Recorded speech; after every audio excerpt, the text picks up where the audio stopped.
Imagine making a channel art for something you just do once a year. But I guess I have one without the text on it, obviously, that I could use for other things. But yeah, that's kind of the thing that I decided really only last year. I think I had talked about it in years past, but I never made it like a rule. But it's almost the same relationship I had like with WoW, where WoW's a game that I played from 2006 to 2011.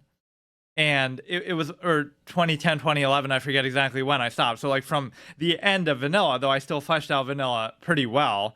Yeah, like people would say, oh, why are you such a big fan of vanilla when you only played it from that point? But even if you played those same areas in BC and in Wrath, right, you would have generally the same experience. I think Wrath, they changed it a bit, but BC vanilla areas and leveling experience was almost the same as the retail vanilla. So but yeah, I was so into that and played that for so long that it's almost like I could have just played it forever. I could still be playing it now, like Asmongold, not being able to kick his addiction. But somehow at some point when I beat the Lich King and around in 2010 or 2011, right, it was before Cataclysm came out, so it must have been 2010, I just decided, you know what, that's enough. And then I hadn't really played it ever since, except for the re-release of Classic. And so you have to have that discipline sometimes, otherwise it just goes on forever. So it's kind of the same thing with Skyrim, like, I played it for years and on, and it's like, it's just kind of, I should probably do this within the title screen itself.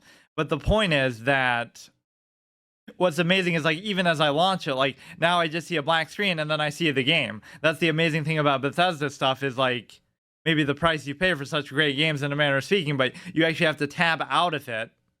Or you can't tab out of it ever. So now I don't know whether it's recording or not. That's why I had to test it before. So this technically isn't the first time I opened it since last Christmas. But yeah, I haven't played this since last literal fucking Christmas. So in the vein of that whole thing where I quit WoW, and before Cataclysm, it's a hard thing to do. But like with this, it's the same thing. I could have, like, I used to play this on stream a lot too, like day in, day out, and it almost got to be too much. Kind of like I had the same experience with Hearthstone too. At some point, you just have to distance yourself and say, like, do something special with it, otherwise it's just going to be too much. You can't just play it all day, every day. But that is a token of greatness of a game too, right? I'm not saying it's a bad thing about the game, it's maybe an obsessive personality that I have.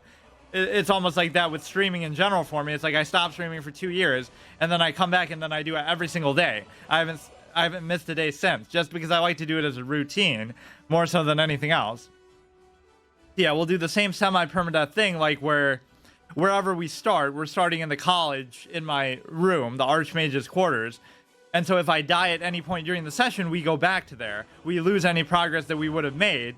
So what little chance I have to make progress one day out of the whole fucking year could be undone by me dying 4 hours in, however long I play. I can only save it once at the end.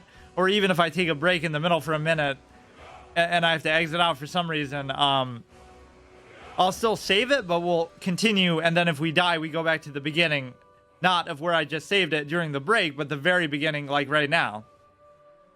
But yeah, this has been a very strange decision. But yeah, I decided it last year, and that was around right when I came back. So I was surprised I had the discipline not to play it for the whole year. We started off over encumbered too. The weight of our world upon our shoulders. I did do a good amount of RP with this back in the day too. Like, not like, well, I did do some straight up, but you would just get so immersed that it would happen almost organically, which can happen either in a game that you play for a very long time, I found, or in a game where I do one of these ridiculous hard modes, like, for example, with Dark Souls. It didn't start off, Dark Souls 2, it didn't start off as an RP playthrough, but it became that just through the sheer insane amount of time that you would spend on the same boss encounter. It just really started to become an existential experience. So I could start off, do some of those College of Winterhold quests. Basically, what did I do last time? I basically, it's almost like an RP ideation where you sort of stay in third person in towns and stuff and then go in first person in combat, or vice versa, but so you can kind of see yourself better. Destiny kind of did a good job with that, right? Like where you can only see yourself in third person in town, in the hub area, and then you can only play in first person when you're in combat. For some reason, Anthem decided to do the opposite of that, which almost doesn't make sense. Like where you're in first person in town, but not in in combat you're in third person where you can see yourself. I'm not sure that that makes as much sense, but yeah, we've primarily played this character as a mage, and this is really like my only real character that I played for a long period of time. And so the time played doesn't really represent it, because even before I did the whole thing where I can only play it once in a year, I did do those permadeath sessions a lot. Like, for example, on a given day, if I play the game for like 6 hours, I only get to save it at the very end. So if I die at any point, I lose all that progress. So it might say only a couple hundred hours played. It'll even say the date on here, in fact, right? That'll show you 12/25/21, 393 hours, but it's easily over 1,000. Not only because of other characters and stuff, but even just because of the simple fact that, you know, you would play for like 5 hours and then all that progress is gone. So that 5 hours doesn't get saved and added to the total. So that is an interesting way to do permadeath in a game like this, which I wouldn't do normally. It's not like, oh, if I die, I have to delete the character after that much time put in. Obviously, you're not going to do that. Although I did do permadeath 1 to 60 in WoW, speaking of which, but it's just like those are the two games, and to an extent Hearthstone, although I still do play Hearthstone more regularly, that you almost have to stop yourself from playing on a regular basis or give it some kind of context, like you can only play it at this time or that time, otherwise it just becomes too much. So I can feel like people like Asmongold on that, the idea that you could tell at some point he stopped enjoying it, but he still kept doing it either for viewers or content or whatever, which is not an issue for me because I don't give a shit about that. But at some point you do have to put your foot down. So apparently I have too much shit on me. I don't know how I got back here. Oh, I guess I kind of did an RP walk after I killed the dragon. Yeah, we have like so many sets of dedicated gear, whether it be archery stuff or mage stuff. So I kind of, the great revelation that I came to at some point, not too far back in this playthrough, is that this is still a first playthrough. I've still not even beaten the game or come close to it. It's like one of those things that I said in Ocarina of Time, like where, you know, I got to Ganon's castle and I didn't even want to go in because I knew that once I did, I'd have a sense of closure with the game. And so I went and tried to 100% the game before going in and then beating it to give like a sense of context. It's not that in reality you really need 20 hearts to beat the game and all the collectibles, but on an RP level you could justify it, like Link is not able to go in even with the help of the sages. In order to take on Ganon, he has to go on like a pilgrimage and realize like I have to go back and, you know, like how they might have a scene like that in a show or a movie, like before the end you have to reflect on your whole journey and really go back to the beginning and the basics to conquer your final challenge. So it's almost like that. You would go through the whole fucking world, collect every last thing just to finally challenge Ganon in RP, but in reality you could have easily just done it anyway with whatever you had or less. It's just a way to sort of put context. So it would be the same thing here. We have to go through every little thing in the whole universe that we could do in this game, 100% an open world game, before we really feel like we can take on Alduin or whatever, just do the whole story. It adds a good... And so the point is I'll probably never do that. That's how long my experience with this game would be. So maybe I should change, actually. I won't do the magic stuff exclusively, but no, the great combination is you spam all your spells and then you switch to a bow that, for example, has magic absorption, and so that is going to be and my archery is at 100 obviously. So what skills are at 100? Probably most of them. Some of them I make almost a point not to use, and in a certain sense I've sort of throttled my level, because like I'm only going to use the stuff that I want to use even if it's maxed out, so I won't level up anymore. And I said that, oh, I can't use the legendary thing until I get them all to 100, so that'll almost be like a hard reset moment, right? Once they all hit 100, every single CL, they all get reset at the same time, and so I don't get the benefit of using them all at 100, something like that. I said heavy armor block, I could almost do that. I almost want to do the shield, sword and shield. The problem is my health is pretty low, and so it turns it into sort of a dynamic where the act of using the shield keeps me from taking almost any damage. Like I take almost 0 damage then, but as soon as I unblock my guard, I take like almost half my health, or I get one shot. That was happening against dragons and stuff, so that makes it feel really necessary if you let your guard down for a split second, you just die. That might be a little bit too punishing for, you know, the semi-permanent aspect, but it's okay, I guess. The other thing that we do, look at that, $600 boots just on the ground. What kind of a slob is this guy? Fucking rolling in gold the whole time. I came up with some way to sort of dump it, but I forget how. On something. It's the sort of thing where I wish they would have had like a cosmetic shop in the game, you know, in a single player sense, where like, oh, you can pay $1 million gold just for something that, you know, changes something about your character's appearance or whatever, just to give you somewhere to put gold into.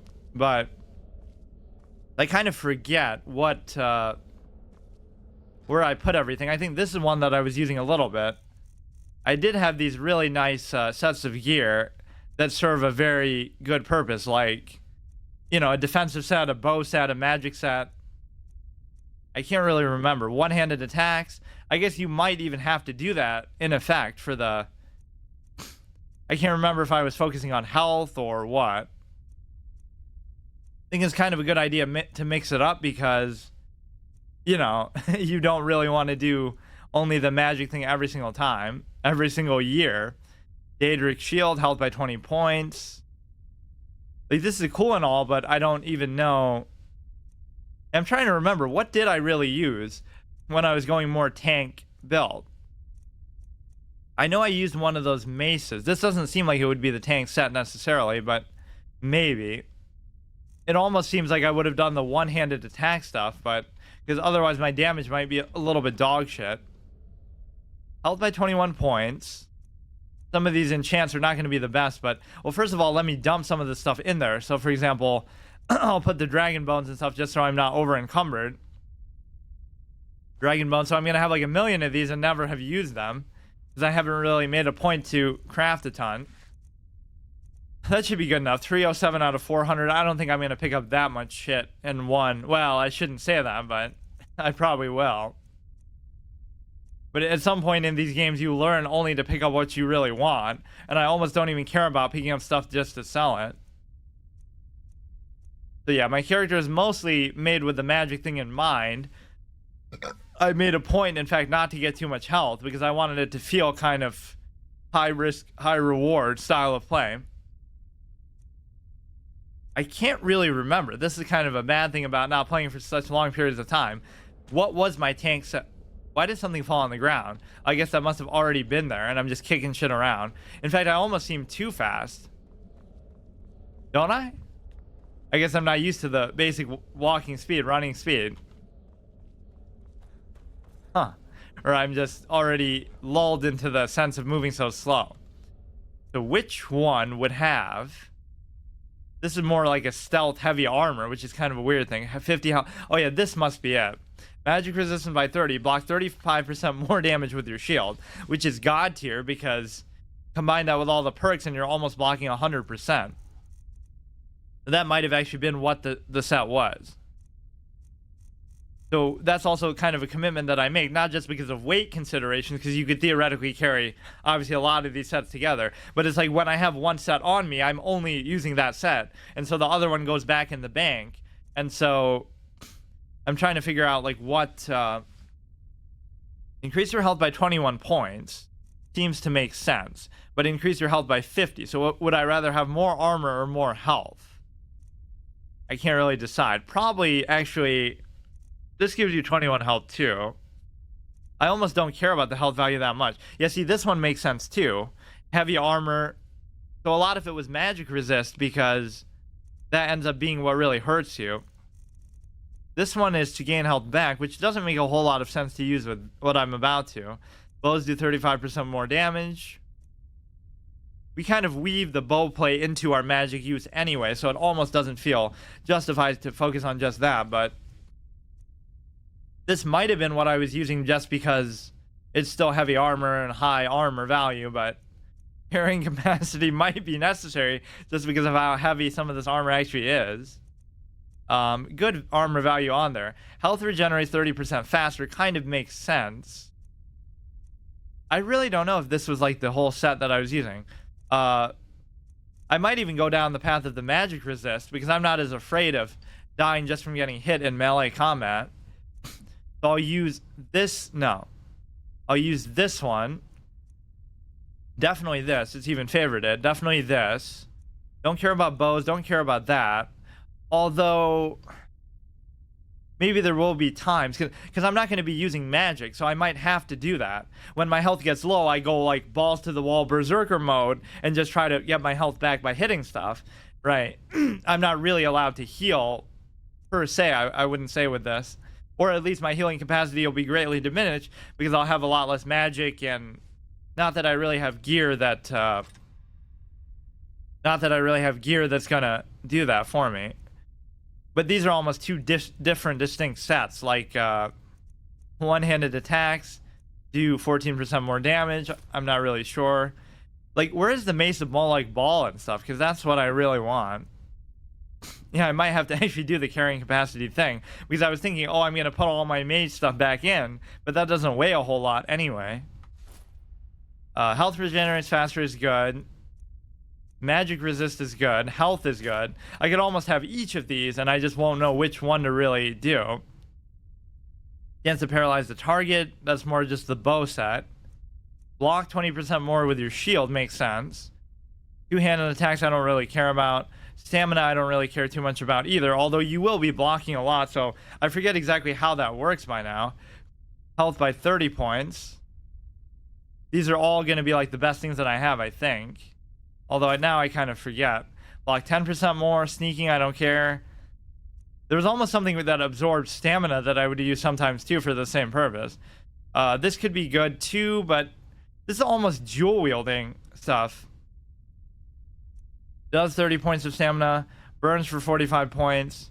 I mean, this was favorited.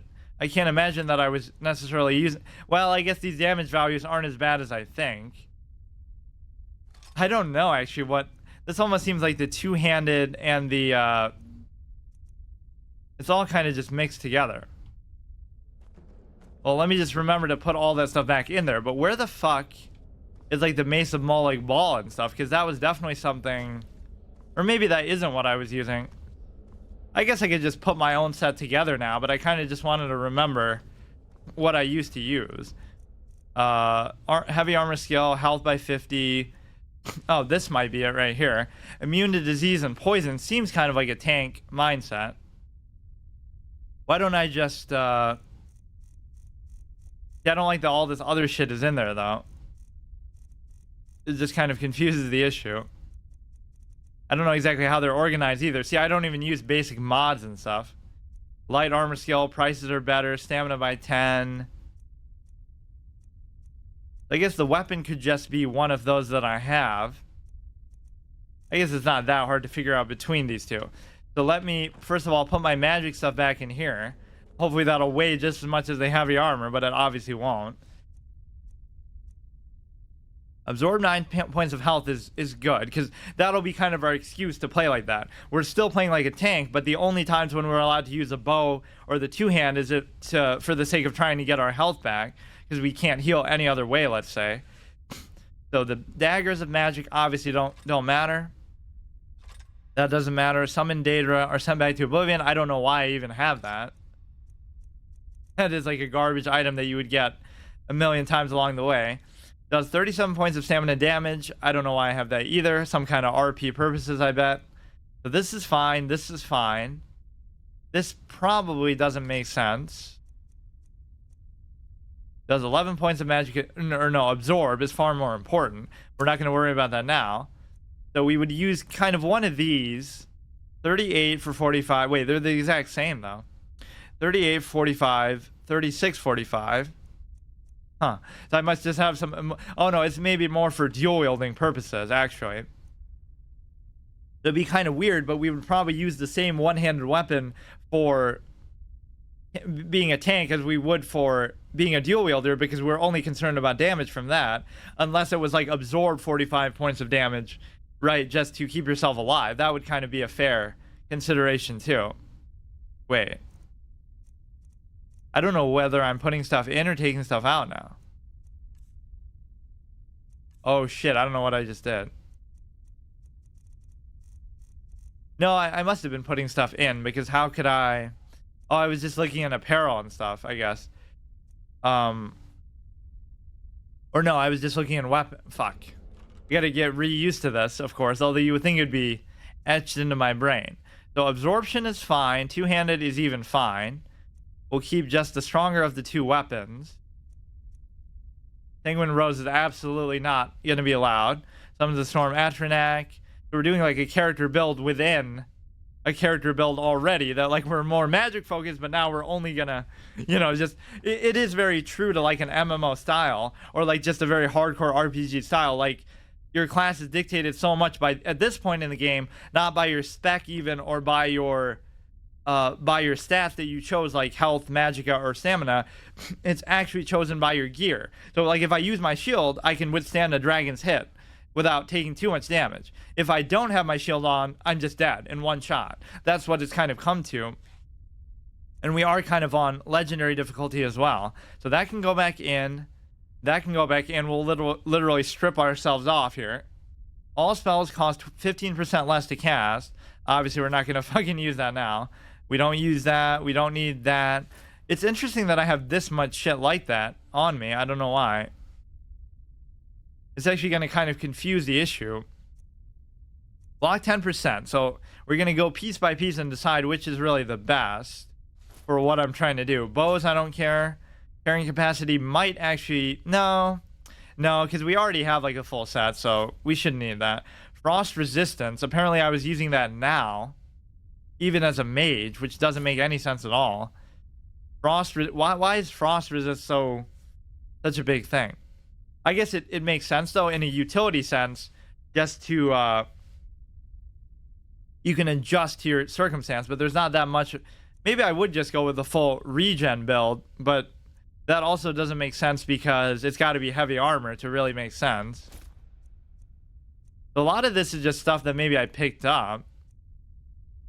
Sneaking is 25% better. Increases your magicka by 70 points. As if I need to do that when I put like every single level value into there. Anyway. Yeah, I had like alternate stuff for even the same build. Health by 50. Health 30% faster. Don't care about that. Increases magic resistance is probably pretty good to have too. Don't care about that. I don't really care about that, but it is only a necklace, I guess. Frost resistance by 70%. What gets confusing is when you have so many items of the same kind that do the same thing, but just better, right? Like, it increases by 60%. So then you might forget which one is the best one that you have. Blocks 20% more with your shield. Stamina by 50 points. Probably not going to come into play, but as long as they don't weigh too much. Health by 30, stamina by 40. Pickpocket success, I don't care about. This is so weird. Why do I have so much of this shit on me when I was just doing like a magic character at that point? Stamina by 40 points. Magicka obviously don't need. Magicka don't need. Health regenerates 20% faster. But then I have one that probably does the same thing. 30. Oh, but they're different slots, I guess. Magic resistance by 12%. But I had like a neck piece that did better there. You really have to assess the situation that you're going into. Like, oh, it's a den of mages, so we got to really use our magic resist gear. It really is just that fucking deep at this point, at least. Especially playing on... This one's just good for all fucking purposes. Who would have thought? The Shield of Solitude is like the best fucking shield probably in the whole game. Just by my estimation here. Like, and that's what you get for just killing fucking guards. Increases magic resist by 30. Block 35% more damage, period. I can't imagine effect-wise anything would be much better. This one's just good across the board. Although it is kind of boring. At some point, you end up using it just no matter what. So if I was to equip a full set here, I certainly have plenty of carry weight. I don't know why the mage set, quote-unquote, was that heavy.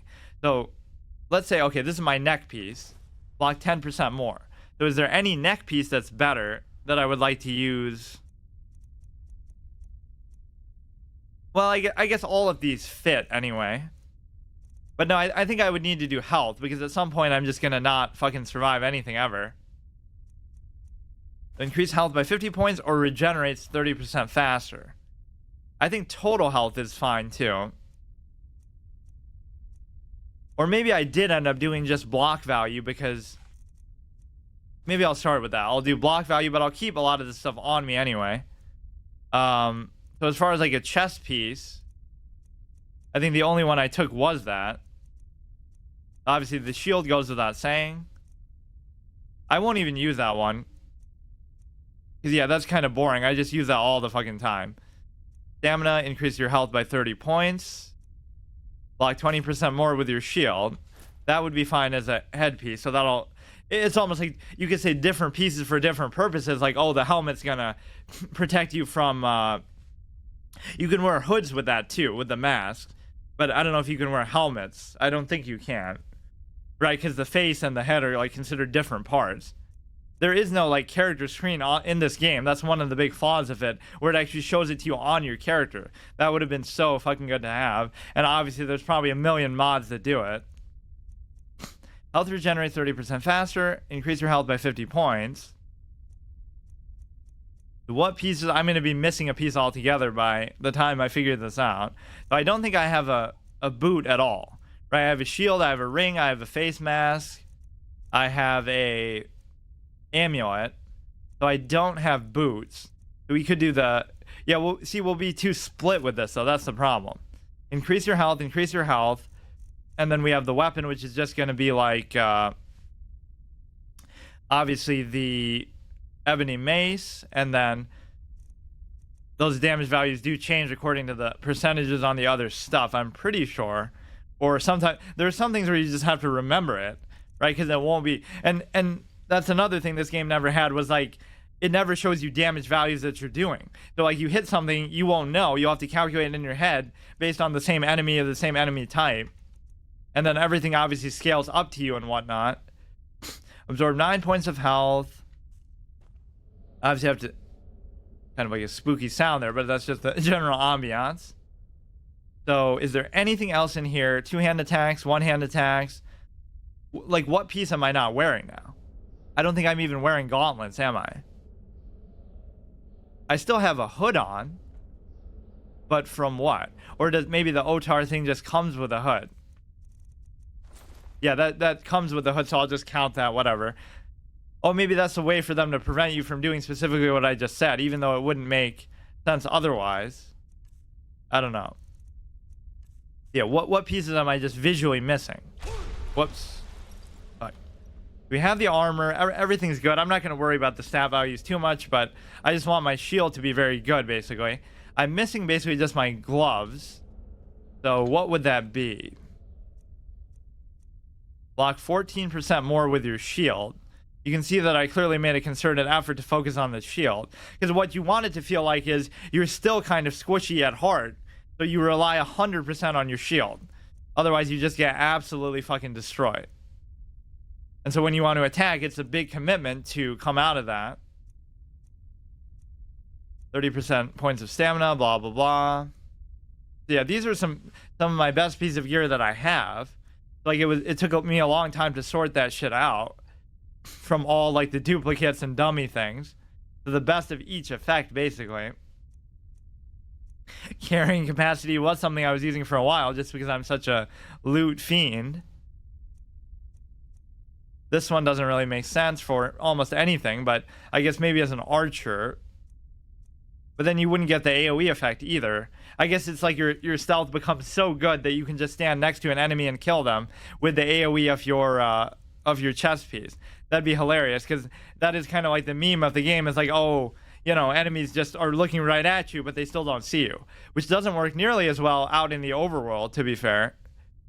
But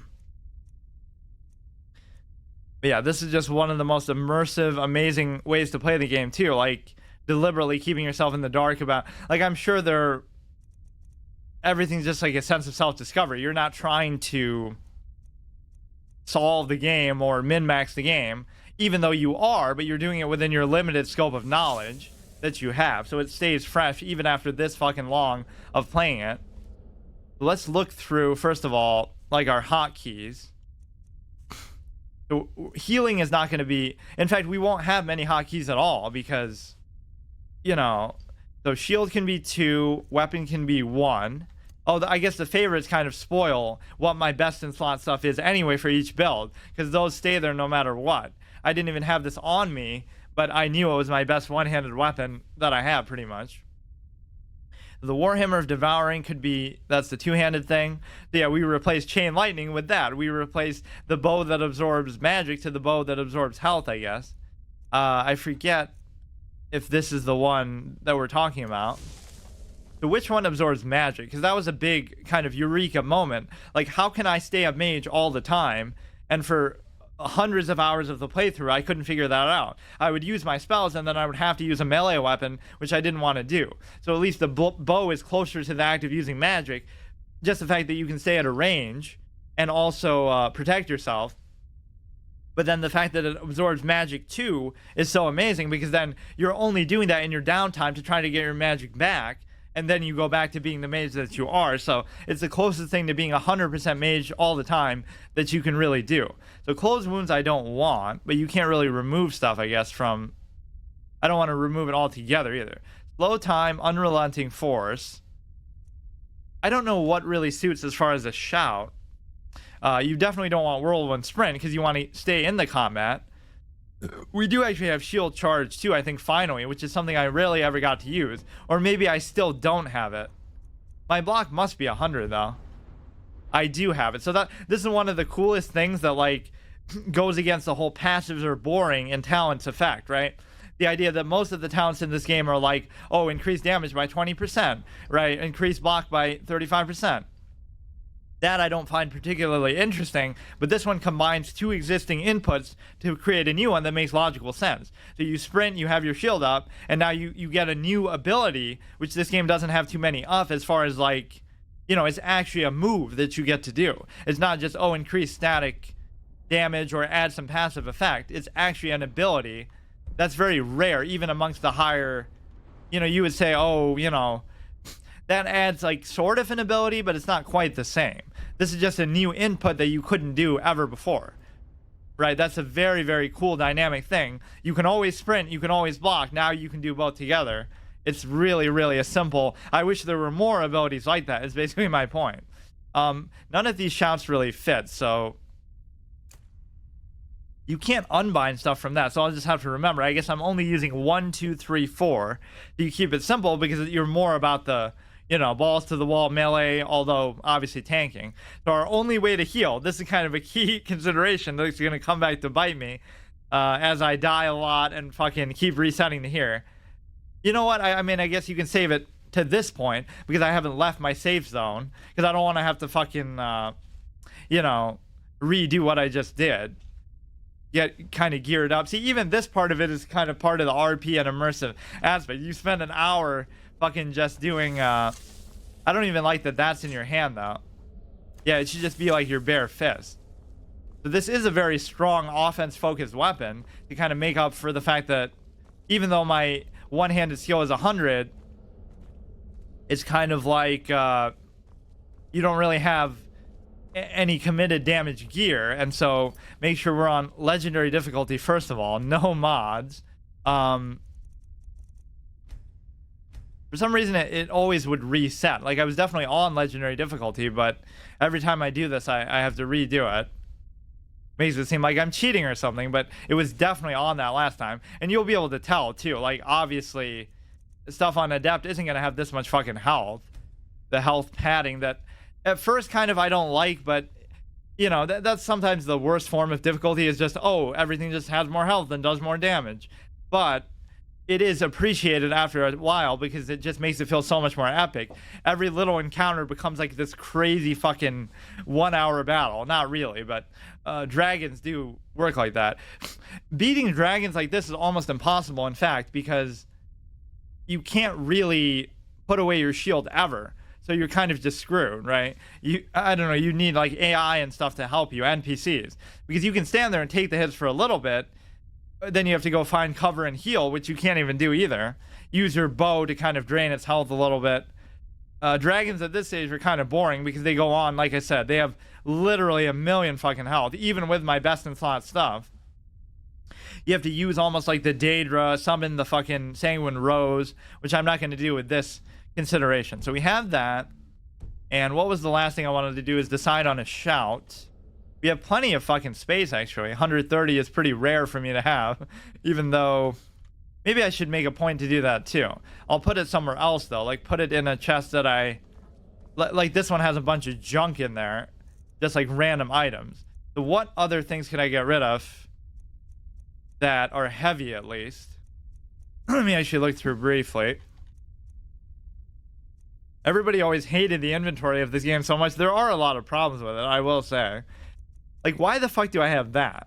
I can't think of a single reason why. Oh, because I was going to sell it, because I really need gold at this point, even though there's nothing really to spend gold on, aside from maybe stuff that I deliberately, you know, left there just for the fuck of it. Like, maybe I didn't buy a house on purpose. One-handed attacks do more damage, which doesn't seem like a very tank-focused thing. So some of this stuff is there just to... Wait. Why do I always get confused between whether it's me or whether it's the thing? Yeah, these we can always do for enchantment purposes, so that'll be nice in the future, because you don't come across those a whole bunch. And I don't think you can just buy them from a shop either. You have a lot of different arrows. That's kind of a good way to sink your money into, is just keep spamming arrows. I mean, obviously, whenever you are doing a mage build or a archer build, that, in fact, the bows are almost not even their own build. They're just a secondary, ancillary aspect to another build. For example, you know, the mage does it to absorb magic when they run out. I would use it, the tank would use it to absorb health when they run out. Or somebody would use it to absorb stamina when they run out, archers or whatever. And so even a sneak character could justify it that way. When they're low on something, they'll do it just to absorb it, not to actually kill stuff with the bonus sneak damage. So I think I even made a point to stand up while doing it. Well, but then I guess they would still see you. Block 14% more with your shield. So I don't think I had anything equipped there, did I? Well, I guess I'll look at that later. I just want to see, like, ebony ingot I definitely don't need.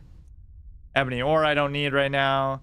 Some of this stuff I'll keep in case we go up against something that's really shooting ice at us or whatever. Like, you might have to actually make those adjustments, which is kind of cool. It makes it feel kind of like a raid or something in an MMO. Like, you have to go in there, prep. You got to have your fucking flask of whatever. You got to have your... You got to build your thing just for that specific purpose, right? Very fine-tuned. So going into a simple dungeon here is going to take that same amount of consideration, because stuff is going to, like, still basically one-shot me even with all this.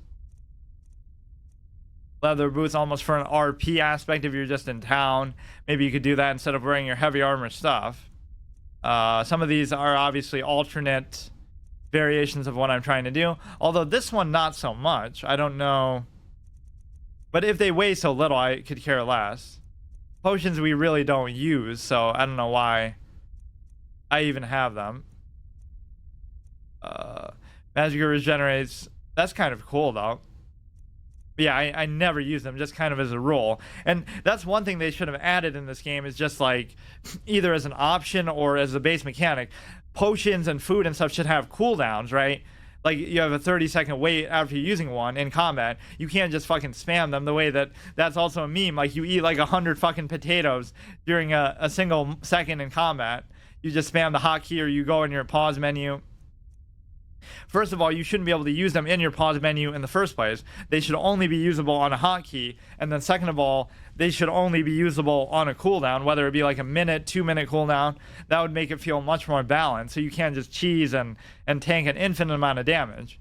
You might think that's fairly, you know, like, oh, that's just nitpicking. And obviously I just choose not to do that. But it kind of just breaks the game if they allow you to do it. In any RPG, really. So magic resistance. Okay, obviously I don't need that. I don't need that. I don't need that. I don't need that.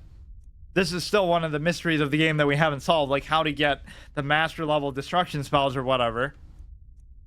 So that's kind of what I like, right? Obviously you could just find out, but just how would it work going in blind and just explore the whole world just to solve that mystery? Not that I'm exploring the world for that purpose, but that's kind of the whole fun of a game like this. You just get kind of lost in it, and eventually we'll stumble upon a lot of different things that we have like as ongoing objectives.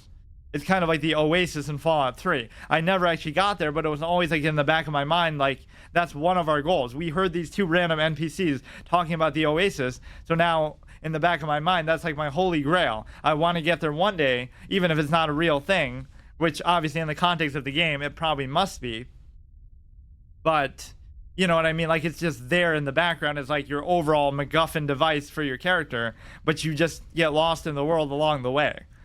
I love that sort of psychological effect, right? That you just have this larger than life goal that you know in the back of your mind, I might never get there. I don't even really want to get there, but every little thing I'm doing is in the context of this bigger goal that I have. I don't know why the fuck I keep some of this. I guess it really was maybe for selling purposes. Scroll of the Guardian, Scroll of Hysteria. This one has the same fucking icon, recycling fucking, like in Edith Finch, how I chat on them so much, recycling book covers. They even do it in Skyrim, but at least this game has like a million fucking different items to compensate. A lot of this stuff is just for enchantment purposes. At least this I can kind of understand. Skooma, I don't think I'll be using anytime soon at least, but yeah, why do I really keep a lot of this stuff on me? I don't get it. Like, it's fine to have it, but I'm not going to use them in combat. It's more so just for the RP of it. Like, I'd make a whole room in my house just of gems and stuff just to show my exploits and stuff. Not because I have any real... I'm not going to sell them. I don't need the gold, whatever. I'm assuming I maybe didn't learn these is why I would keep them, but I don't know why I would just choose not to do that. Heals everyone close to you for 300 points. These must be special somehow. I don't see why. Or maybe they're just worth so much. I love the wall spells. Those are very cool. Kind of just like AoE stuff that you can kind of try to trap enemies into a place and just, you know, fill the whole fucking room with that. As far as soul gems and stuff, oh yeah, that was the way that I would dump my gold. Never absorb souls, just always buy the gem so that you fucking sink thousands of gold into that and you never get off to a lead. I mean, I guess I'll keep that just for the fuck of it on me, but I'll never use it. That's fine, that's fine. I don't care so much about books. Yeah, I guess that's not so bad. We have 224 filled out of 400. And so we have our full set on. Let's just review what the set pieces actually are. Then I'll save it, and then the semi-permadeath thing starts. We at least have to decide on what the fuck I'm, you know, trying to use. To kind of sit in the same pose that we did when we stopped playing last time. Get fully immersed. We kind of fucking got the alcohol on our shoulders. I don't know. I feel like that wasn't like that before. It's like something changed. Somebody's been in here rummaging through my shit since the last time I played. We've been in fucking stasis or something. So let me look at my thing once more. As long as they're all defensive minded, I don't care, but I guess that's not even true because my weapon certainly isn't defensive minded, which you might think is silly. Like, it shouldn't be. It's a weapon, but it actually should be. It should absorb health or drain their stamina or something. So block more with your shield. That's fine. Gain a little bit of health. It has a good armor value though too. One-handed attacks do more. It's heavy armor. I guess I'll settle for it. Block 14% more with your shield. It's heavy armor is the most important thing, but is this really the best I had to bring to the table? I guess it is. This is my tank set at its finest. 40 armor is good for a headpiece, first of all, but also just you're immune to almost all magic, or not immune, but at some point you have to commit to one thing and like stack it so that like between 5 different pieces of gear, you're like 100% immune to magic. And so I don't know if it really lets you go that high, but you'll at least be as close to it as possible. Block 20% more with your shield. So like between this and that, and whatever perks I have, this is 30% magic resist. This is a certain amount. I guess it doesn't even tell you exactly. But if you combine those, you're almost immune to magic. And 35% more block with your shield, plus my perk, which is like up to 4 out of 5. Blocking is 35, so that's like 75% more effective. Plus whatever, you know, base block you're doing. So you're almost going to be blocking 100%. In fact, I'm not even accounting for the other piece. That's 70% plus 20% plus 14%. So that's literally 70 plus 20, 90. 104. So we're at the blocking cap, whatever it might be. It doesn't mean that like, oh, it's gonna start to fucking heal us. That'd be hilarious. You're over blocking, so it starts to add armor and add fucking health to you, like in Wolfenstein or something. But I'm sure it caps out at like 80 or 90%. But the point is, if we have our shield up, we're almost invincible. And if we don't, we're almost fucking dead. Arrows that hit do no damage. You can block arrows outright. Time slows down if you're blocking during an enemy's power attack. Obviously, you can do the little shield bash. Able to do a power bash. Able to do the shield charge. Bashing does 5 times more damage, which is not really that relevant, but chance to disarm when power bashing, that's not something I used a whole lot, but blocking with the shield reduces incoming fire frost. And oh yeah, see, this is where you become basically immune to, you would have to block like their breath. The dragon's breath would kill me otherwise. Able to move faster with the shield raised, and able to even sprint with the shield raised, which is, this almost enables you to sprint with the shield raised, because I don't think you really could do that otherwise. Yeah, we're gonna actually delete this one, or let's make this one first, and then we're gonna delete this one. So that's basically the same exact thing, just how long have we actually been doing this? We did it for almost an hour. This one, so none of the other ones count. So if at any point I die now, right, today, I go back to here, and then all the whatever little progress or adventure I've had, obviously the progress gets wiped. But what really counts is the experience, so who really cares? But we also lose whatever experience gains. I mean the experience of doing it in real life. So this is the full-on tank Fiesta. Even seeing the arrows on my back is not particularly something I want, but what would actually get well, but it's fine. But yeah, those are the 2 money sinks that I can do. In fact, I'll do it right now.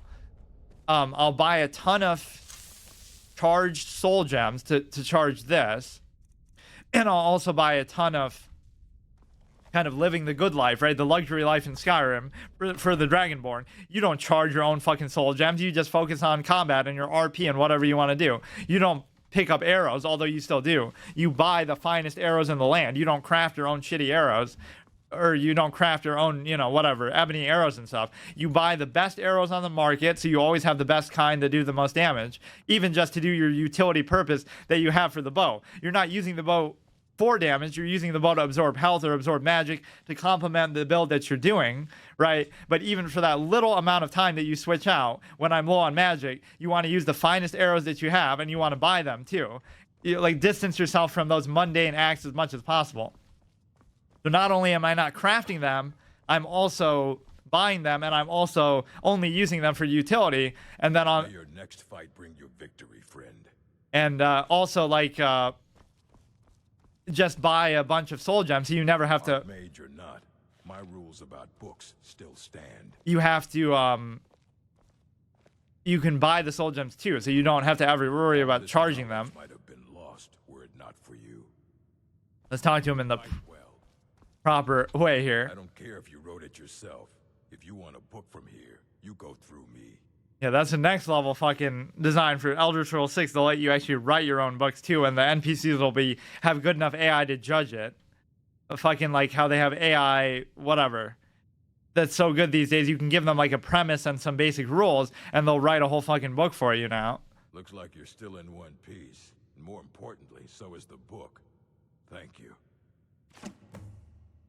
Imagine somebody's still listening to that. I found more of work, you take your work seriously. So this is one of those Radiant Quest things that I love so much, that you could do this forever. It'll spawn like vigilante missions in GTA 4. It'll spawn level relevant enemies that are still challenging for you in a random dynamic place in the world, right? So you'll have the core combat adventuring experience still. Argonian is always accepting new volumes.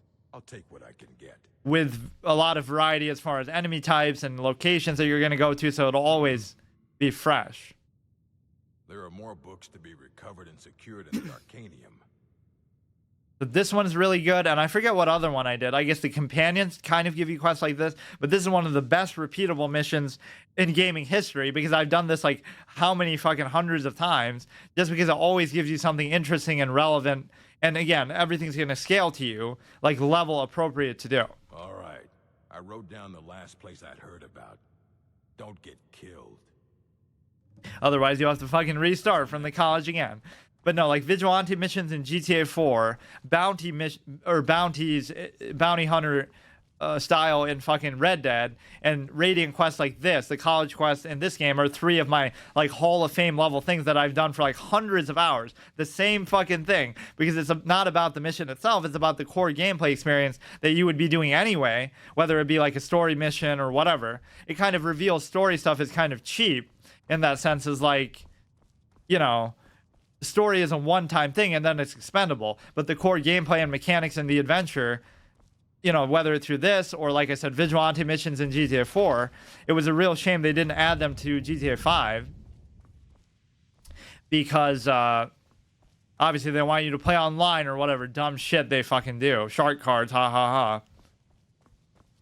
So let's maybe talk to a few people, but then we'll be on our way, and I'll actually walk there, go full RP immersive mode, walk across the whole fucking world, find the copy of this. So, you know what? In a way, I don't even want to look at the map. I don't even want to know where it is. But I guess I kind of instinctively know that's like a Dwemer ruin. Ruins of whatever. So, like I said, we shouldn't have autosave. No, fucking stupid. The autosaves don't count, though. Autosave should not be on. Why does it reset the settings, dude? That's kind of dumb. Vibration controller.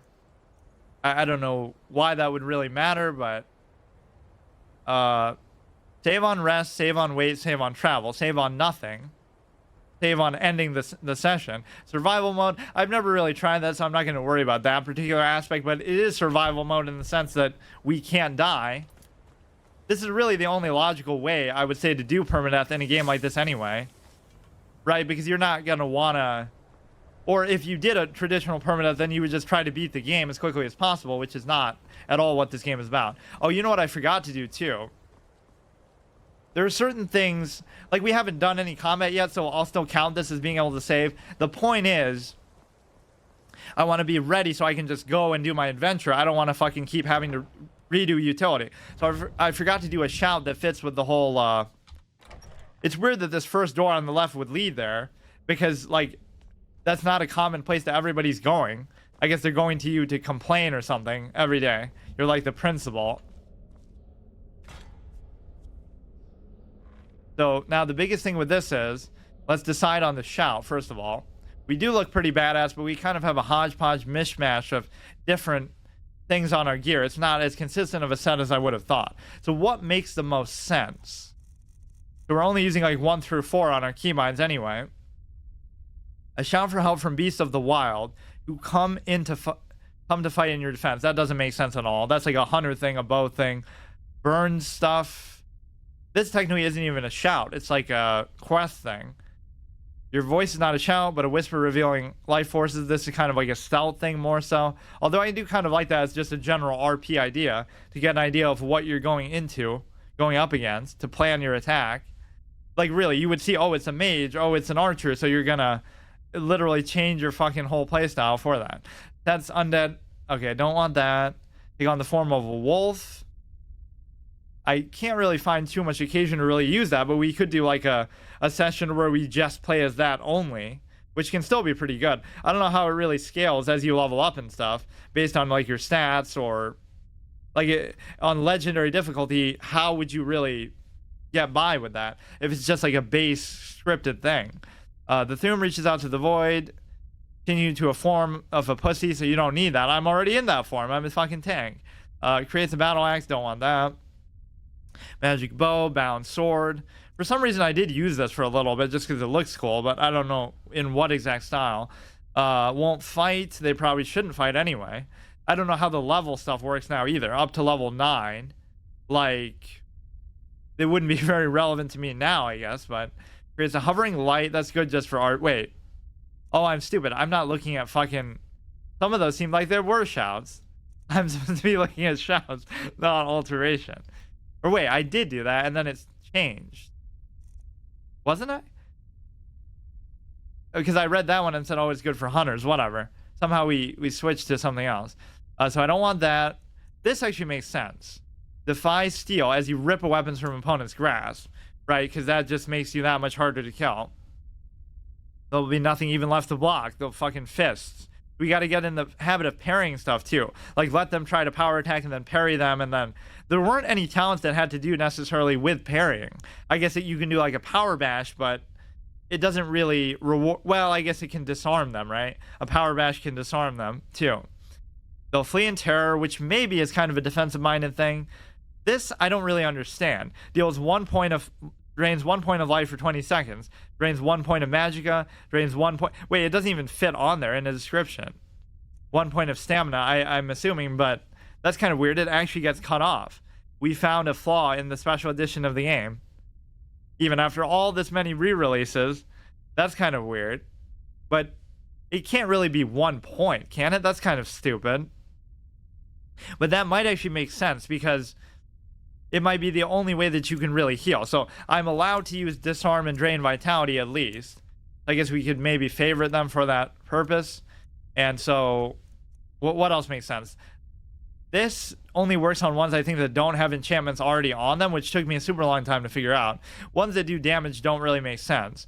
Freezes an opponent solid arguably is a good crowd control thing that you should be technically allowed to use at least. But I don't know that I really will.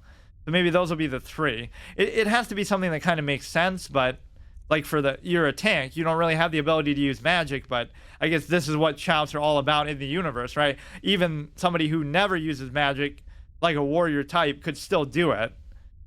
It just kind of breaks the boundaries a lot. My mind was so blown the first time when I got like some of these other shouts. I think I was like 100 hours in, and I had never really, I don't know, somehow I avoided ever worrying about shouts. So or somehow I didn't get a shout that really revealed this aspect to me. It was the fact that I thought they would all just be like, oh, they do damage, or like they unrelenting force, like it knocks stuff back. I didn't think there would be any like, oh, it slows down time. That's like a game-changing mechanic that, oh, this is like bullet time. This game has bullet time now. Like, I didn't know they would be this diverse, or like letting you see enemies through walls and stuff. I just thought they would be very basic and combat focused, and I didn't think there would be so many of them either. As we see, we have so many fucking souls and nothing to do with them either. I've never even done the DLC of this either, so that's like a whole nother. I just save stuff as like a delicacy. The voice soothes wild beasts, lose their desire to fight. Why not just use the one that makes them fight for you? It doesn't even say like up to what level, so this maybe bypasses it. Your opponent's life force is weakened. Armor. Wait, what? Armor and life force are weakened. Slow time doesn't really make sense for this. This doesn't really make sense. The theme is heard but unknown, fooling those into seeking it out. Good for stealth characters. Your voice is raw power, pushing anything aside or anyone who stands in your path. Seems a little bit delayed here. Maybe not too much. Whirlwind Sprint is obviously a classic for any kind of range mage type character. So we'll be allowed to use those 3 shouts only. Disarm, which makes the most sense. Drain Vitality, which is good if we're a little bit low on health. In fact, we could even make these the other number buttons. That would make sense. Just for the fuck of it.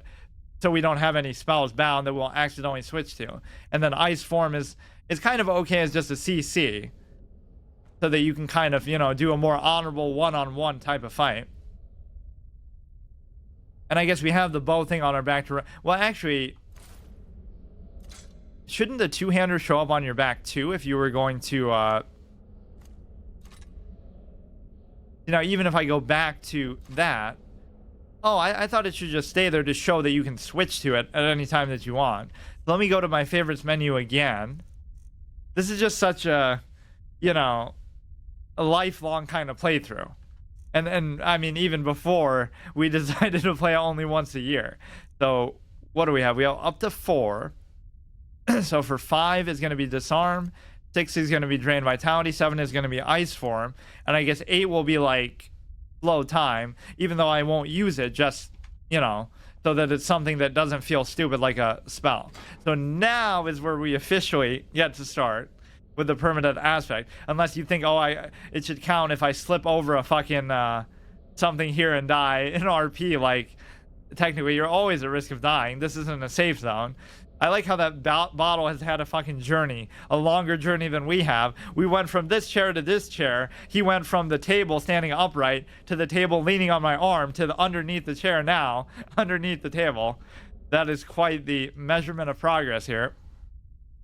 We'll get rid of this. We'll get rid of this, and we'll get rid of even the one that we were sitting down on. Just in case the game crashes, though, or something, I won't do it till it's a sure thing. But yeah, it reset all my settings, too. I don't know why even... Maybe this is like where I took a break, which I'm allowed to do that, but again, the break only counts as still that one life. So if I'm in the middle of something, it's like... if we die, we still go back to here. You might think that would get redundant, but then we can always do something different, right? The world is your oyster. You can just say, fuck that quest I was doing, I'll just go do something else. I'll explore somewhere else, or maybe even the Radiant Dynamic quest reset too. He's not going to send me on... I actually don't know if it works that way or not. Is he going to... If I die and come back to him, is he going to send me on the same quest that... Assuming I hadn't picked it up yet? So like you pick up a quest, you die, and then you pick up the same quest, but it's a Radiant Dynamic one. Is it going to be the same Radiant Dynamic objective? I feel like it's not. It'll just be completely random altogether. 610 times, which doesn't actually make it seem like that much, but that kind of shows you my commitment to... I have fewer save numbers than I have hours played in the game. And that's because... a lot of it has been like that. I forget when I exactly decided to do that. So those are like the different layers of me changing how I play this. Just play it all day, every day, to play it only sometimes and make them like semi-permadeath sessions, to only play it once a year and make them semi-permadeath sessions. One day it'll be like a true permadeath and just fucking delete the character. 393. Okay, now it has been like an official hour, but we actually did a good setup. I guess I didn't realize going into this that would be a consideration, that I wouldn't want to play as exactly the same, magic playstyle the whole time, every single time I play it. But that's kind of good that we have that convenient setup of our little wardrobe with all the different sets of gear. We can delete this one. Now this character is actually ready to go, whatever we decide to do. Save over this game. Will that actually go up to 611? I guess it must. Padding my save numbers, because we'll have so few chances to do it. So now the only other save we'll do is like in the same position, or at least in a safe zone like a house, where at the end of this overall session.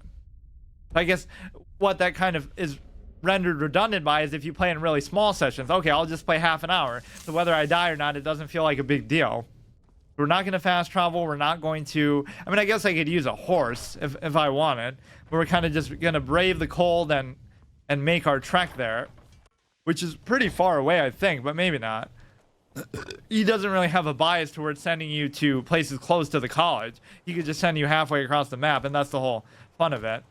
So, just to review my keybinds, right, 1 is going to be the one-handed weapon, 2 is going to be the shield, 3 is going to be the two-hander, which I only use if I'm low on health to try to get some health back as like a last resort.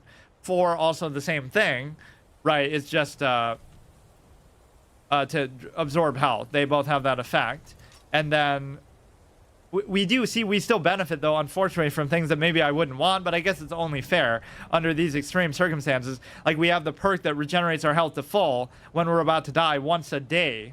And so we don't get to advance time, except in an RP way, I guess, by sleeping and resting. Like, oh, our character needs rest, that kind of thing, but not... we can't just arbitrarily wait and say, oh, I want to try to exploit that mechanic. Because it would be like a day of in-game time, I'm pretty sure. So, yeah, that 4 is the bow. 5 is going to be disarmed. 6 is going to be the one that drains their life. 7 is going to be the shout that freezes one. I think that's justifiable because, if there's like too many really powerful enemies at once, we're going to have to make some adjustment. You know what? I guess I won't... Oh, we did want to dick around in town a little bit. And the reason why is because we want to buy... I guess this is another thing that I could also keep in consideration. We want to dump all our gold into arrows and... the other thing. Soul gems that already have charge. Just so that we have stuff to use, because I'm not really going to be so inclined to try to charge them up myself. In fact, I just don't do it ever. That is kind of the luxury that having a lot of gold earns you, even if you have nothing big to spend gold on. Like, oh, I'm saving up 1 million gold for this or that, because I would have easily earned more than 1 million gold by now, right? But you just get to have the luxury of never worrying about filling up your own soul gems or collecting your own arrows, or I guess crafting them more so. Because if they drop, I'll still pick them up, but you have to find one of these people who actually sells that, which I can't remember who that would be. I still need some help, if you can spare the time. Yeah, we'll fucking do it next year. All right then. Next Christmas. So let's look at, I think he sells stuff sometimes. Are cold, but Khajiit feels warmness from your presence. All right then. I must have heard those lines of dialogue before. I don't know why they're still in hard, solid white like that. I still need some help, if you can spare Huh. the time. I actually don't. I mean, I guess they have kind of routines and patterns that they follow. Like, they'll be in different places all the time. But what time is it actually in game? It's 7:43 a.m. I'm certainly nothing illicit going on here, Archmage. You can be quite sure of that. As long as you get me my fully charged soul gems, I don't care. I hope you've got some coin. But is that even what he sells? Let's just take a look then. Why is he being so fishy if he would just have stuff like that? Yeah, black soul gem, but empty. What do you think? I'm gonna fucking do that work myself. So we'll just buy as many as we want. Common soul gem, grand soul gem, greater soul, petty soul, petty soul, petty soul. And so now, Till next time. I don't think we'll spend 5,000 gold on an arrow. So I almost want to find somebody else. I need to get my soul gem fix here. Divines bless you. May the ground you walk quake as you pass. There are some different shopkeepers here because they all sell like different schools of spells and whatnot. Perhaps we can go another few decades without a disaster. Perhaps. Oh, he's just got nothing to say. I assure you. If you ever, I've It's the same guy. I keep doing that, juking myself. goods from all over Tamriel. We would have to effectively go back to the main college area. There's that other chick I think who sells stuff, but I forget.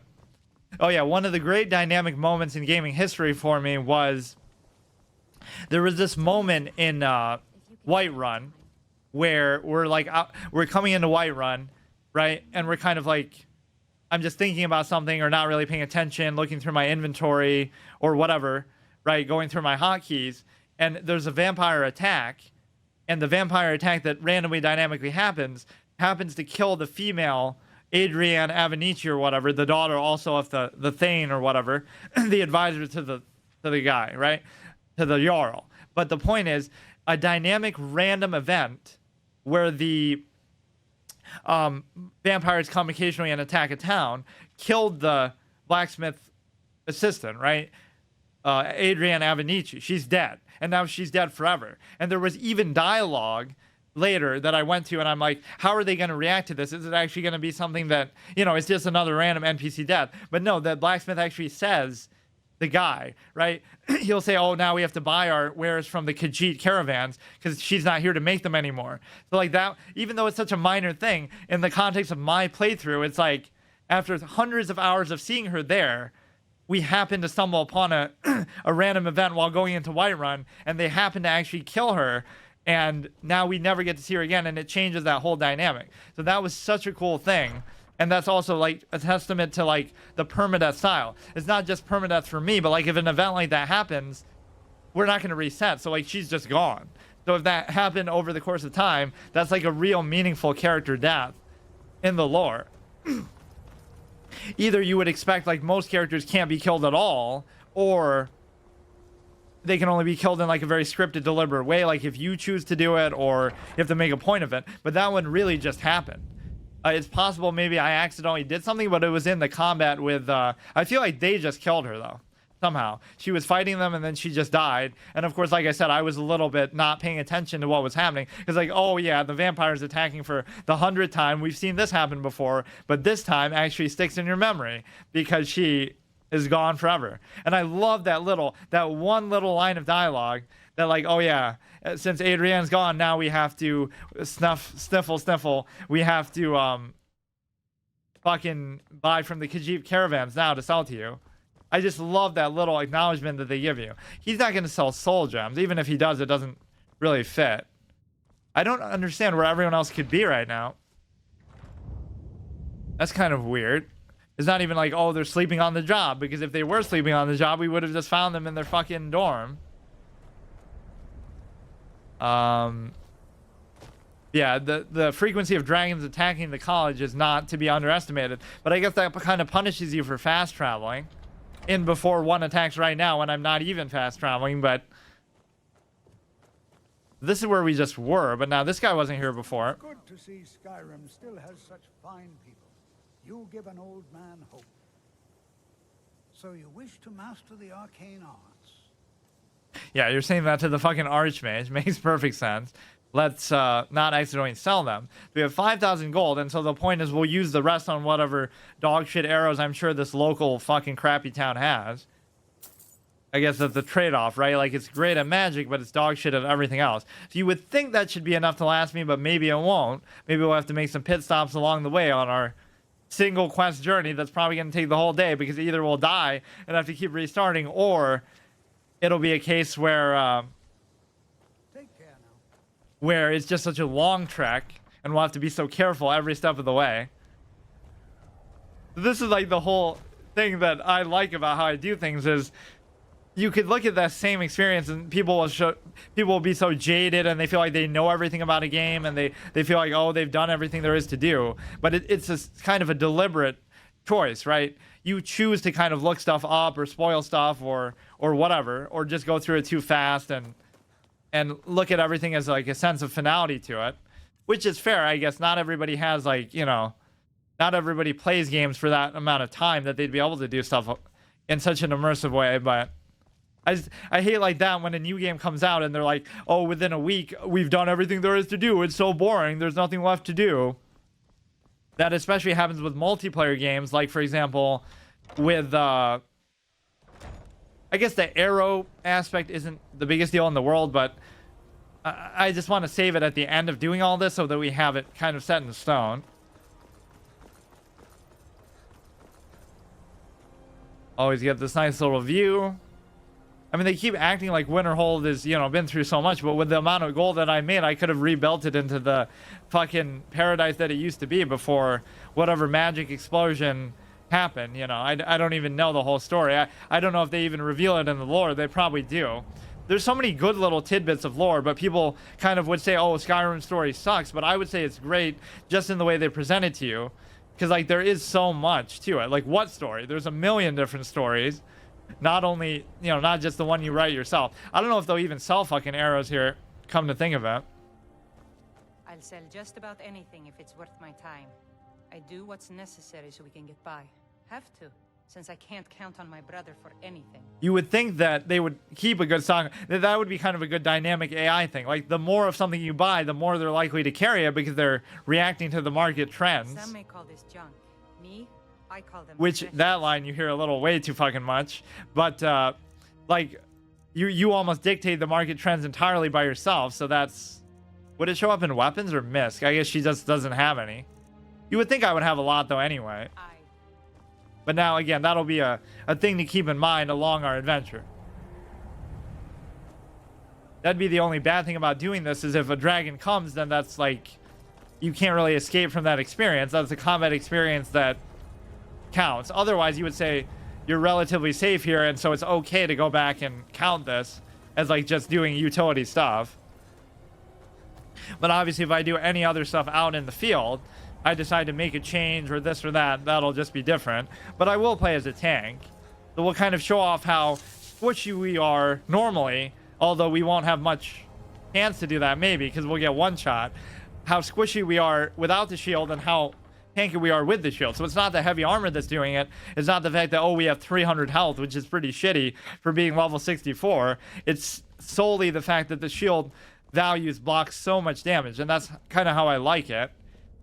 So it really makes that feel like the whole meaningful mechanic. It's not just like, oh, I'm a tank because I have heavy armor on, so I can just walk around and not take any damage. Just kind of like face tank everything. So now we're good. Well, let's actually look through how many arrows do we actually have. I mean, we always pick them up, so, you know, you get a certain number back too, but... We have 71 Daedric arrows, 73 of those, 117 of these, 62 of this, 80 of this, 290 of this, 320. So yeah, that should be fine, but it's not even like that's my primary form of combat right now anyway. But if it was, then I'd be maybe a bit concerned.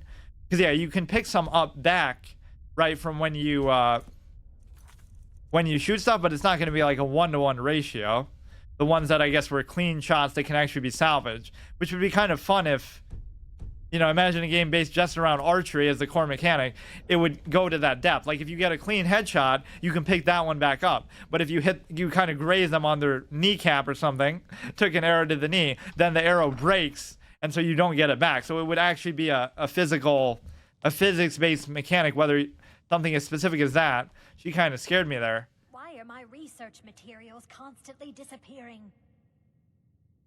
So He just you never wish to gets over master that. the arcane arts? Oh god, that makes sense when they say that when you first come here, but we may as well just do this since we didn't spend shit on arrows. Filled with common soul, grand soul, greater soul, lesser soul, petty. So that's almost perfect. We went down to literally 35, so that was a good catch. Until next time. Oh god, we could, you know what, it's kind of, this is not the sort of thing I would normally do, but they keep fucking doing this to me. Now we'll do it just because not that I'm not confident that I can't survive, but just in case we happen to die on that rare chance, it'll be worth it to save all that. Now we're all set. Because I always like to spend my gold because there is nothing really meaningful that we're saving for ever anymore, unfortunately.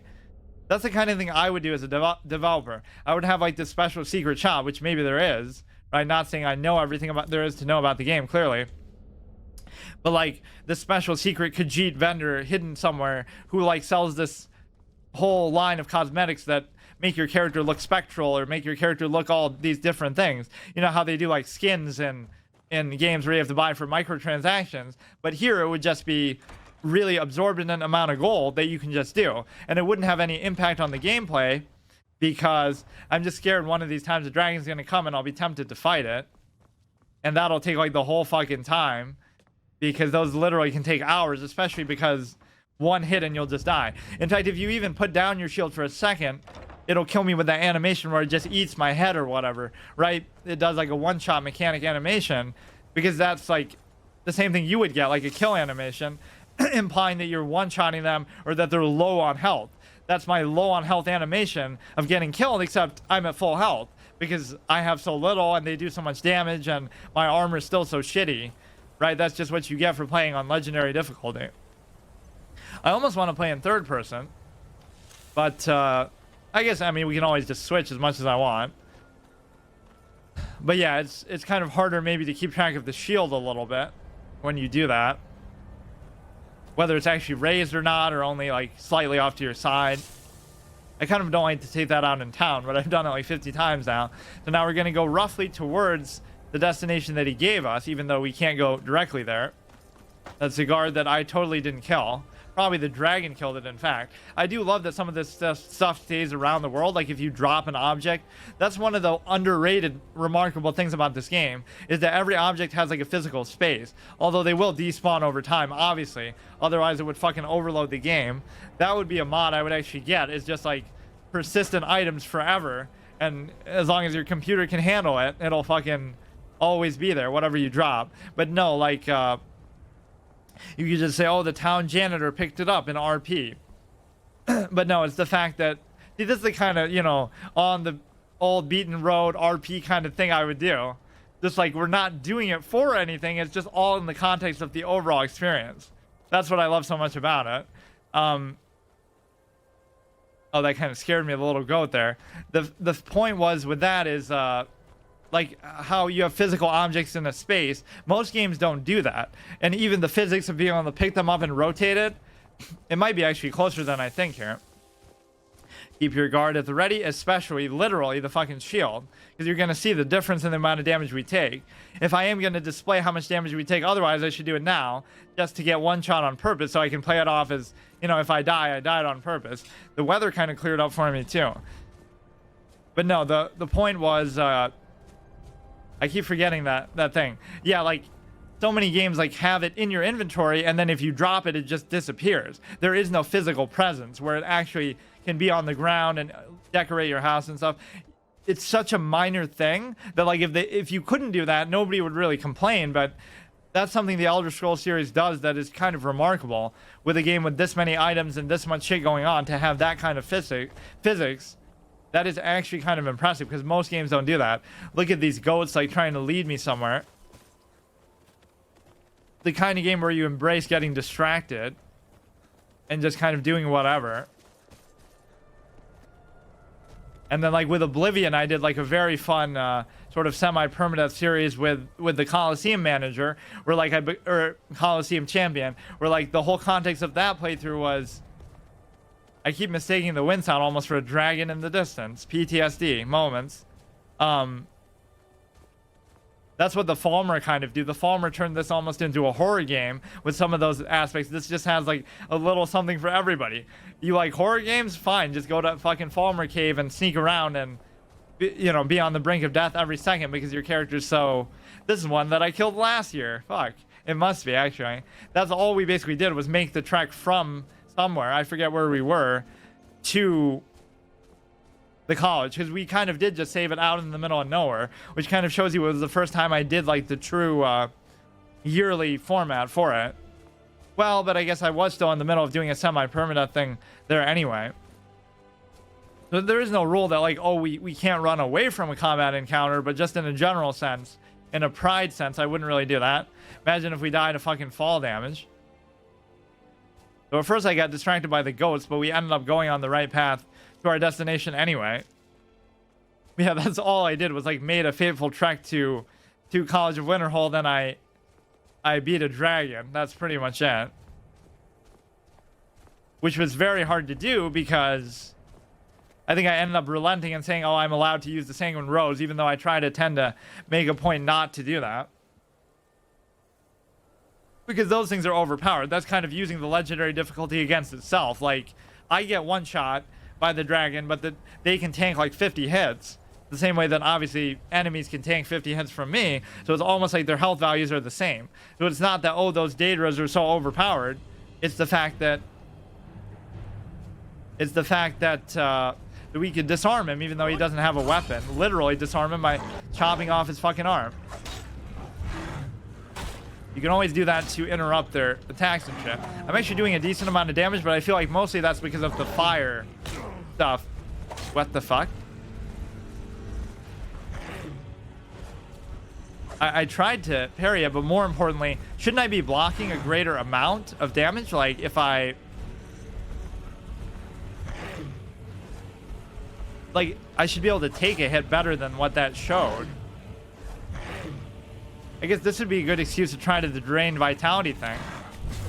Because even, like, over time, 1 health over time could help. But I think it's a lot more than 1. I don't know why it just says. But then again, I barely have any fucking health anyway. So over the course of a long fight, I think that's a very just... Let's actually see. Yeah, that should do nothing. That should do nothing. Or very little, right? You're not just doing that, but you can't let yourself take a base run hit like I did, right?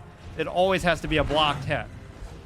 So that's why if you fuck up a parry, I think that's what left me exposed. So I almost don't even want to parry, or I got to get better at it at least. But look how intense and epic this one fight's going to be. Or maybe I just did it too late. Of course, the range on your weapon is never going to distinguish that much, right? I don't think the weapon types really matter. Imagine if the next game has fucking melee combat as good as Dark Souls, like where every weapon feels distinct, even though it does still have shitty hitboxes at times. Yeah, he's getting pissed at my patience here. This is what it turns it into. Like this is just on legendary difficulty too, without any mods or anything. One combat encounter feels like this. That could lead to me getting hit. You can just kind of spam the shield bash in a way that's kind of cheese. But see, even one of those hits, if it gets through in the immediate aftermath of doing it, and you got to manage your stamina a little bit too. And I'm also not power attacking because I'm kind of afraid of that.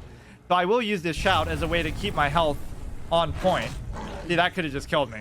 That could have just been it. And so now it would be justifiable to switch. Fuck. See, if you fuck up the parry, I don't know exactly how I fucked it up. That can get you killed.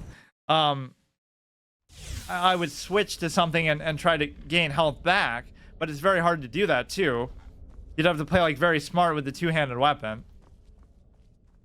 But that's just to show how even squishy we are, even with the full tank set in mind. So you really have to rely on the shield quite a bit. You're gonna sell me even more soul gems, even though... The Eye of Magnus, here but lost. Insert joke about Magnus Carlsen, ha ha ha. He has such a good eye for calculation. Yeah, that was unfortunate. We lost to a single fucking frost troll. We don't have the kind of flexibility we had last time where, you know, it's still the same condition, but it's just a lot easier because you can stay at a distance and whatnot. That does make it a lot harder. You have to go up and just fucking face tank it. So the biggest mistake that was leading to me getting hit there was, obviously the power attacks can work as sort of a way to stun them too. It's that I would miss a parry somehow and then get a hit through it. So as soon as you're done parrying, even if you're holding down the shield button, it still counts as like a direct hit to the face, which is kind of unfortunate.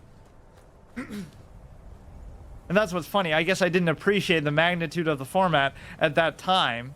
Like I said, you know, we only played for like 2 hours last year. Today I'm going to do at least a little more than that. A lot more, probably. But, yeah, I didn't appreciate that. Like, I really meant that I was only going to play it on next Christmas.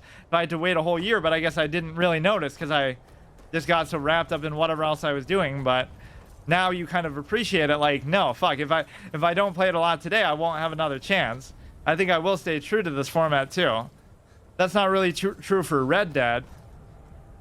Where like Red Dead is a Thanksgiving tradition where I do the Bounty Hunter series, but it doesn't mean that I can only do it then, right? Like I did it in February. I can do it once in a while, but it's usually like a special occasion still. Yeah, we'll do it for fucking Valentine's Day and Thanksgiving for fucking killing innocent officers of the law and just getting our bounty as high as we can. Even that's like a suboptimal sprint because we shouldn't be so enamored with what if something comes up upon us now. So the biggest mistake is either don't try to parry at all or just do it better or try to like power parry. But I am kind of concerned about my I am a little bit concerned about my stamina if I try to bash them too much. But my damage was actually pretty good. Like I said, it might be just because, oh, frost trolls are weak to fire. I think trolls in general are weak to fire, actually. I think it says that even for regular ones on one of those tooltips that you get like on a loading screen. Not that I see those loading screens so much because I die so much, of course. Obviously, just going in and out of buildings and stuff. So let's take the generally same route. I will stay kind of on this objective for now, but you know, there's no rule that, oh, I have to only do this. But I kind of would like to do a whole bunch of these college quests because they are quite good. So that's like a Falmer hut. It's rare to kind of see those out in the open. Or no, it's not a Falmer hut. It's like a giant / mammoth area, I think. Which would kind of tell you that's not somewhere you should go. Because I don't even want to fight them. There's no reason to. But also, I'm not afraid of them. Yeah, I could block a dragon. So it's kind of like an upscale kind of idea, right? The idea that I can get killed by like the most basic enemy if I don't have my shield up, but then I can block even a giant, or I can block a mammoth or a dragon with ease if it's just up. It'll do next to no damage still because just the percentage value is so fucking high. It's almost like they should be hitting 0 but it obviously doesn't let you do that. There's no reason to really do that right now. Speaking of the Falmer. That's the only one weakness of this game from a scopes and scale standpoint. Yes, it has a little bit of environment variety, but they should have let you go like into like a whole nother zone through a portal. Like, oh, we're gonna take you to like a volcano or somewhere else, or we're gonna take you to a desert, right? Not in Skyrim itself, obviously, because it goes without saying, just in the namesake. But hopefully we'll encounter that same scripted frost troll that's probably meant to be there. I love these kind of encounters just along the road. Because you might think, oh, these road trips get boring, but we're not even technically on the road. We're just on some random path. Yeah, I even see him there. Nice view distance. You wouldn't get this on fucking console. I could just choose to avoid him, but no. We shouldn't be afraid of a single fucking troll. you always have to be aware of the level of enemy type that you're fighting. Not like literally their level, but like whether it's a bandit chief or something. But there'll sometimes be like random ones that have higher health values too. Like there'll be 2 bandits that are just called bandit. Oh, you know, we could do like the shield charge thing too. I just don't want him to go and maybe aggro more. This is just a 1v1 between you and me. So how would we do this again? We would like... You got to keep him stunned quite a bit. Even if I do just like regular power attacks and stuff. Well, regular, I mean.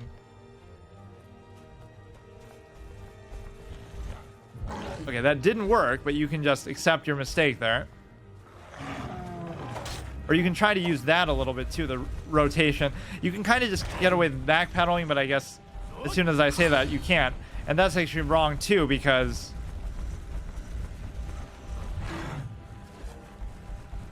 Yeah, I guess the healing mechanic isn't as easy to do as I thought, because you're not really going to get the chance to... It's that second swing that he does, where he'll do like a quick swing somewhere. You can use the slow time to just get away.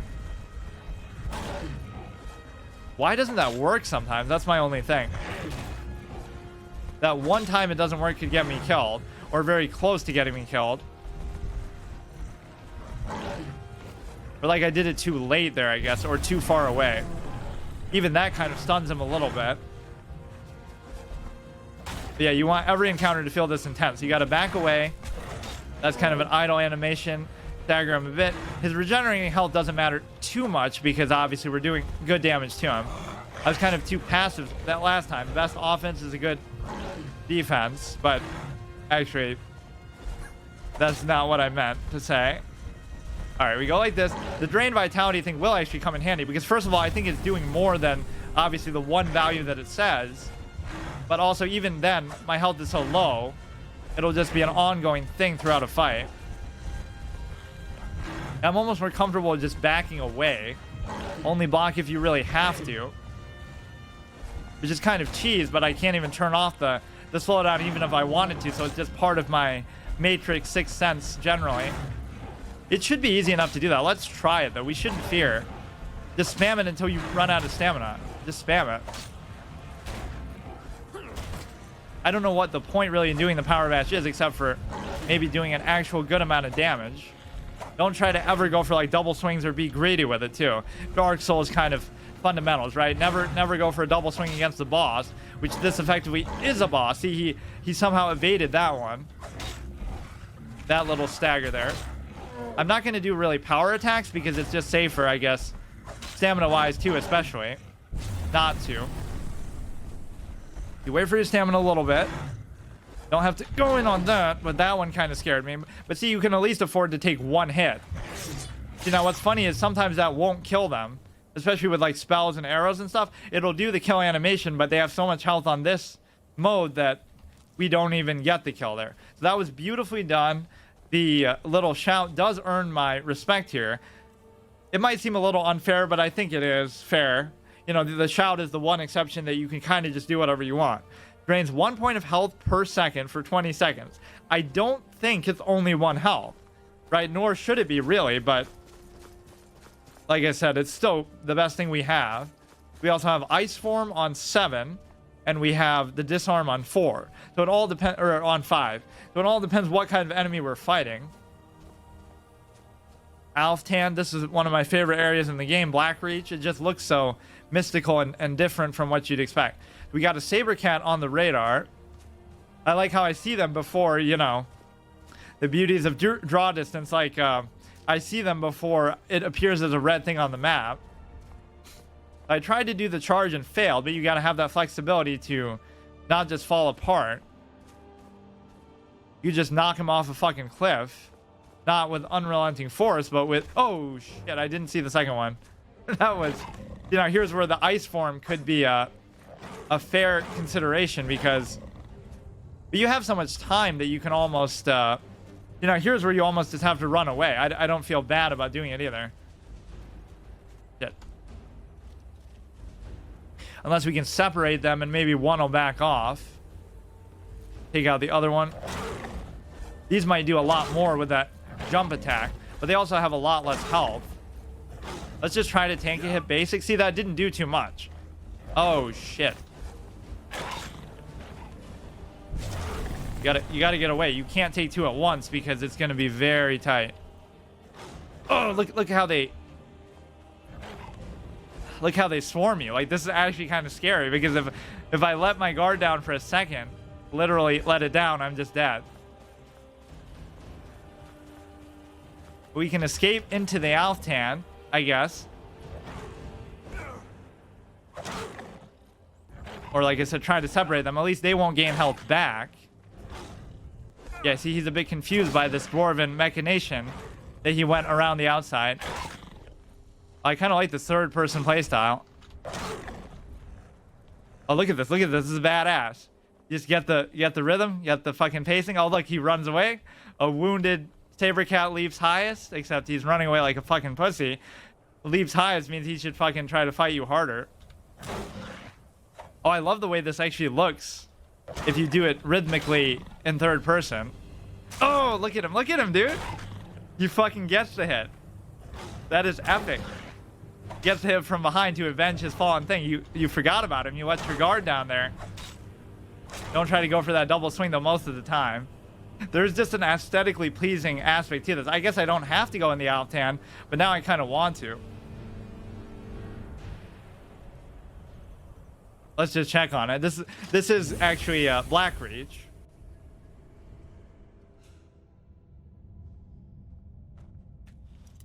Oh shit, we'd have to actually break in. I don't know why I'm even doing this. Imagine not having 100 lockpicking though still. That's kind of insane. And it's not like I make a point to try to avoid taking locks in general. Yeah, I think the third person does a better job of conveying the epicness of some of these encounters. Of how tight it is, like if you fuck up a block or if you get hit, like how we got hit from behind. That was amazing. We beat the guy, we're like, phew, we're finally in the clear, and then he fucking just gets me at the perfect time. That was actually clutch by him. Hit me from the wrong side. It didn't appear on my camera for a fucking second.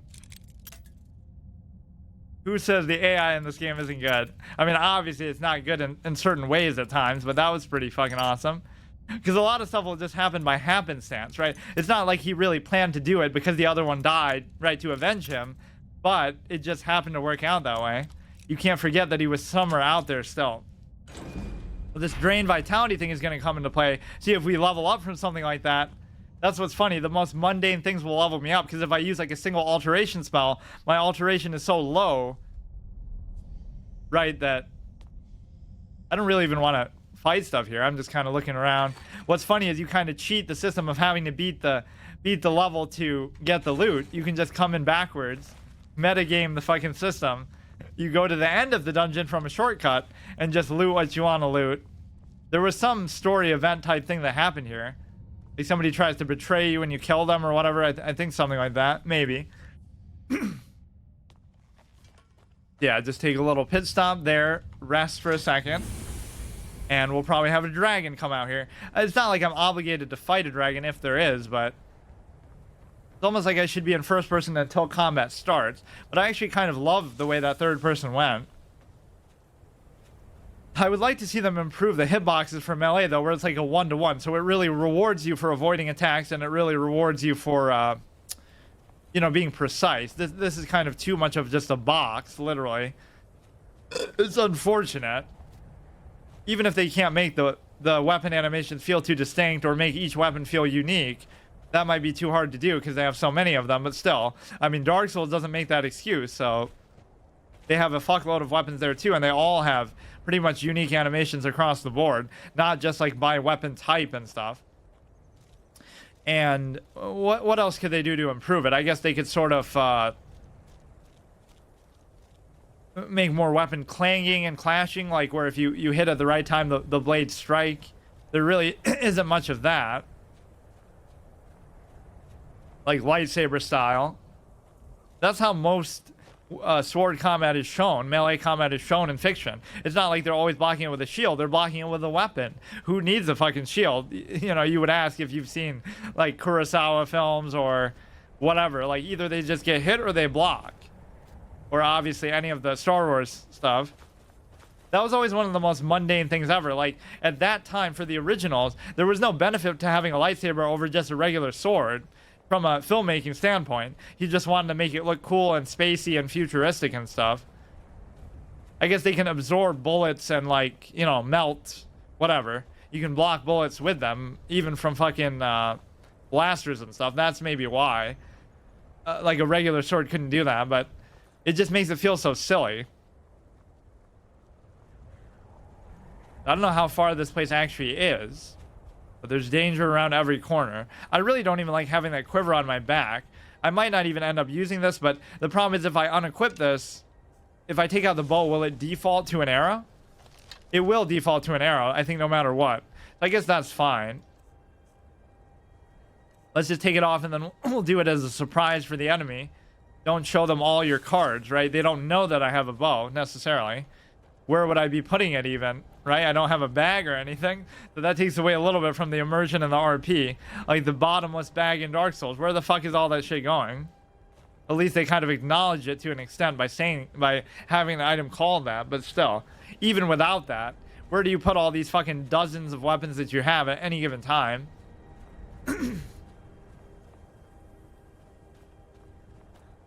Yeah, the reason why you don't sprint is not just because you're taking in the scenery and getting immersed. The real reason is because you sort of don't want to be caught off guard with any less stamina than your maximum. I think we're getting close. So yeah, this won't be a checkpoint like, oh, we get to save it once we go in there. We would lose all of this, literally. Yeah, the shield charge hasn't been working. Maybe that implies it only works on humanoid enemies more so. So you can't sprint and then start to block. It'll stop your sprint. But if you're already blocking and then you sprint, it does let you do that. But no, I think that ability basically also implies that you can sprint with a shield for the first time ever. It's not just that, oh, sprinting with the shield happens to let you shield charge and knock over enemies. It's that you couldn't do that interaction at all before, I'm pretty sure. I think that's like a bandit camp. We don't really... Or it could just be like a fisherman or something. Let's sheath our weapon out of respect, but I don't know. It could be either one, actually.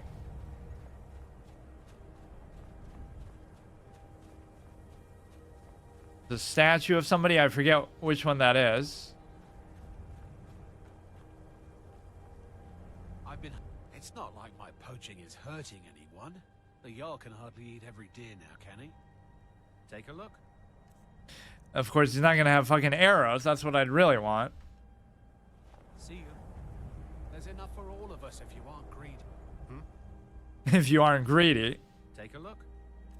You see how I'm dressed, dude? Like, why do you think I would want your shitty fucking food? Until next time.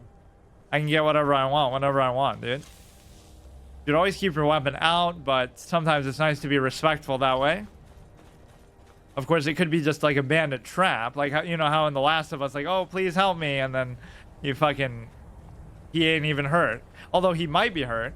That's kind of a stark assumption. Maybe he really did get hurt by somebody else and then, you know, either he's very committed to the act or he's just using a real wound to bait somebody. To make you feel his pain, as it were. The Bella, I tend to not like to use these, but... I mean, I guess the RP of this is you're not traveling around to do it. You're happening to come upon it. This also helps you absorb spells. So it's not really the type of stone I would want to use, but whatever. Other blessings removed. Maybe I had some blessing that was really good that lasts forever, but I think most of them really don't.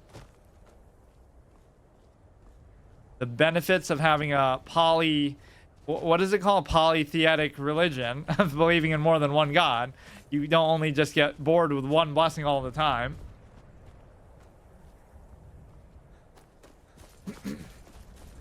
I don't even know when Elder Scrolls 6 is going to come out now.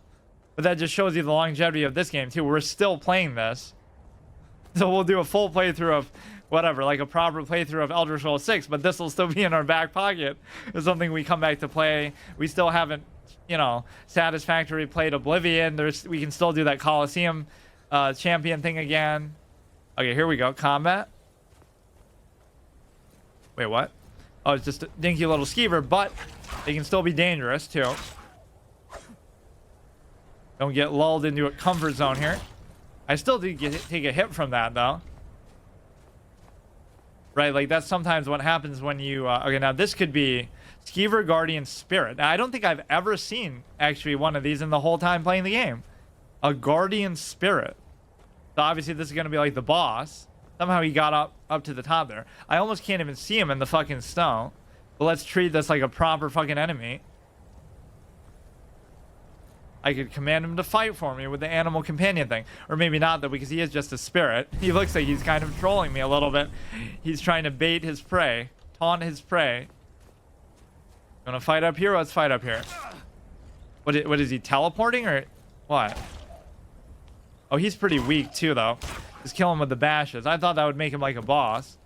Defeat the Skeever Guardian. Return to Froki. Oh, it's not because it's related to this quest. It's just a random objective. That was actually something else. I thought it was just like the college quest. That we would go here, pick up a book, and... Or maybe he was just guarding the entrance to it.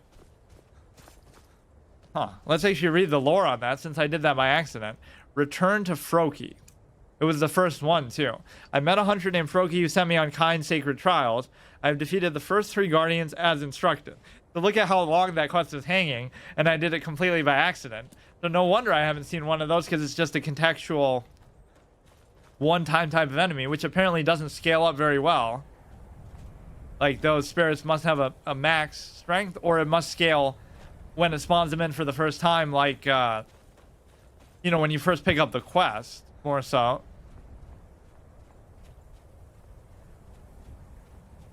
I like that in fiction, that sometimes, like, deers and stuff can, or like rats and stuff, like the rats are running away, so you know there's something dangerous, you know there's a bloater. So here's going to be a bandit trio. You can block the arrows at full value. What I'm concerned about are the other 2, which I saw for a second, and wait, what the fuck? Oh shit. I can't put my shield away, but that's a tough one. Wait, he did the animation, but the healing thing, oh fuck. Too bad, Froki. I guess we'll never complete that quest. Sounds like I'm saying Froki from Pokemon. So I got baited in to come too close. What you have to do with the what you have to do with the archers is you got to find some cover, because like he hit me for half my health through the fucking shield, or somehow he was hitting me anyway even though I had my shield up, right? That's how it's supposed to work, is that any shield play is completely going to negate the archer as long as you keep it up. I couldn't put it down there either, and you don't have the greatest mobility. Oh, that's another thing they should add in games like this, is like how Spellbreak and all these games have like a strafe off to the side, like even Anthem.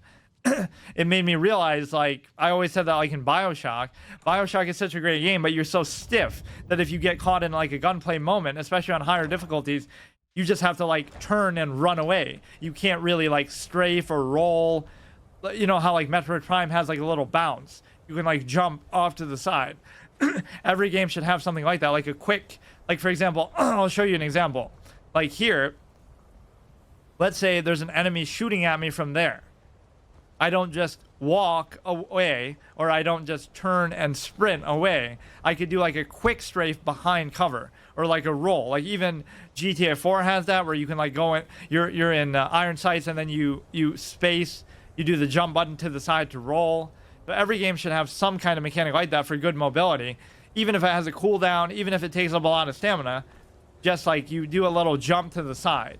So even here, despite your ability to move fast and sprint, and even whirlwind sprint is kind of like that, but even then it still doesn't capture quite the same effect of like, I want to just be able to dash to the side. That still would dash only forward, so you'd have to turn and do it, which is fine. But now we should almost take a different route, right, where we don't in fact, let's go behind. I think there is a pathway up here. So the bandits can be very scary like that in groups. It was a great combination attack. The archer got me to half health with like 1 fucking arrow, so that's very tough to deal with. So as soon as you see that, you got to just move away. Either you got to run away, or you got to find some cover. So we completed some miscellaneous quest objective, but unfortunately, that was not. That's not going to be saved. Oh, here we go. You want to start with bandits already? They're fighting like each other though, or something. Or they're fighting like an ice wraith. Maybe they're not even hostile. But you'd think they probably must be. Oh, shit. As soon as it's dead, now they become hostile. I can't fucking take this many on. Oh, but they're still fighting it.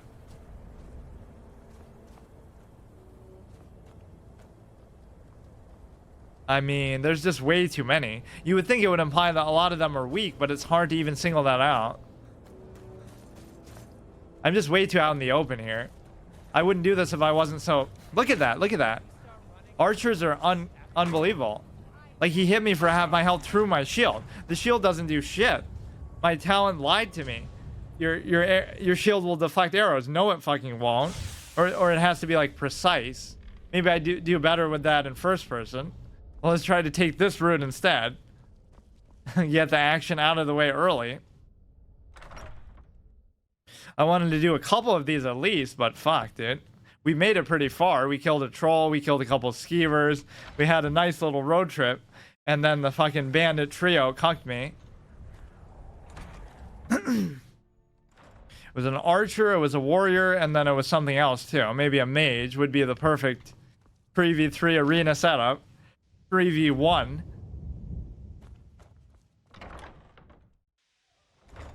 Okay. It's not like I even have to do this quest necessarily. That's the whole beauty of it, but I would like to. Make sure we're actually tracking the right one. Find the copy of Oh, it's only the chronicles of that. I thought that was like the place we were going to. Like, find the book in that place. So that would make it seem like a Dwemer ruin, but it could be technically anywhere. What a coincidence that would be if it happened to be in a Dwemer ruin too.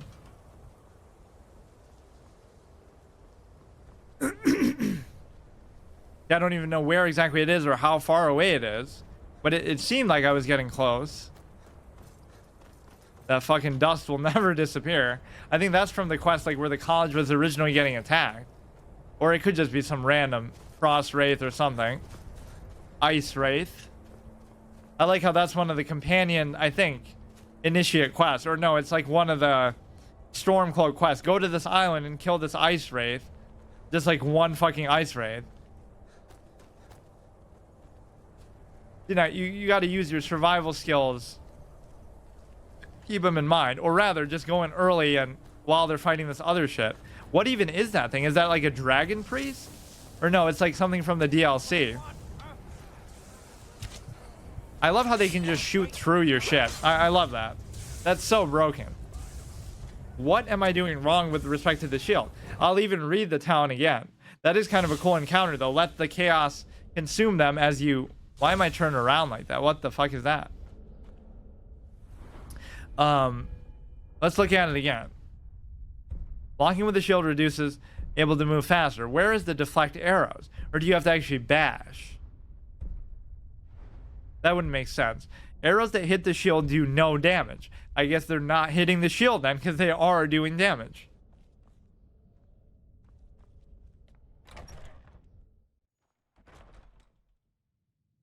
Well, that was like a very fun, immersive setup for the class thing too, like, or like the style of play. The problem is, imagine if I have to do that every time. You know, it's just the last time we did play as a mage, and playing as a mage is something we do a lot.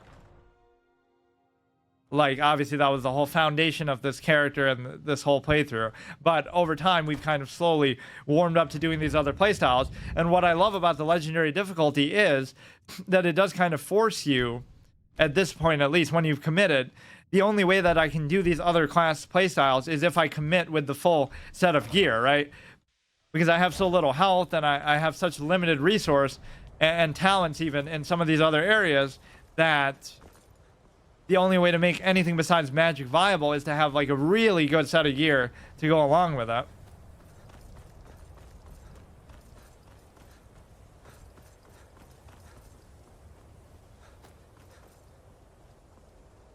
This is just truly a game that never dies, though. But I'm sure for some people, they'll say, oh, I'm bored of it, or this or that. And it's one thing if you just don't like the game, period, mechanically and otherwise. Certainly the melee combat and other things leave things to be desired. But what I mean is, like, if you play this, like, like, not even like I do, but if you play it, like, in an immersive, conducive kind of way, This type of encounter, I don't think I can even do. There's just too much shit. I want to understand the arrow stuff, though. Why? I mean, this would be hard to do, period, but at least as a mage, you'd have... Oh, you know what? You are allowed to use the bow, too. The one that absorbs health, but some tank I am. I can't even go in and fight like 50 enemies at once. Like, they certainly know I'm here, so... You gotta almost bait them. See, that didn't do any damage. Somehow the arrows are really tough like that. Now we got this guy isolated. I just assume he's not going to do too much damage because he's a mage.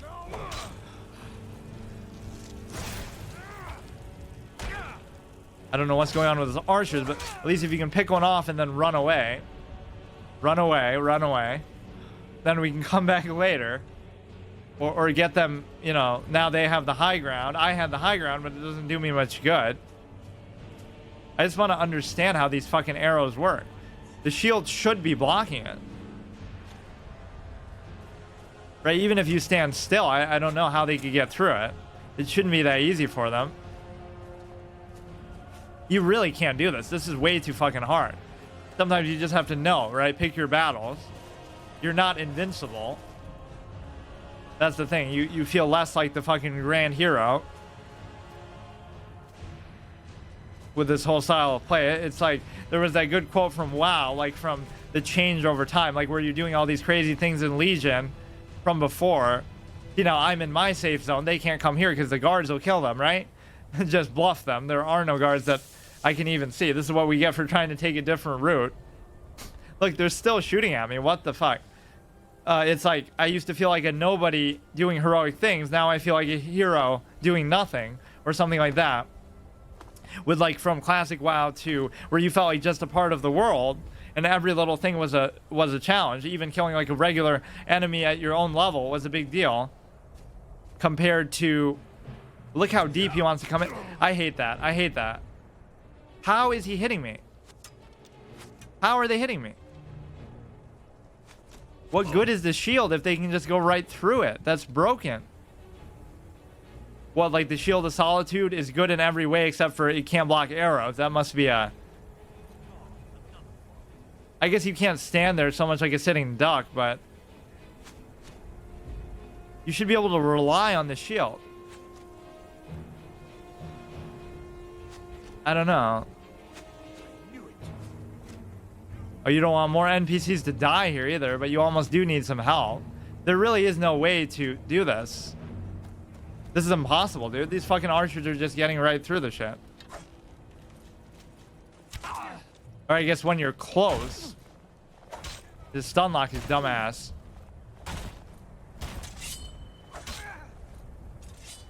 Yeah, use your fucking stupid thing. But yeah, it's very hard to beat archers, especially when they have this much health. And especially when they're doing like half your health with the bow. That's not really fair. Like, why should he be tankier than me if you're to put it in the player context? You don't want to back away, but he's making me back away. You need a little sliver of health, and my stamina is in dire straits too. So let's just fucking go for broke and then run away. Run away from the archer because his dagger is so mighty. Am I right? Perfect strats. We can barely take these guys one-on-one, dude. What the fuck? That's so fucking unfair. Like, even mages typically... Well, I guess there'll be some mages who aren't that squishy, but... Use the rock to block. That's unbelievable. He just domes me in the head. I don't know how blocking with it... You would think it would, you know, kind of give you that much benefit of the doubt. That you have your shield out, you're close. They just shoot me in the fucking head. I can't deal with that. You would have to, like, sprint him down or something. Shield charge him. I do kind of want to address this bandit thing, but... I just think there are some encounters that you just can't deal with. Like, and this is one of them. It won't happen as much, I guess, in dungeons, but... There's, like, literally 100 of them, and I just can't do it. You'd have to use like all the tools in your belt. You'd have to sneak kill one with the bow and then use a shout on the other and like all kinds of other crazy crap, but it's just not enough.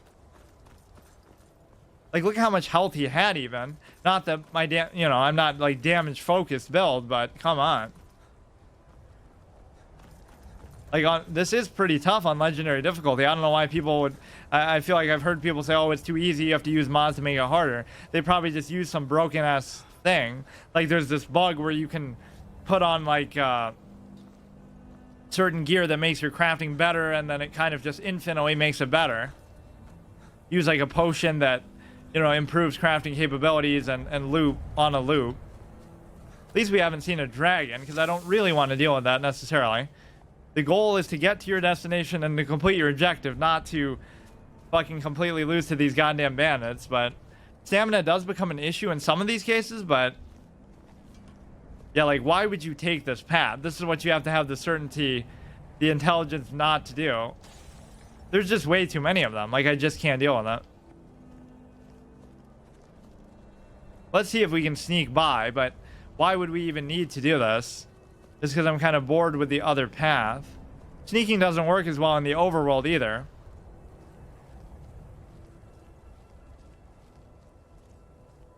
Like, it can sometimes be broken.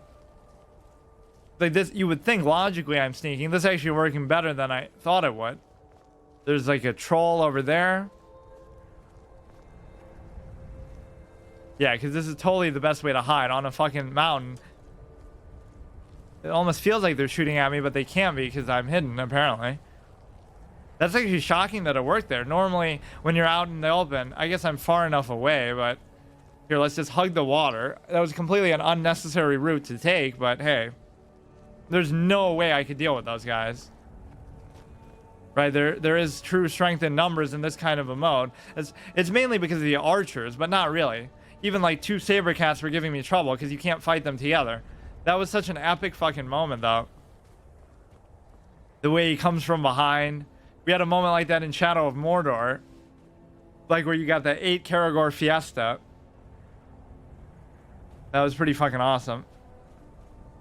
The worst you'll face on this kind of shoreline is just the fucking Horkers. Although even they... Yeah, let's actually test them. Although they're not really aggressive. I won't even bother with it. We haven't really had a successful shield charge yet. Because most of the enemies that we fight are not... I mean, if he decides to attack me, I'm just passing by, dude. Alright, we don't want any trouble. Yeah, blocking arrows is very unreliable, unfortunately. Either you have to be, like, super close, or... It just, like, is almost dumb luck. Or are those the bandits circling around? Now I'm fucking scared of them, dude. I don't want to fuck with them. The only thing we didn't do that was defensive minded was like, oh, we didn't change our stone to like a defensive stone. But even then we kind of did, because we kind of have one already, because we have the Atronach stone not only to give us magic and whatever else, you know, magical benefit that it gives you, but it also absorbs magic, so that could help me here too. In fact, that out of all of them, after consideration, that might have been the one that I decided on anyway.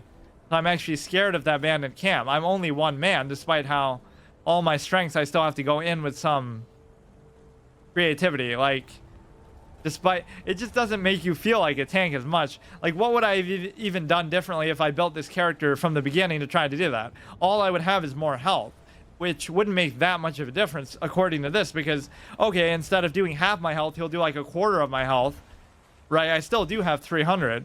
So at some point, these values become kind of busted. My gear is decent, at least armor-wise, but you rely on the shield a little bit too much. I guess it must be on this island here. Yeah, you got to find creative ways to go about your objectives. What is that? I can tell if that's an enemy or just a log. It's a snowy saber cat. That's camouflage working, even though he's not really in the most camouflaged setting. You'd rather bash him there than try to do that. You can do it pretty reliably. Is this buddy going to come from somewhere? You got to stay aware of your surroundings. National Geographic, how to kill a saber cat. Just bash it with your fucking shield. These guys, at least health-wise, aren't too bad. It's pretty forgiving, though, how you can just spam this. You do gotta watch your stamina, and of course, if there's more than one, a Horker really wants to get in on this, dude. You really want to do that. When I just killed the saber cat, he was the king of the jungle of the tundra. Now I'm the king of the tundra because I killed him. Like, what are you thinking, dude? Why would you want to bring this on yourself? They are pretty beefy, though. They're pretty horky instead of porky, I guess. I haven't been using power attacks very much because they're so, it's such a high-risk thing. On something like this, it doesn't matter, but, you know, even the saber cats aren't as tanky as those, surprisingly. It's just harder to hit them because they're doing so much. So you can deal with 1v1s, but you can't really deal with archers or, like, large groups. Which, to be fair, even as a magic thing, I would just hide behind a rock and try to take out one at a time, but you saw how hard, like, that Fort Fellhammer thing was. I guess maybe you didn't because it was last fucking year, but that one fort was crazy to deal with. I guess it wasn't up here after all. Gotta be careful about fall damage a little bit. Now, this is all just to do one miscellaneous quest to get a fucking book. But that's what it turns it into. The last time was the journey to College of... It makes it like an episodic series. It's like a TV show, right? Like fucking... this time on Adventures of Skyrim, Adventures of the Dragonborn, our hero makes it through the oppressive wasteland to get to the college. And then he takes a nap, and then the episode ends. And then next episode, you have to wait a year for another episode. Then he fucking goes and gets a book and comes back. Like the most mundane, tiny little things that you do turn into an epic adventure in this wonderful world that I've, you know, also played into this a little bit, but this is what the game allows you to do. Man, how fucking far is this place? It could be deceptive, right? Like, the thing obviously gets bigger. Now we're almost in Dawnstar. What the fuck? But see, that doesn't even subvert the permadeath condition that, like, oh, we could rest in... Or no, this isn't Dawnstar, is it? This is... No, it might be. Yeah, don't even use the world map. That should be a consideration, too. But for some reason, the Horker went aggressive, but I think it was because it saw conflict, so it wanted to join in on it. Normally, they're not going to just attack you for nothing. See, my weapon is even sheathed. I'm showing respect. The survival mode could be right up my alley too, but I don't want to combine that with already all the things that we're doing. It's not even like, oh, I'm making a suboptimal character on purpose. It's just like, I built it a certain way, so I'm kind of behind the 8-ball if I try a different style of play, which this certainly is. I guess I never think of these masks as heavy armor. I guess maybe some of them are and some of them aren't. But like the dragon priests are priests, so they're not like fucking tanks where they're trying to wear like the armor that I'm wearing, but somehow the helmet still fits with like 40 armor, and this might be totally halfway across the map. You can hear some kind of plant or something. Those could just be like fish or mud crab or something. Yeah, I forget what that sound means, but it means there's some kind of rare herb or something nearby. Argonian, and you can't even fight underwater. What kind of a fucking pussy are you? He's on fire in the water. Makes perfect sense. A lot of games actually allow you to do stuff like that. So where is he? Gotta bait him to the edge a little bit. And before that, one shots me too. Like, I wouldn't be surprised. I don't know where he is though. He just keeps going away. Oh, that would disarm him. I was trying to do the one that drains his very little vitality. That'd be a good way to get an idea of how much health stuff actually has. Because it's like, it's kind of annoying to do actually. Because you, for some reason, I remember you being able to attack underwater a little better than that. Not like while you're swimming, but still. If anybody should be able to, oh, this is what it means. A Nirnroot makes that little sound. That's kind of a cool little RP aspect. We'll go around the whole fucking world looking for those. There are a couple here, actually. How far away can you hear it from? Like, if you listen for it. You have to be pretty close anyway, so you'd be more likely just to see it. But I guess you'd be... If you miss it, you'd be at least compelled to look for it once you do hear that. See, we're completing all these other, like we completed that quest for Froki without meaning to, but then we died, so we don't get to save that progress. That's the issue. I'm gonna seek out a Sabercat's den for some reason. Shelter from the cold so I don't get pneumonia or hypothermia or something. Or no, it's not. Maybe it used to be. It used to be a person, then it got killed by a Sabercat, then it used to be a Sabercat that got killed by a Frost Troll. Now it's gonna be me. I'll make it my new home. You go ahead and go like this. You gotta wait for the stamina a little bit. We don't really have a great way to get stamina back. As much as I like, using the shield bash, it's kind of hard to do at times. You can obviously just backpedal your way to freedom at times. You shouldn't do it maybe that early. You gotta be patient, but these guys do kind of punish you with the fact that they obviously have regenerating health too. Man, it's kind of hard to connect those because you're afraid to get in that close.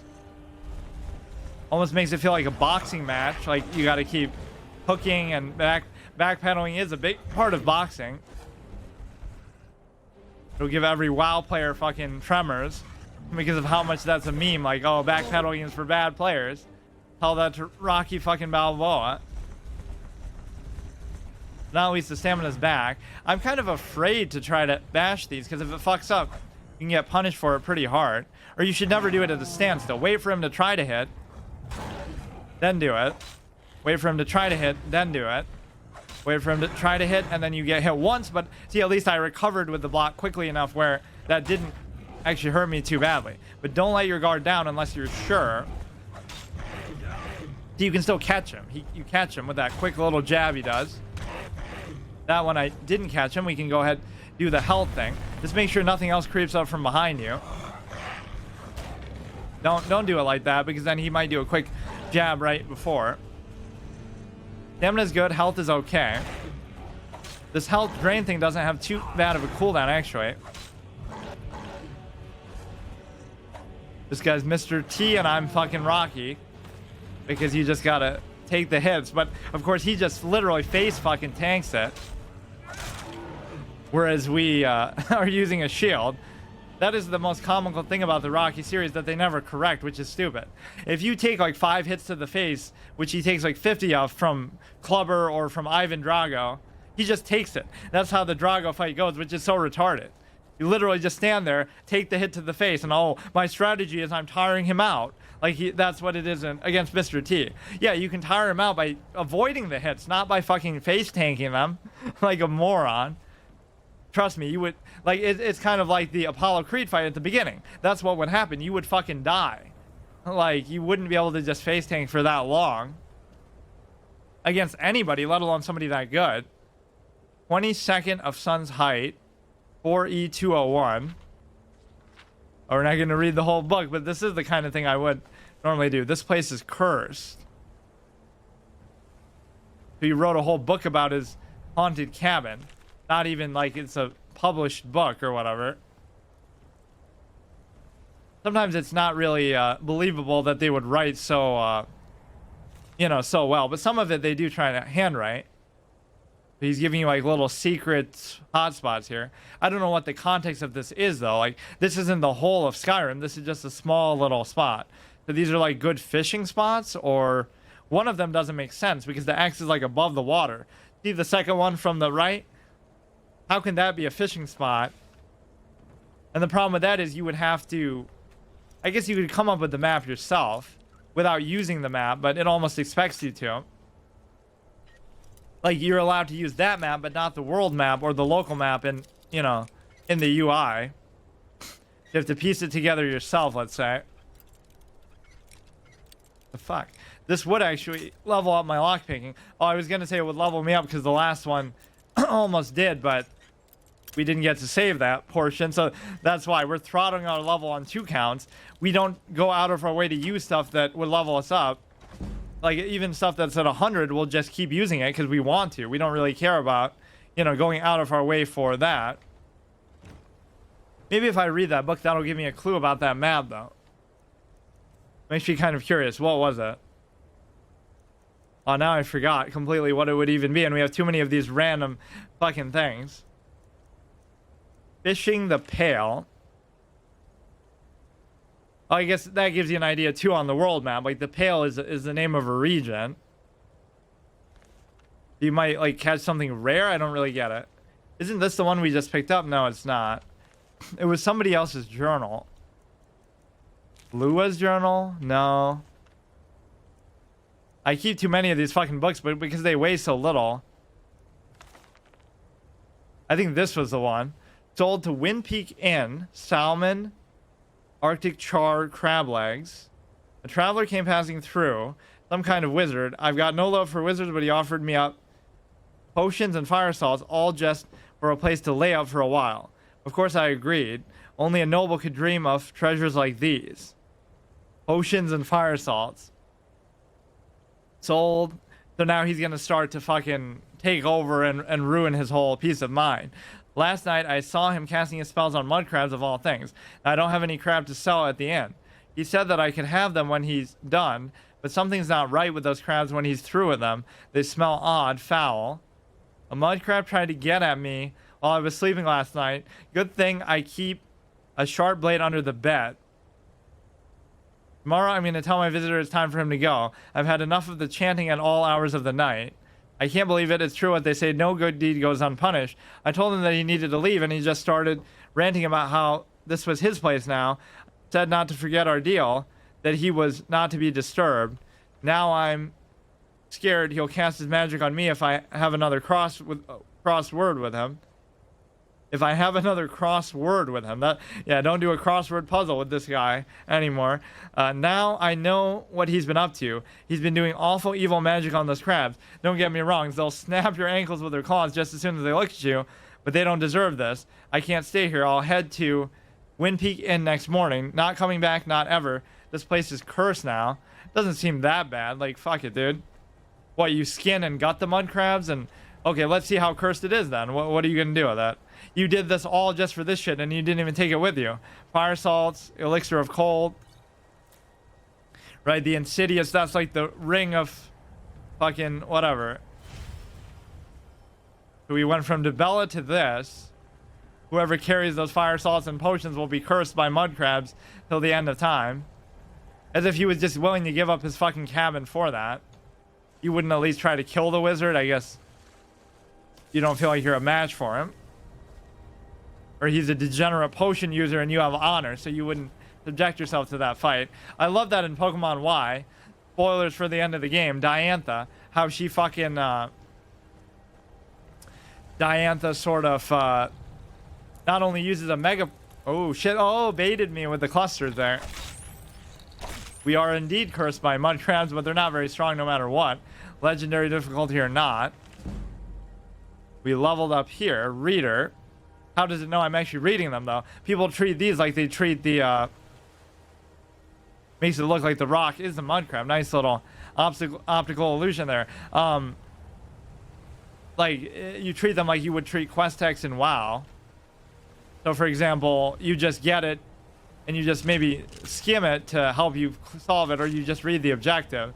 Like, here you just read the fucking title page, and then you're done with it. These are always fun for RP, like you're a pirate. Fine boots. Potion of healing. The Wolf Queen. There's like a million of those. Tomato. I don't care. So some of this we are picking up for value, as much as I ridiculed. Like, why do I have all this shit in my bag? I guess we never dumped it off. We just got to the college after killing the dragon, and I was happy with it. Spiky grass. Actually trying to pick up random oddities for once. We have plenty of space, though. 239. I don't think we're going to pick up anything too heavy or too big.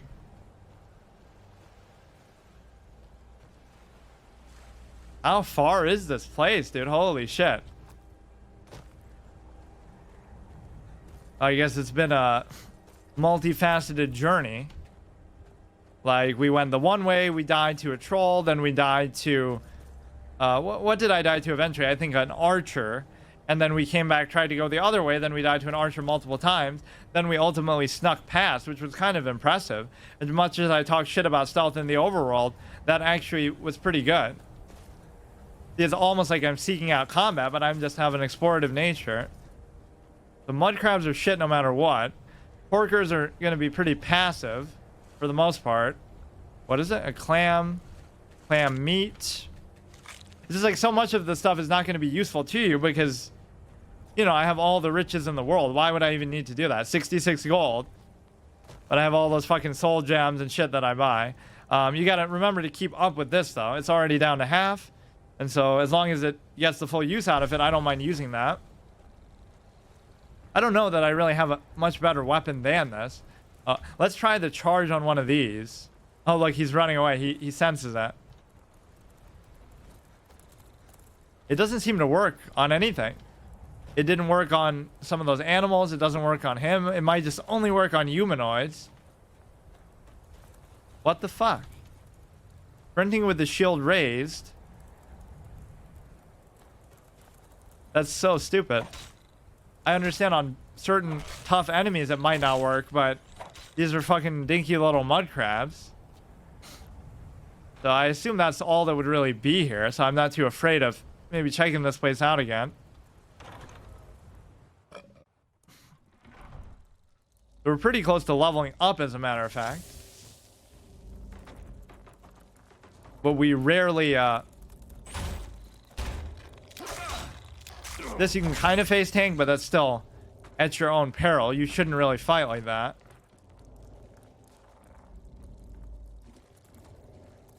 Cool little tilted camera effect. Do one of those avant-garde filmmaker things like, oh, this is that scene from the Titanic where he turned the camera at an angle and he let you experience what it's like to be on a ship about to capsize. Ha ha ha.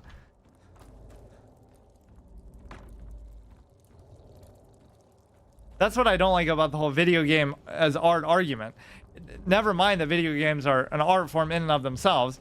Think about it on a more literal level. The Mona Lisa could be considered a work of art. So put the Mona Lisa in a video game and there you go. It's not even that it is a work of art, it contains a work of art in it. And then, oh, Mozart's music is art, or Beethoven's music is art. So the soundtrack for the game could be one of those things, right? So not only is it an art form in itself, but it's like film. It can contain several other art forms within it, and then on its own, it can be a work of art too, like in terms of the storytelling and whatever else. That's what I find so silly. If a simple painting can be a piece of art, a game could contain thousands and millions of pieces of paintings in them, or other works of art, and, you know. So any one of those things can be a work of art in and of itself, let alone on the whole. So those are the two superior forms of art in existence, are movies and games, because they have the capacity to contain all the other ones. A book is just a book. I guess you could have pictures in the book, but you can't have music in a book necessarily. And, you know, music can only contain, it can contain a story and it can contain visuals like a music video, maybe. But I'm just saying, like, film and games, combine them all into what can be the complete product. In fact, games are superior in the sense that you can even make it something else too, as the player, right? It's a film is a passive experience, whereas, and I'm big into films. I mean, that's how I started making content online. In fact, was like movie reviews and stuff. I guess you can't escape from here except for going through the doors. I thought there was a chest here. Huh? Oh, it is. Kind of blends in with the other one. Lockpick. This will be my best chance of actually leveling up. That's why I don't even mind necessarily if I die, but it does keep you on this sort of endless loop. So why is it telling me to go into that one? This will probably take me back into where I just was. That is kind of cool. I didn't realize how this camera angle just stays no matter what angle you're at. Like, even here, you can kind of sense the slant. So this one little ship does a filmmaking technique. So I guess that's awfully artistic, isn't it? I kind of want to see where that other door goes, though, if you go, I guess, out from the cargo hold angle. It's just such a petty, stupid kind of argument. that people would make, like, oh, you know, how can it not be if it contains the others? But yet people just always want to act all stuck in their ways. Like, I think Roger Ebert said that, and like, okay, he watched movies all his life, so he's obviously got a horse in the race, you could say, with trying to act like film is the superior thing. But watch somebody make a movie in a game, right? Like, you'll make a full feature film in a game and be like, oh, that movie is a work of art. I'll put The Godfather in Skyrim so you can watch Godfather while killing mud crabs and shit, right? Like, you know how they have the radio, like in Fallout, you could have like a little thing on the screen, like, oh, look, in the top right of the screen is a movie. That's a work of art. But this isn't the whole game that contains it. And you might think that's just stupid because it's like, oh, you can just insert it into there. But theoretically, you could make a game with a story that's just as good as one of those stories too. Right? I didn't like how people celebrated, I guess, the Last of Us story so much because it's like, oh, it's like Children of Men. So if that same story was told in a game, they consider, oh, it's one of the best game stories ever. Children of Men is a good movie, but it's not one of the best things ever. Right? So I don't like how it gets special treatment that way. The way to really sell that point would be if you had some better player interaction with it. Oh, here's another Nern route. How many are we up to? We up to 3. For Ingun Blackbriar. I don't even remember who half of these people are, but this seems like a decent place to get them. I think I hear one.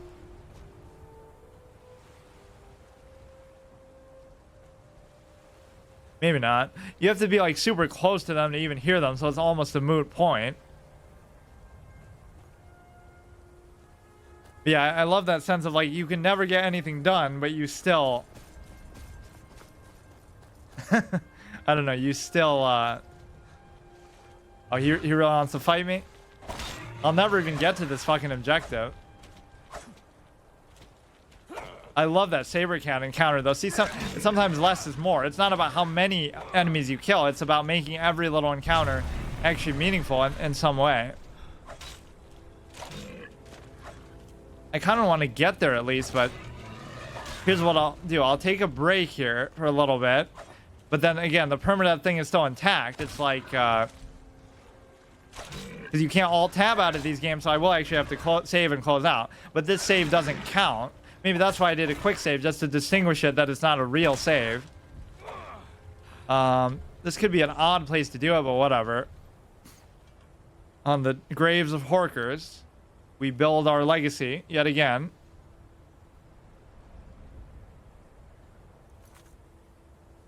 Too bad, though. That Froki's going to be disappointed that we didn't get to save that progress. I'm going to get this guy's book if it's the last thing I do. Where is it? I hate how annoying this is to actually get to capture because... Or it's not even annoying to get it to capture. It's annoying to know whether it captures or not because... it's like... You can't see it and then you can't tab out either. I have to first get rid of this first. I don't know what the anniversary edition is either. There's all these other modes and stuff like, oh, you know, anniversary or survival mode and stuff, which is kind of cool, but I don't know if you have to pay for them or what. Okay, here we go. Capture a specific window. It's one of my oldest game captures there, and I still left it there. I'm glad I did that. Otherwise, if I put a new one, it might not work. Or how would I even put a new one because it wouldn't even be open at the same time that I could interface with OBS, whatever. Very strange, but that's how pretty much all Bethesda things are. So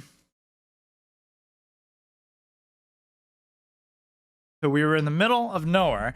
Now you would think, oh, this is something I'm not allowed to do, which is correct because if I die, I don't get to start back where I am now, but...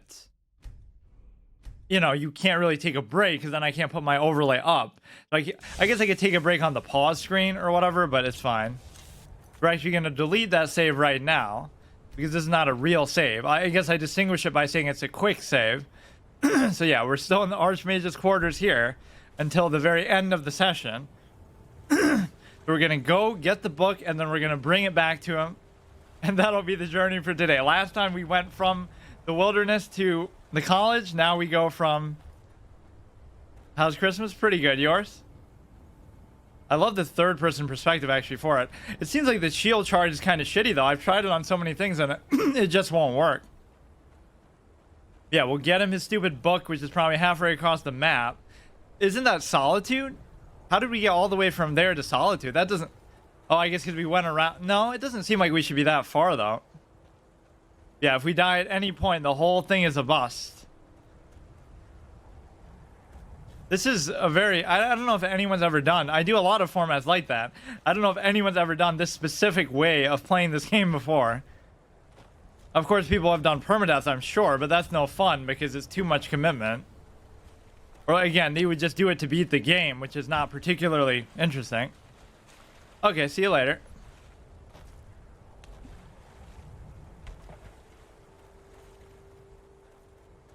I still have like a week left before I have to get my coveted 1200. But that's going to be very important. So I think the best way to is to pace it. So I probably should play it a little bit today, even if it's only for like a couple games. It's usually like a 2-game threshold. I win the first 2 and then I start to tank it. So why even bother? I'm pretty sure that must be Solitude. So where the fuck did he take me? And how did I get this far even this quickly? Oh, here we go. Combat. Oh, it's a little chorus thing, which okay.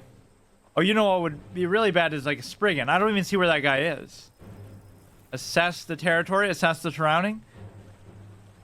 Could be a trap, like they bait you in and then there's more of them. It's hard to even see them. Oh shit, that's one thing I didn't account for. The shield doesn't do jack shit there.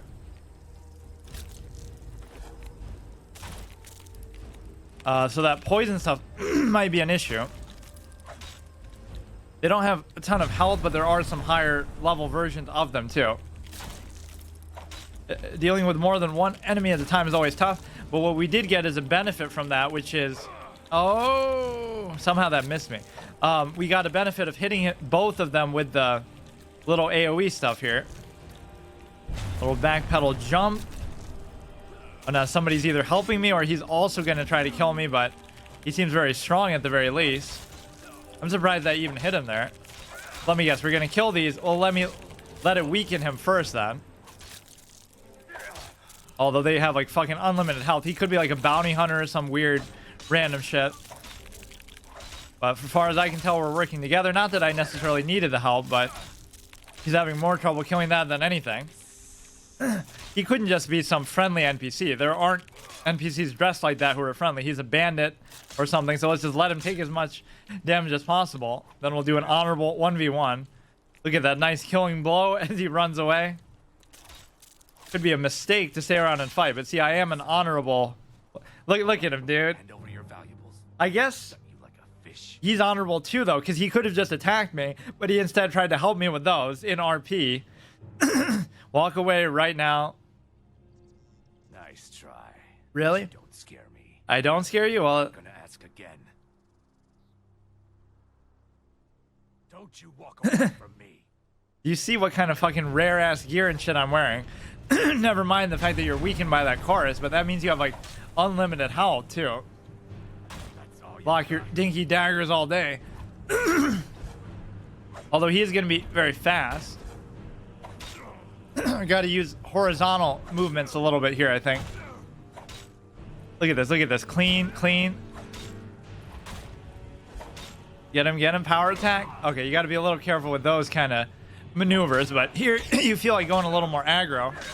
Although that was a little risky at the end there. You shouldn't go that aggro. Never go full aggro. Obtain a flawless ruby. You kill a random dynamic NPC. Now this is like the Witcher problem where like, oh, I'm rolling through, I'm going smooth, and then I'm at half health. I should wait always till you're at full health. And there's no other way for me to get it back besides either that drain shout or the like absorb stuff, but I'm not even really using that. So he really took us like halfway across the map, although it didn't feel like that far. I'm not sure where the fuck this is. I guess it's near probably near Markarth, because that's like where the Dwemer stuff is. Even though just the name of the book doesn't mean it tells you where it is. It could just be anywhere. It doesn't even tell you the name of the location. It could be in here for all I know. Never really sheath your weapon, but a little random soul gem just sitting here, which I'm never going to use. I'll probably just sell it so I can buy one way more expensive that's actually filled up. You think I can do peon peasant labor like that, filling up soul gems? That time is way behind me. Make like a parody of that shoe shine thing from Goodfellas, like where you're like the Dragonborn sitting at a bar and somebody, I don't know, somebody who taught him, one of the companion trainers or one of the college trainers is like, remember when you used to fill those soul gems yourself? He used to call you something, whatever. Spitshine Joe or whatever the fuck. What is his name in that name? Oh, Spitshine Tom, because he's Tommy DeVito is the character's name. I don't know if that was his real name in real life. I feel like it wasn't. It was like Tommy DeSimone or something.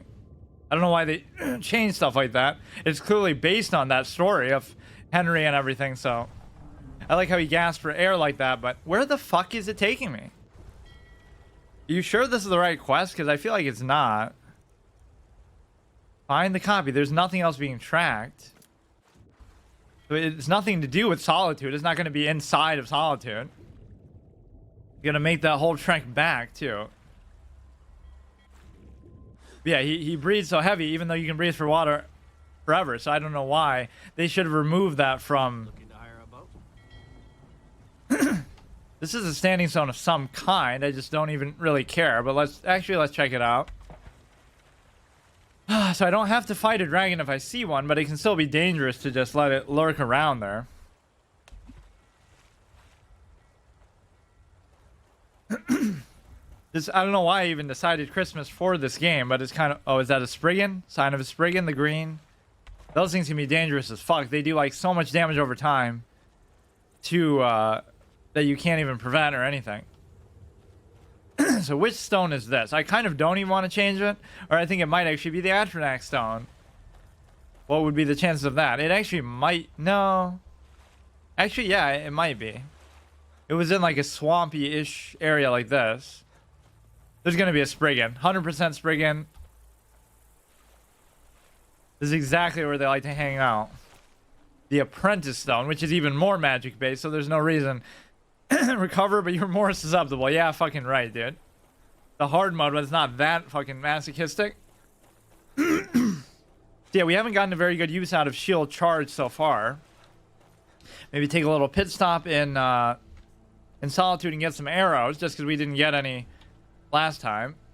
I don't know why this thing came back up, because there like weren't any arrows in the stupid winter hold. It's always good to keep up on supplies like that. Yeah, I love this whole not fast traveling thing too. Right, like if you want to get somewhere, you got to get there. You can still use the horse, you can still use whirl and sprint and whatnot, but yeah, you would just have to do it manually. What is that clicking? Like fucking the aliens from Signs clicking in your ear. I'm getting a little bit reckless with some of this, just because I feel like I don't feel threatened by that, but then there'll be something around every little corner. Now, what is this? Is it a slaughterfish? Is it a mud crab? I can't even see. The mud crab, but they're fighting each other. What is that? Oh, a Icarus, right? These things are usually with Falmer, but you don't see Falmer above ground, really. But you do see these. That was kind of a risky last hit because I was out of stamina, leaving myself very exposed there. There's a very small window for error. So even though some of this seems like, oh, that's an easy encounter, if I get hit like once or twice, I'm just fucking dead. Even with this tanky kind of build that I'm going for. So we got to go around Solitude, behind Solitude. Literally going to take me to the edge of the fucking map. It's going to be in a DLC area that I've never even been to before. Oh, thank God he's not shooting me. He's trying to help me killing the slaughterfish. I always like to clean up my plate, by which I mean kill stuff like this that I really don't have to kill, but just as a principle of the character, like he doesn't like to leave stuff hanging, because if it doesn't kill me, it'll kill the next guy. I don't see where he is though. The guard's kind of confusing his dumbass. Should at least be able to do a plunging attack into the water like that. I don't know how much these hit actually either. Argonians shouldn't just be able to swim under or breathe underwater. They should be able to kill like fight underwater. The guard's gonna accidentally hit me, and that would be so funny. As friendly fire. I don't think they can actually do that, but oh, whatever. So still, in RP, my character doesn't like to leave stuff hanging, but he also doesn't like to wait, so fuck it. Yeah, we had to sneak past that big bandit camp, which is a realistic sort of, you know, we could not beat that group. It was impossible. The archers were like one-shotting me. There's like 5 of them. You just can't deal with that encounter. So this isn't fucking Shadow of Mordor, where they just wait for, you know, you to do something before they attack. So you could go in through there, but I'd rather go through the proper entrance. We may as well make a pit stop here. That's kind of the cool thing. You don't really go to towns for the sake of going to town. And you are allowed to use stuff like this, right?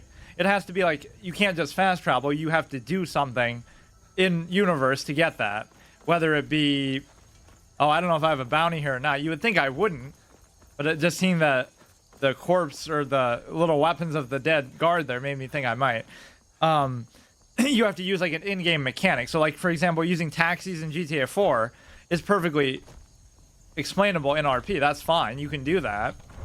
And I just wish the cost was something more relevant to your resources. Like, obviously you can afford that all day long and it doesn't matter. Is anything going to be open? I guess I could take a nap for the night. Who would sell stuff? A coin or two for a veteran? It's not much to ask. Adapt. So everybody's like closed. You know, why don't we just take a nap here? We've been on a long journey. I still don't know where the fuck I'm going, actually. It happened so fast. 1 minute the dragon was there, the next it was gone. Everything was destroyed. Why are we talking about a dragon? I was too afraid to look. I don't know what we're going to do now. We have nothing left. What does it have to do? You're too kind. Thank you. Be careful and stay safe. 5 gold is really going to build back your house and stuff. Yeah, this is an inn, right? Who the fuck is the innkeeper? Thank you for the gold, traveler. Oh, it's that they're together. Now they'll come back at some point and do something crazy for me. Give me like 1,000,000 gold. We invested. I have no business with you. Oh, Believe me. that's pretty good line. Just he's like a shady. They kind of do stereotype some of these races, like, oh, you know, where's the fucking innkeeper? How do I just sleep?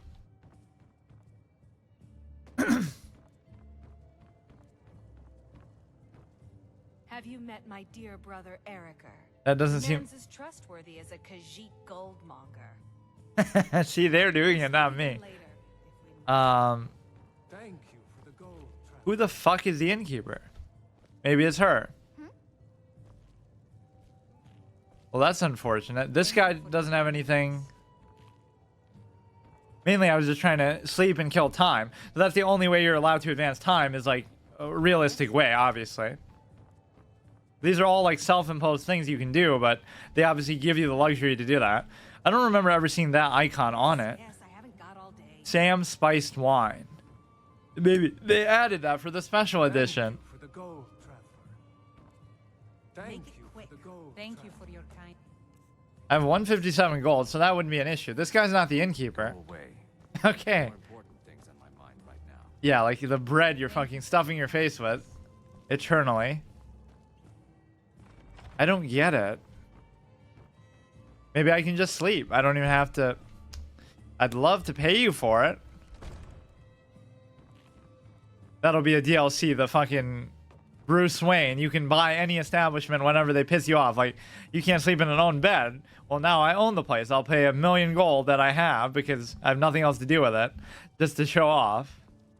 He does that in both Batman Begins and The Dark Knight. Right? In Batman Begins, he does it with like a hotel. When the girls are swimming in the pool, he just gives the guy, one of the people, a check and just says, I own the place. Assuming, what if the guy wasn't selling? You can't just do that. Right? Like, I bought it without consent. Not trying to sneak in people's rooms, but this is the worst man in that I've ever seen in my life. What is this thing here? Business ledger. Oh, fuck. I didn't mean to do that. Wow, I guess. What did I expect? Okay, dude. What say you in your defense?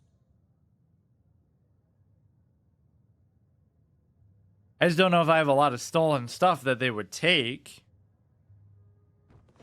Let's just get out of here. Fuck it. 5 bounty. It's hard to know what they're gonna take and what they're not. What if it's something I need?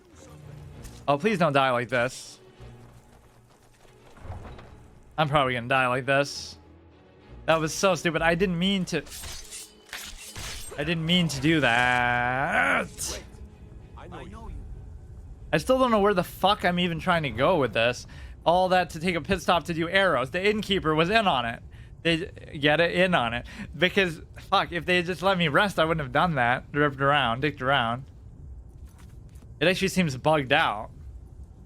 Like it's not actually even going back to the save. It's just stuck here. This is how the playthrough ends.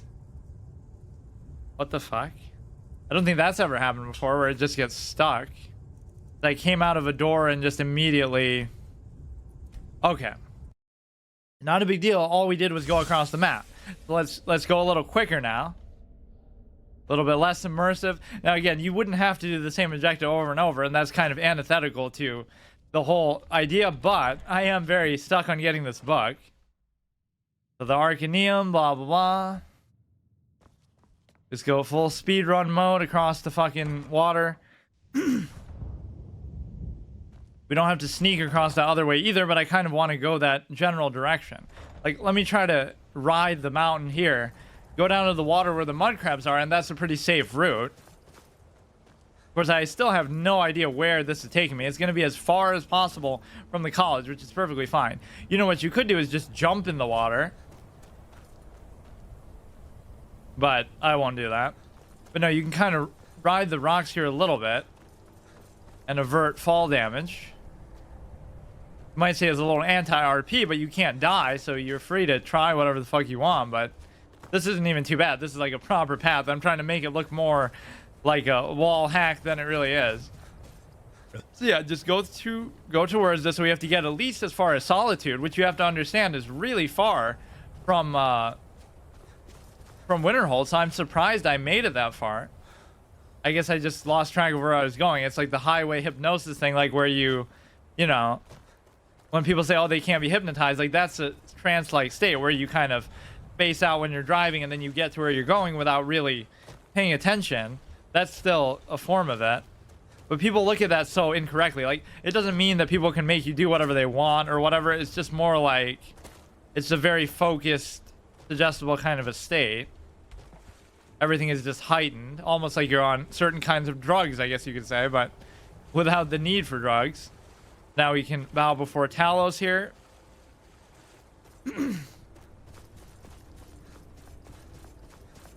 Who is like, there's that whole controversy, the 9 divines versus the 8 divines, with respect to,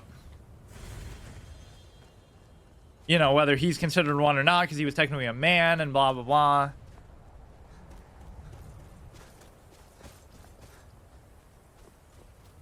So, take the path of least resistance here, I guess. And all because I was afraid, like, what if one of my weapons or really important piece of gear is technically stolen? I don't think I would remember, or I don't know exactly how it works, like if it'll still say it on there. It says it at first, but I think when you first steal it, but then obviously if it's just in your bag, you might have just forgotten about it. So we did kind of go through this way a little bit. I think we went to one of these islands, we killed like a snowy saber cat. It's just like nothing can really fight you in the water like this unless it's going to be a slaughterfish or a mud crab. Most of it's not going to be that threatening. See, doesn't that icon on the little radar make it look like, oh, it's this little cave right here? Except it's not, ever. It just makes me keep going and going and going. Being underwater should even heal you as an Argonian.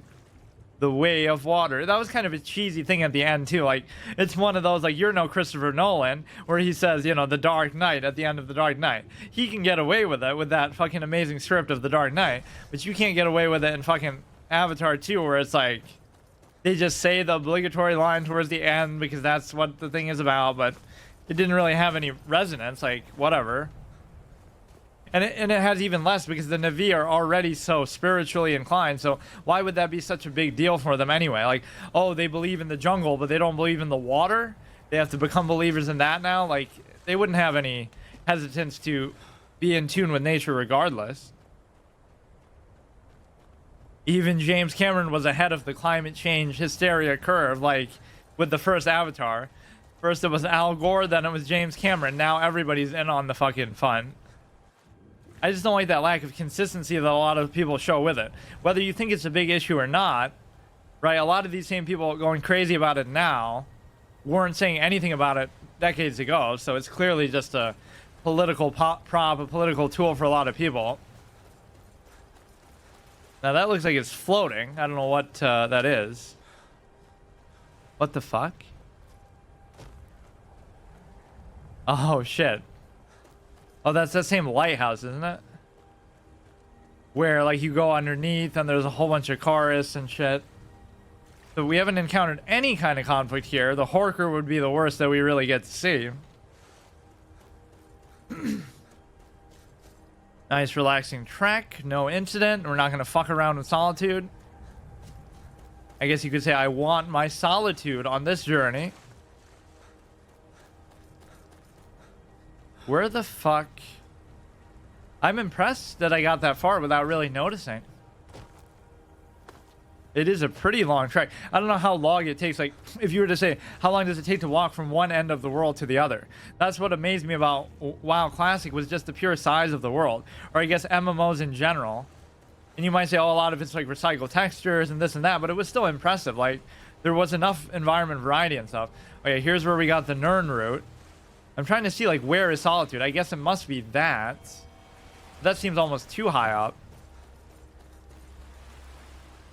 So we just use that as a benchmark. This is where the guy was freaking out over the mage, I think, who came in and bribed him with the little fucking, bribed him with the potions and the shit.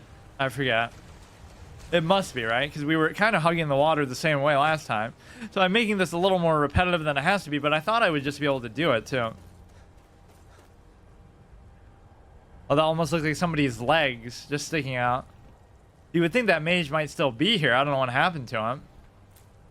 I didn't mean to do that one. This was kind of an interesting encounter. But at least that means he made it out of there. Maybe you'll meet him in an inn later, and then you'll be able to get a quest from him. Go find this mage who fucked up my cabin and get it unhaunted. But it can't be in that direction. It must be just as simple as, like, right there. Hugging the water, the way of the Argonian. Yeah, real scary the second time. Yeah, for some reason I don't like actually first person as much right now as I normally do.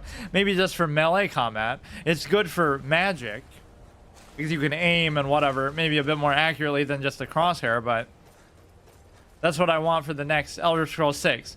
Give me melee combat from Dark Souls, at least the weapon animations and whatnot that are so deep and diverse, and then give us magic from like Spellbreak, where, you know, you can zip around, you have a little more mobility, you get to free aim and stuff, which it kind of is already like that, to be fair. You shoot a fireball, whirlwind sprint, you know, they shoot a fireball. There is a great quality to the magic combat in this game, actually, but you can make it a little better, too. The melee is what really needs work, though. This is really an antiquated system where it's just generic and the same two animations for, like, every single weapon type, I guess, is at least a little bit different, but the main difference in weapons is just speed. Yeah, it's speed and damage, like passive things that have nothing to do with, you know, how they swing. That's what actually blew my mind when I first started playing Dark Souls. It's like, I had never played a game that had that. No, I guess that's wrong. Some of the Castlevania games were way ahead of them there. And of course, Dark Souls, but still, in a 3D perspective, like if you played Area of Sorrow, Dawn of Sorrow, they have all these different weapon types that swing completely differently, but it is a 2D side-scroller game, so maybe it's a little bit easier to do it like that. But I guess it's not as far if you just take a straight path, especially if you avoid conflict. So there's no rule against being a pussy, but I just don't like that it's come to that. You see, that sound barely even helps you, because you can see it a fucking mile away. Of course, that I couldn't see at all.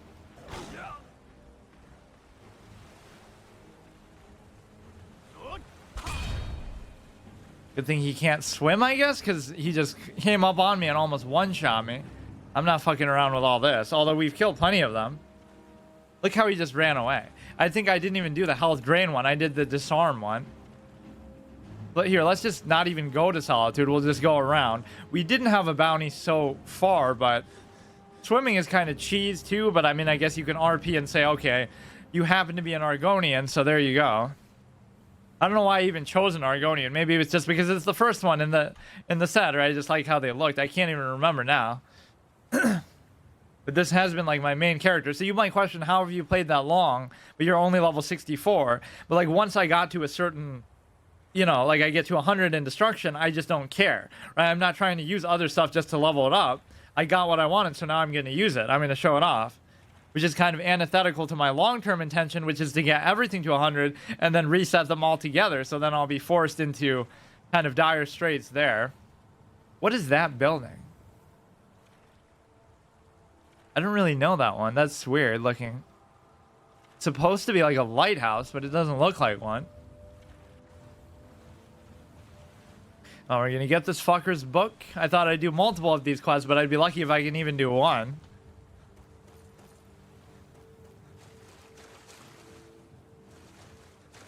Yeah, it's just one of those things. If I turned it into a regular format, I'd be doing this fucking every day. And I'd never get sick of it either. So at some point, you have to set a ground rule. I could do that with WoW still, too. Like, play WoW Classic. Although, I guess my days are numbered with that. Because they'll, you know, once they take down that server, I won't be able to do it. Maybe I missed my shot. But I'm not going to fucking do every single class permadeath to 60, just like that. Solitude Lighthouse. No reason to really go in there. Actually, fuck it. What could be in there? I mean, it's not going to kill us. Famous last words. It looks too tiny. Like, it looks like part of the top is missing or something. Like, what are you even lighting? Oh, I guess that's fine, but... wonder if you could light it with, like, a fire spell temporarily. I like little immersive spells like that. Like the one that's candlelight or whatever that has the little floating orb behind you and stuff. That's always fun. You could break in there, but why... You know, I think I've learned my lesson. I won't fuck with Solitude right now. All I'm trying to do is get this fucking book. The problem is we'll go inside of this, dungeon and that... Oh, fuck. I didn't mean to do that. And then it'll be a whole nother challenge because we have to do it, get in, get out. And who knows what's going to be in there.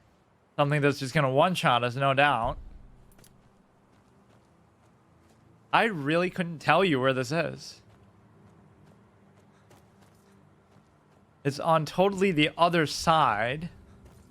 So now I'm in kind of a bad spot because now the mountains are really going to be blocking me and there's going to be... maybe if I just keep going...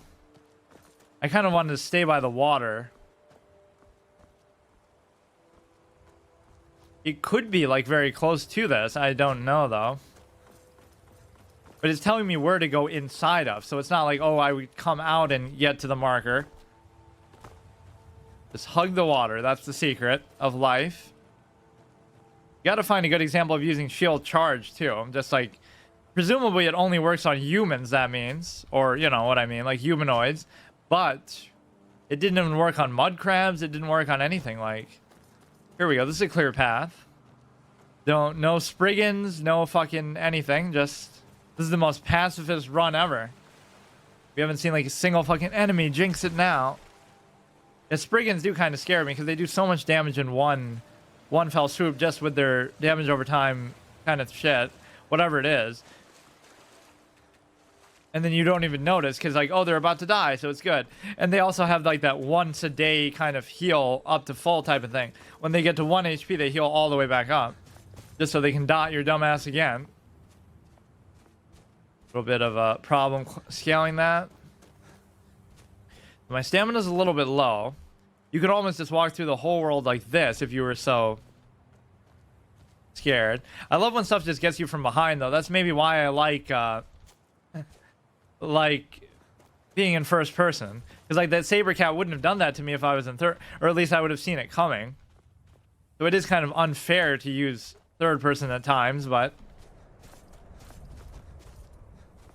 okay, Now, the reason why I'm confident it's close is because there isn't much more to the map than this. You go from Solitude, you go to fucking Markarth, and that's it. Like, the edge of the map. I don't understand. He really picked a winner for this one. I don't even mind it either. But we just couldn't do it in one clean kind of run involving combat. It was more just, you know, we got a couple morsels, but then we kept dying. The last death was kind of retarded, though. What is that town, though? Or no, that's not a town. That must be like Fort Dawnguard or something. Because, well, I don't know about that. Actually, it might be. I've never even done the DLC, so I wouldn't even know, but somehow I just associate it with that.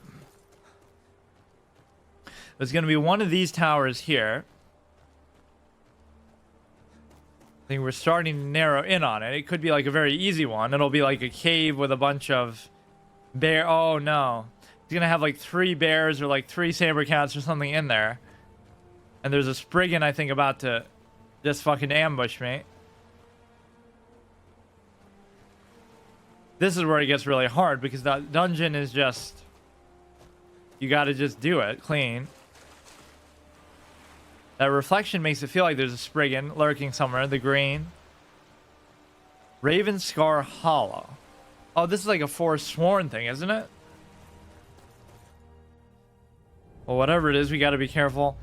I'm much less a fan of the, imagine a tank in fucking stealth mode.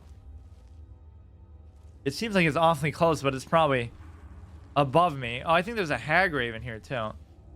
They put these as, like, little, I'll die to a fucking trap. Maybe there's no enemies in here. Sometimes that happens, like you recently cleared it. That would be kind of silly, but I'll take it. I mean, you can't really control. But it's kind of suspenseful not knowing that. Is it just in there, or is it further? Oh no, I see somebody. Isn't it just like a troll, though? Yeah, I'm always in... Oh shit, it's a Hagraven. Fuck.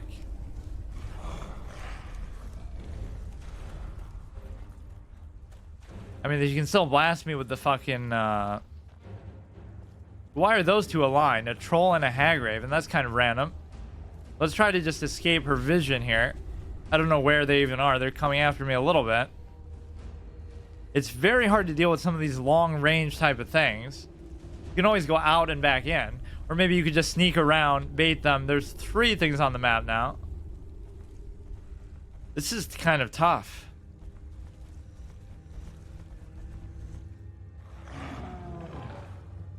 Maybe they'll kill themselves on a trap or something. Hidden.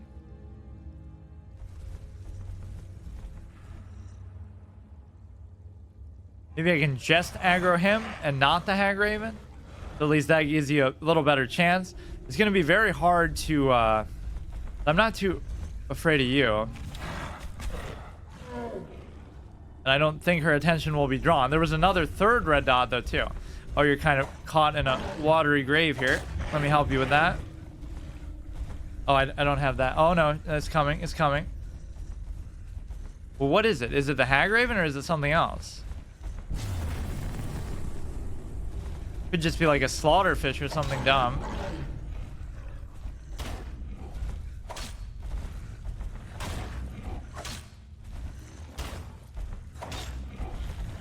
Spam this, although there is a little bit of contention about how much of that I can afford to do.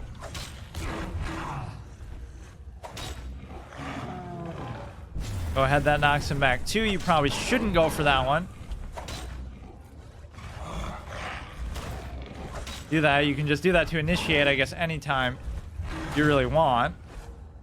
Sometimes if you fuck up the parry, though, that gives them the perfect opportunity to hit you.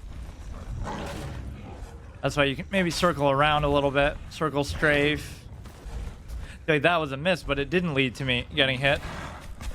I like the short cooldown on this, and it does replenish a reasonable amount at least. See, at least if they have to turn towards you, that buys you a little bit of time.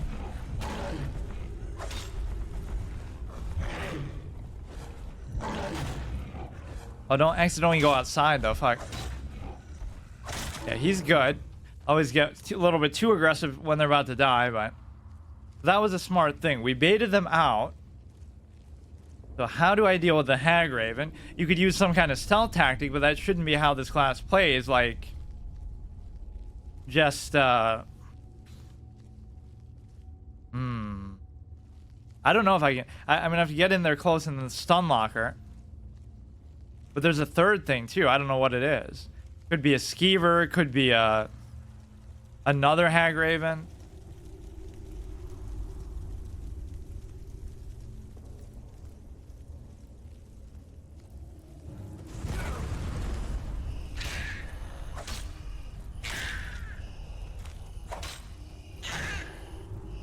Try to stun lock you. There's more stuff. There's more stuff though coming. Shit. You gonna come down? Try to get you here so at least I can see what's coming from a mile away.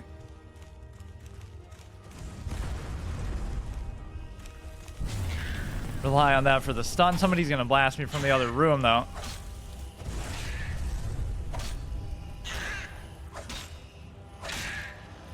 Yeah, I like when you call me like that. That's nice. I'm into that. Stun her a little bit with this. Stun, stun. I guess she doesn't hit all that much, but I don't want to jinx it either. She's dead. Now, it should be as simple as just grabbing that shit and getting out of here. Or no, it might be in the next room. For some reason, I thought it was in here. Fuck. So there might be like 2 more. Oh, here's why you're safe. Because they conveniently have this blocked off. Let's wait till our detection drops. So there are maybe multiple as they're shooting probably at the wall in vain. I kind of don't want to open that. We could just back off a little bit and chill for a second. It makes just every encounter so fucking intense. That was the right way to play that one. I'm not sure what to do with this though. If there's going to be 2 of them together, that's almost impossible to deal with. I guess I could put one of them in a block of ice. I haven't really used that ability very much today. Okay, it's just never going to go away, so let's just back off. They can see me through the wall, you see. You could, like, maybe whirlwind sprint up there and fucking bypass the whole thing. Or maybe we can, like, get one through and then close it behind so that we're in a one-on-one match. At the very least, we can kind of pull it back. We can kite. The red icons disappeared, too.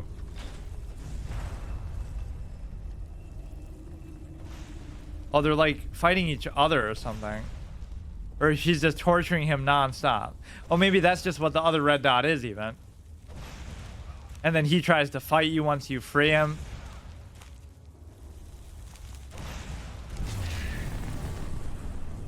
Oh, so that's maybe a false alarm. We still have to stay on guard. Is she gonna come through though, is the problem. Wait, why'd she end up over there? Maybe there are multiple, I can't tell. Like if I bait her back, is she actually gonna come back is the question. I could just kill her with the shout alone, if that's really...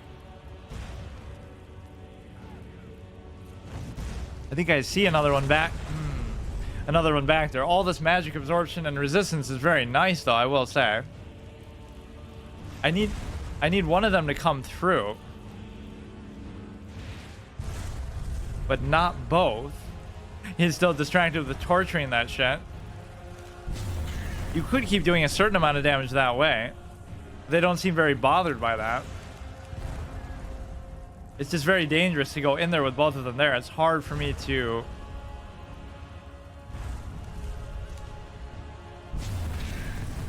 You can kind of hit both of them with that at once, too. This is going to take forever, though.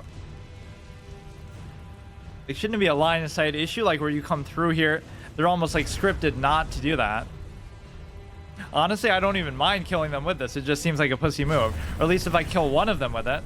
I don't know if that even hits them from there. I guess it did. Yeah, this is a tank, by the way. This is how tanks play. So the other one seems kind of derped out now. Prepare to die, he says in the fucking cage. You're not even shooting anything at me. Classic bait. Come through, come through. It's almost like they're scripted not to come through, so you can't do that. They thought of everything. What, did they run out of mana or what? Oh, that might have actually happened. We might have run them out of mana, but we got to still be careful. They actually seem to be having a bit of trouble casting spells now. How unfair is that? Tangle beats you at a range. You got to keep doing it, though. That actually might be what happened. I can't believe it. I wasn't even trying to do it for that reason. That was just the only long-range capability I had. Come through, you dumb fucks. I guess they really are scripted in a box there.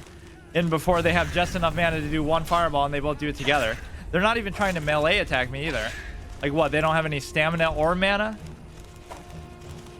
They just can't do anything. Oh, they can still claw me a little bit. Gotta make sure you hit both of them with that, which we are. Doing pretty successfully. This is still dangerous, but I don't feel that in danger. She's coming through kind of, but she won't come through all the way. I already know it. That's kind of a cheese way to deal with it. I can't do it. I can't do it. What happened? They stopped me. They know my cheese. Oh, now I can do it. Oh, shit. Just very hard to deal with two of these at once. I don't know what else to say about it. The other one might still be like, oh, she's gonna heal too. Yeah, so she's dead. So this is maybe a little bit unfair, but that's the one luxury you get is the shout. Trying to make up for some of your lackings otherwise. So fucking cheese, but I had to do it that way. Night shit. Now can we make it back in one piece? Is the big piece to the puzzle. This guy's gonna fucking try to kill me, and he might well succeed too. Chronicles, I better fucking read it too for what that's worth. Do this, do this, do this, do this, do this, do this. Most of this shit is actually pretty good. Welkin Stone, completely restore magicka. I don't think we've seen these very much at all, if at all, ever. That's weird. Iron armor of held by 30 points. For some reason, I feel like there's some disenchant value to that, maybe. Please, you can't leave me in here. If you let me out, I can show you Watch. where we hide their best treasure. Now that we've got that out the way, I'll take everything you have. What a genius. This top 10 smartest anime decisions in history. Like, at least get some fucking armor and stuff on first if you're gonna try to betray me. Betray somebody immediately when you're in the most vulnerable spot. Naked. So that was a little bit of a cheese way to do it. I don't know how I feel about it. But I couldn't figure out any other way to do it, so I guess I had no choice. Like, literally drain their shit till they have zero magic. And then they're forced to fight you on your own terms. The only other way would be to go in there and bash one constantly while trying to strafe and dodge the other, which is not really reliable. Especially when they're doing those big-ass AoE fireballs. Totally top-tier tank plays. Now we just got to work our way back, turn this book in. Oh yeah, let's see what the book is all about, too. Obviously, some Dwemer ruins. Chronicles of Nichelaft. This is a chronicle of events of historical significance to the Dwemer freehold colony of Nichelaft. The text was probably recorded by an Altmer, for it is written in Aldermis. 23. Death of Lord... Let's see how long it is. I guess it's not that long. Whatever, I'm not going to read it, though. Let's get there, at least, because we don't want to... Definitely not doing that again. So we got maybe a little lucky on the dungeon in a sense, but not really. I just had to do it deal with it in a creative way. So that would be the rule of all these sort of builds is you're allowed to use any shout that you want, kind of, but it still has to make sense for the build. Like, the reason why this does make sense is because that's like your only way to heal, right? You can't use healing spells. You can only use like the absorb type of bows that give you health back, or the two-handed weapon. I guess you could theoretically use a one-handed weapon that does that too. I just don't have a very good one. And so that would be your one way to heal, and the other way to heal would just be to I mean, we know how to get back to the college, so we have to not go in a direct line. But see, now this makes me play like too much of a pussy, but you know what? This has been a tough challenge. Make a thumbnail out of it. Like, I would do anything to, like, I'll get this book to you if it's the last thing I do. And it'll be like me on my back with a fucking mud crab on my back with a saber cat. clawing at me with a fucking arrow through my eye and my helmet, and then just reaching with the book and trying to hand it to him. But that's the pussy way out. Just hug the water, generally. But that still doesn't enable you to escape sort of the fact that you still have to do whatever dungeon they give you.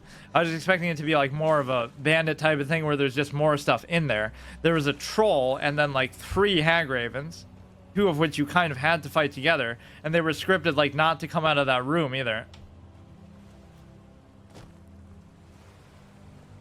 So we accomplished basically nothing in either of these sessions, but that's the whole beauty of it. You could do this shit forever, dude. So just imagine playing it like this and see how much longer it would take you. But normally I'm much more willing to explore and just go through land, but this time I'm just totally pussying out because I want to at least complete one objective. How much you want to bet there's going to be a dragon once I come back too? You should never be this low on stamina either. You always got to be on guard.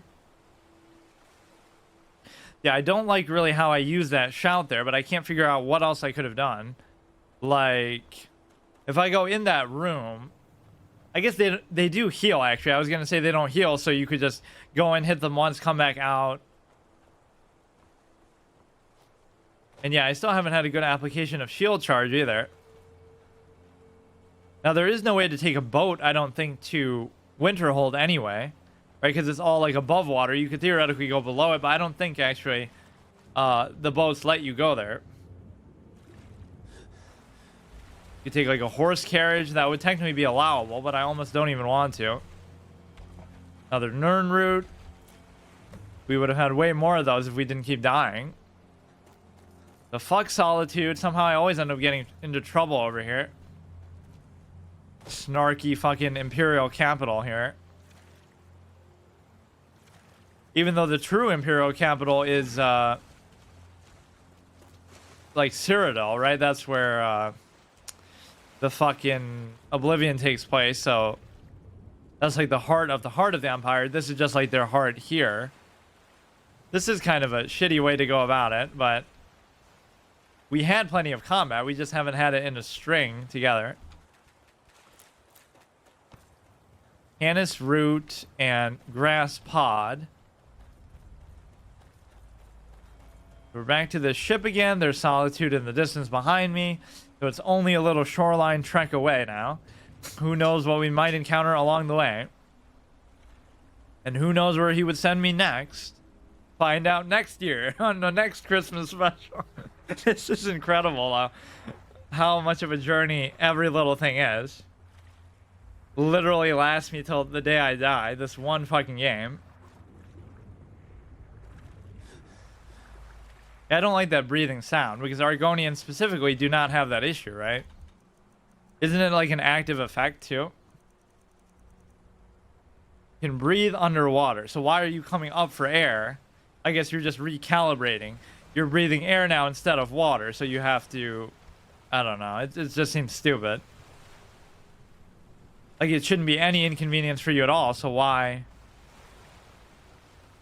Why would you even notice the difference? Apparently that chick broke Tom Cruise's record, right? Sigourney Weaver, I think, broke Tom Cruise's record for holding breath underwater or something. I don't know why you'd actually have to do that when it's all CGI, but somehow they still have to like interact with objects. Here's a saber cat. You can't escape conflict no matter what. You don't.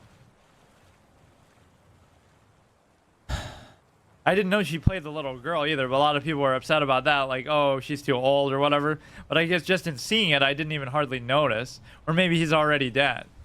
That's what he wants me to think. He's playing dead. Why did that? Why? Why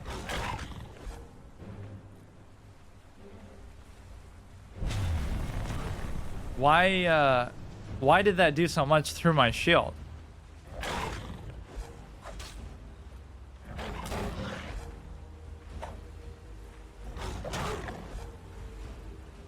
That can sometimes get you caught out when you do it, especially so close. Maybe I let go of it too fast, like you're still in slow down time. You gotta wait he's got a certain amount of health, Yeah, it seems like he heals way more than the one. Ooh, the one allotted time that it says. Okay, let's just play it slow. Apparently, it just sometimes does not work. That's always a fun realization when mechanics just don't work for no reason.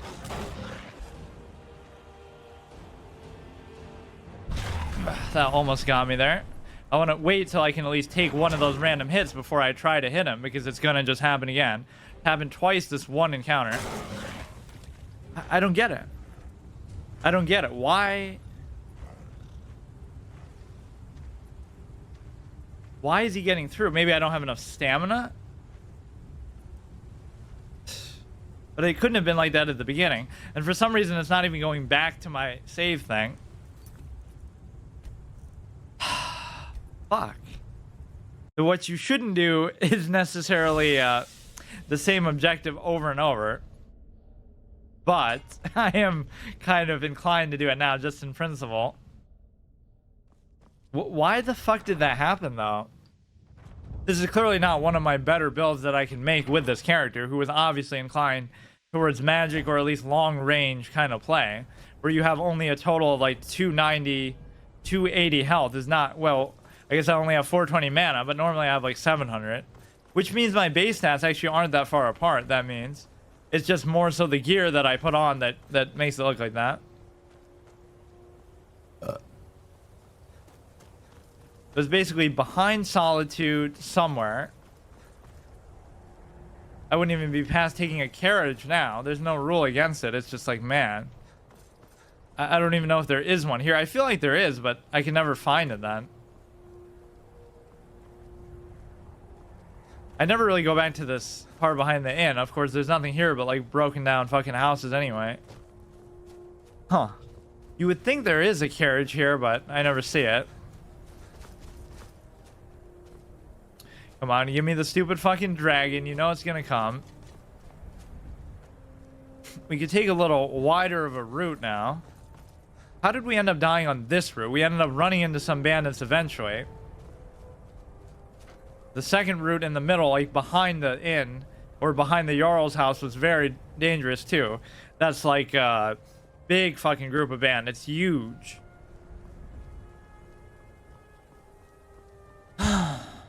We did half the battle, but coming back in one piece is still a necessary element. There's no reason, I guess, to go any further than this. Like, that's just way too far. I don't see any route that's going to be any faster than this. So much for doing multiple, but we will give him this little fucking Christmas present book that he wants so badly, dude. Fuck. That is insane.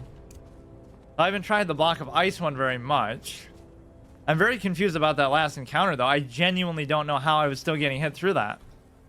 The only thing I could think is maybe stamina. Maybe I made the mistake of sprinting too much in the open. I wasn't really paying attention to that. I was just so shocked by the... But you would think that would be going up too, so...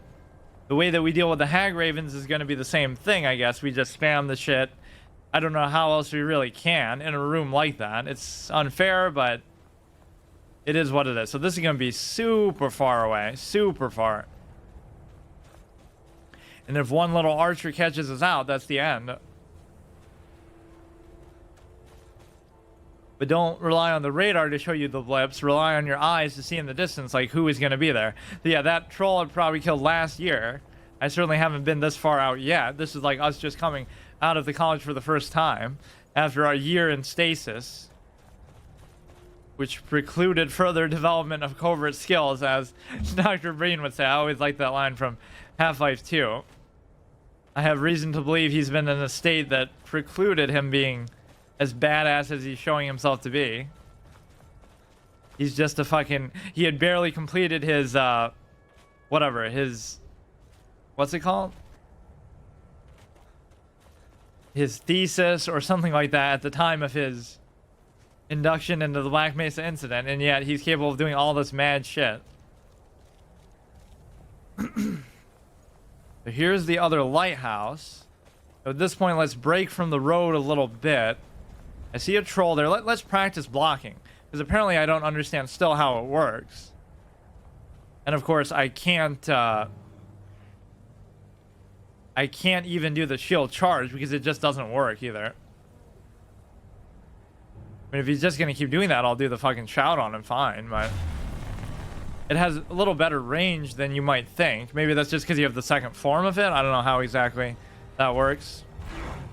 Wait, that one was my fault because I was too far away, I guess. That's very clean. That one's not clean. I don't know why. I'm trying to do it maybe too much back to back. I don't really understand. Get up real close in him so you can't possibly miss. Now you wait, you wait, you wait, you wait, you bait. Go like this. Didn't hit him, that's fine. That's a little bit of a confused attempt at a hit. If you're gonna do it with conviction. You can theoretically do that anytime, but I don't like doing it. The slowdown is what's really most appreciated, but imagine still fucking it up. You can always do those, but I hate the amount of stamina that it just drains off of your life. I can't believe after all that we died to a fucking saber cat, snowy saber cat, randomly. You should have to have confidence in that, I guess. That one we did a little bit early before we even get the slowdown effect. That hit I just kind of took because I guess I thought that the shout actually could work, but it just didn't do anything. See, that should guaranteed work, but sometimes it doesn't. That kind of counts as an attack, so you should take advantage, but he'll do like a quick little swing before. You do have to keep an eye on your stamina, which is why this is good not only to kill time and slow him down, but it also absorbs stamina too, so you can't let the fight drag on too much with these because, of course, they have ridiculous regenerative capabilities, too. Yeah, you can go a little aggro at the end there. Let's go down this path. So I think we ran into, like, an archer last time. It's not like you have to fight every encounter out all the way either, but I think it might have been the stamina thing that fucked me over or something like that, but I just didn't even see it last time. I'll give it the benefit of the doubt, but I'm surprised at that. Just stay on guard. Here's that famous lighthouse. Oh, shit. Famous lighthouse. This is the other Blackreach thing.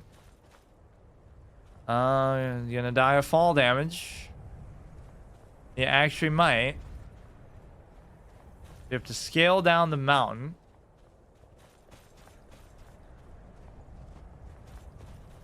It's not even because, oh, it's a wintry kind of game. Maybe that is why I originally thought it.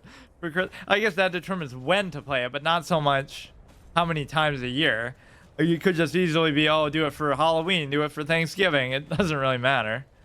That could be like a permadeath exception thing. Like if I failed a horror game, then on Halloween I get to try. Well, I guess I would make an excuse to try it again, but it would still have to be past the 6-month grace period of my permadeath rule. Like if I fail a traditional permadeath run, I have to a first playthrough permadeath. I have to wait 6 months before I can try it again, which means there's quite a few that I could try again, like LA Noire now, or Danganronpa, Witcher 1, which is a little bit of a tough pill there.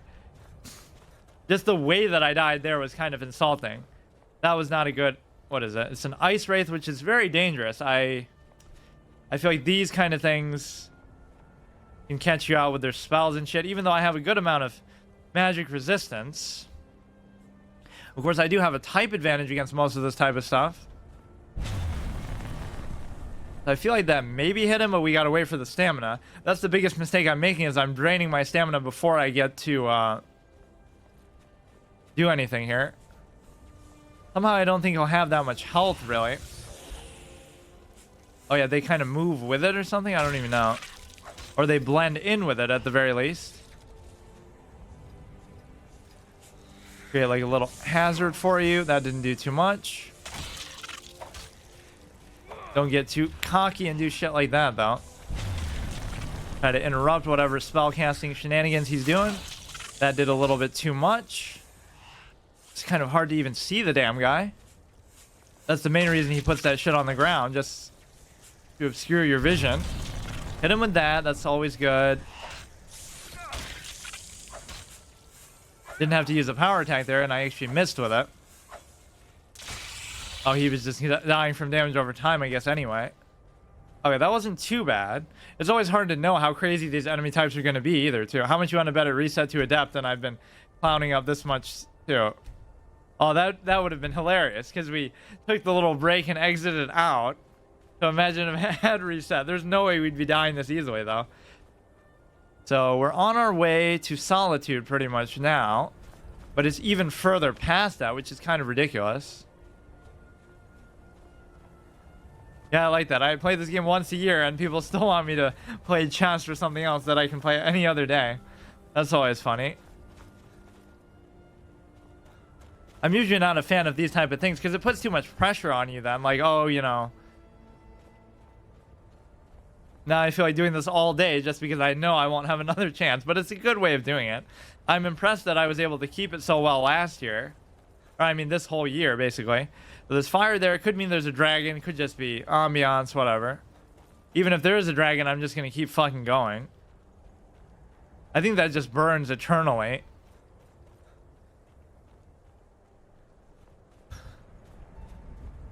Which means this is like a dragon maybe perching spot, but it's alright. Try not to sprint too much, I guess.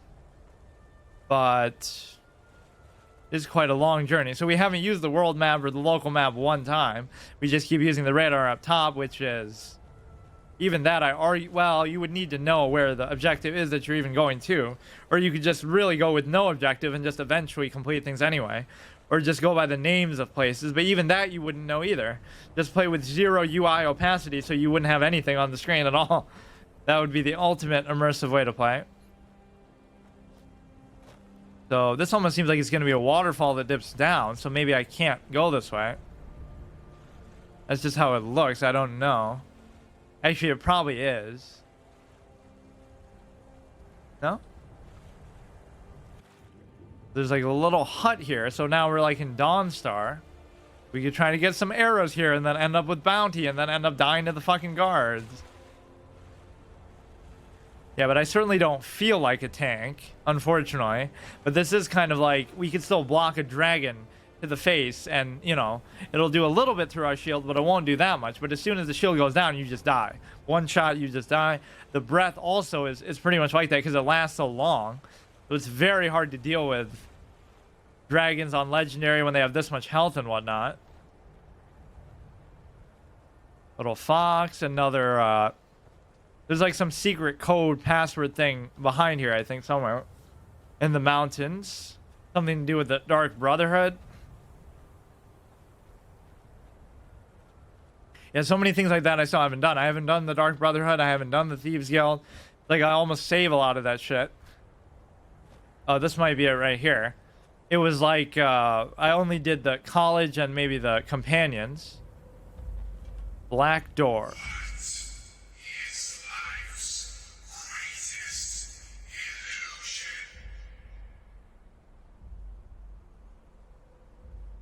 The one where you saw a lady and half being happily married. Dreams are reality and reality is a dream.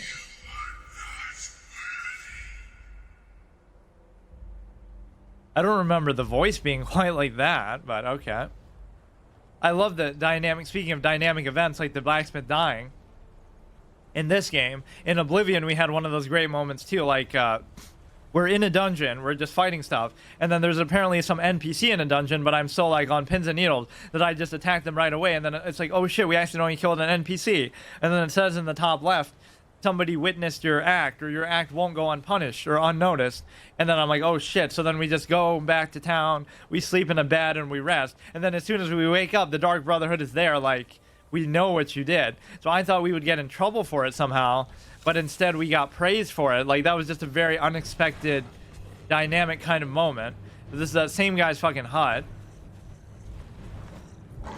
This is maybe the wrong way to represent how this sort of thing should go. Either you have to be more efficient with it, or you just don't have to do the same thing over and over. You know, you can do literally whatever you want, but... God. That was a very unfortunate hit there, so now I almost can't afford to have another one. We'll go ahead, we'll do the shout again. Sometimes it doesn't work right when it's cooled down for some reason.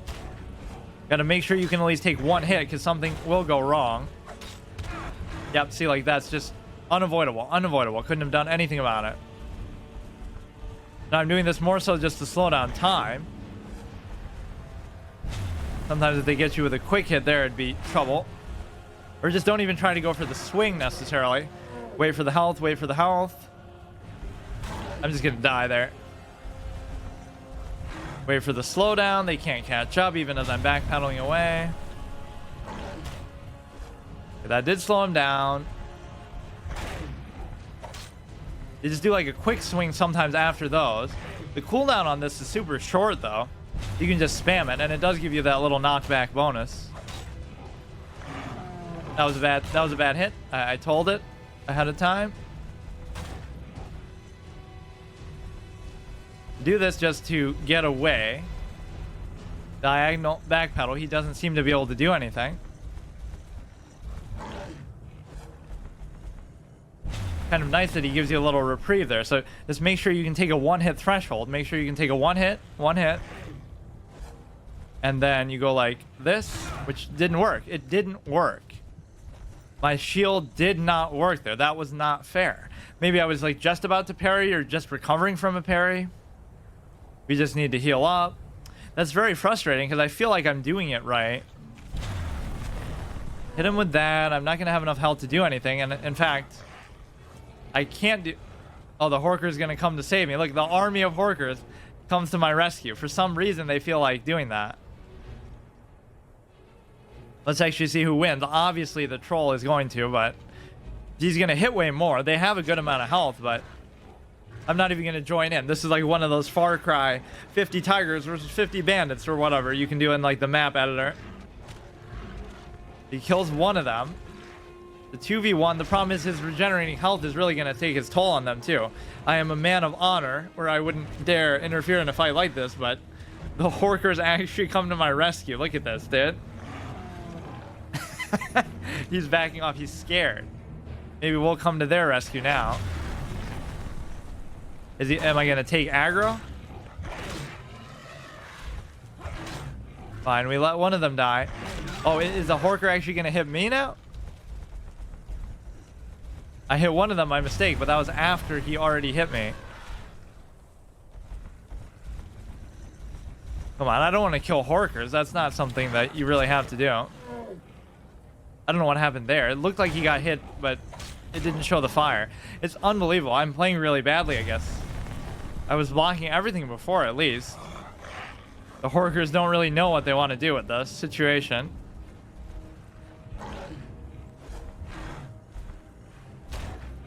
He's gonna hit me again there, I bet. Hit him there. He's getting hit by just invisible forces. What the fuck is that? I guess it's just the damage over time that makes him flinch there. I'm not even gonna kill these, dude. We worked together. We were a good team. Even though I let one of your kind die, that's just an honorable... You know, 4v1 is too much. Now 3v1 I can deal with. Death blow, something, something. I'm sure we've seen that before. Lesser soul gem that I'm never ever gonna fill up. So now, that's what they call rattling the cages. Am I right? Ha ha ha. So we see Solitude upcoming. So it's even past Solitude further. Then we just have to make our trek back. I'm kind of losing faith in my blocking ability a little bit just because of how much they're gonna chase me all the way across the fucking map. It's hard to get a read on what exactly aggro ranges are in this game because it is so wide open and there's no clear indication of it. But sometimes, obviously, it's not like everything's gonna chase you across the whole map. You get a pretty good view of Solitude from pretty much anywhere. College of Winterhold sometimes is not quite so clear. So there'll be like a snowy saber cant here, if nothing else. Yeah, there'll be a troll, there'll be a hag raven, and then there'll be a pair of hag ravens. So we can drain their fucking mana for like an hour and then finally do something. I was actually just trying to kill them like that. I guess it wasn't quite as degenerate as an outcome as that, but man, I fucking had it too. I just want to do this one. Ordinarily, which there is no ordinarily for this, I guess, but I would just do anything else. You got to stop sprinting. I just got to be patient. Because that's what's going to get you killed. You'll be in an encounter and then you'll be like, why isn't my shield working? Probably because I don't have enough stamina to block. Although, I feel like that wasn't the case, but I'll just accept it.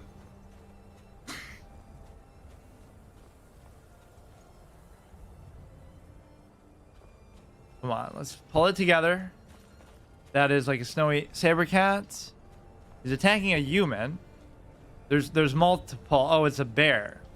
I mean, I don't have to engage that. I don't have to. But just on the way back, I'll have to keep in mind that could be an issue. It seems like they have trouble in the water, right? They're not going to just swim after you, so that was a good way to get some distance and pussy out.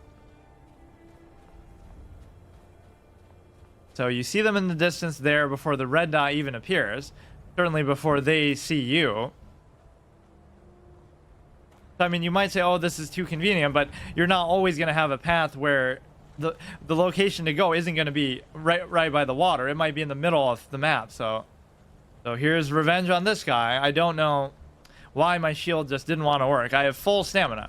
Now I have proof that it's not that. The 1v1, he's sitting all nice and perched up. My hand is on the fucking block. He did a 180 and walked towards me. Get him in the air. Get him like that. Get him there. Keep doing that. One attack, one animation, Andy. I don't know how. You gotta wait a little bit because he's gonna tear through at some point. There, I don't know how. I guess you shouldn't do so many back to back to back like that. I still have a good amount of stamina though. A little bit cutting it too close for my comfort, but it's alright.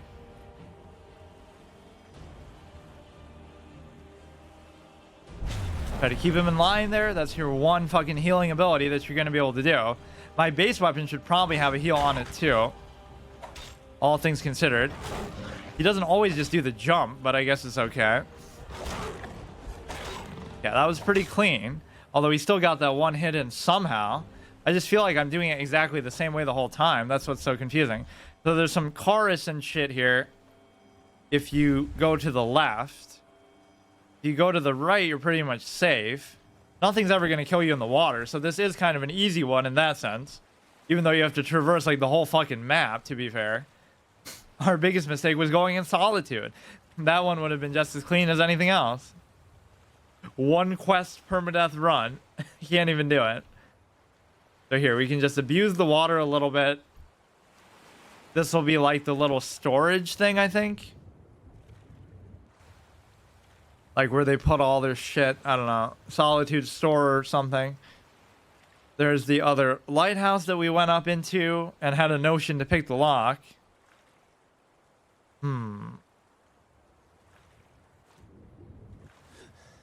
There's that trek back that I'm worried about. Well, let's actually focus on dealing with the hag ravens too. This is amazing. One fucking thing takes this long. Although again, you deliberately let yourself get kind of lost in it and just do like random stuff. So it's not like I'm just trying to only do it. We're not going to use the arrows probably, so I don't like that on my back. Even though I'm allowed to, it's just like a little life drain. But yeah, the ideal thing would be to have the same weapon with the same attack value, with even the same effect value, although it probably wouldn't be that high, but that actually absorbs damage too, absorbs health. So instead of 45, although it would hinder my damage a lot, because this weapon does more damage from the effect usually than it does from the actual 44 versus 45. And of course, some of that on like a lot of these enemies is going to be an advantage, like orcers fighting each other, or maybe they're just playing with each other. No, this isn't actually the storeroom. This is something else. That might be on the other side. But yeah, it's like on the trolls and on a lot of this stuff, it's going to do extra damage. Although it's hard to gauge exactly how much. I don't even think it's because they're frost trolls. I think regular trolls, like I said, say that too. That they just take more from fire.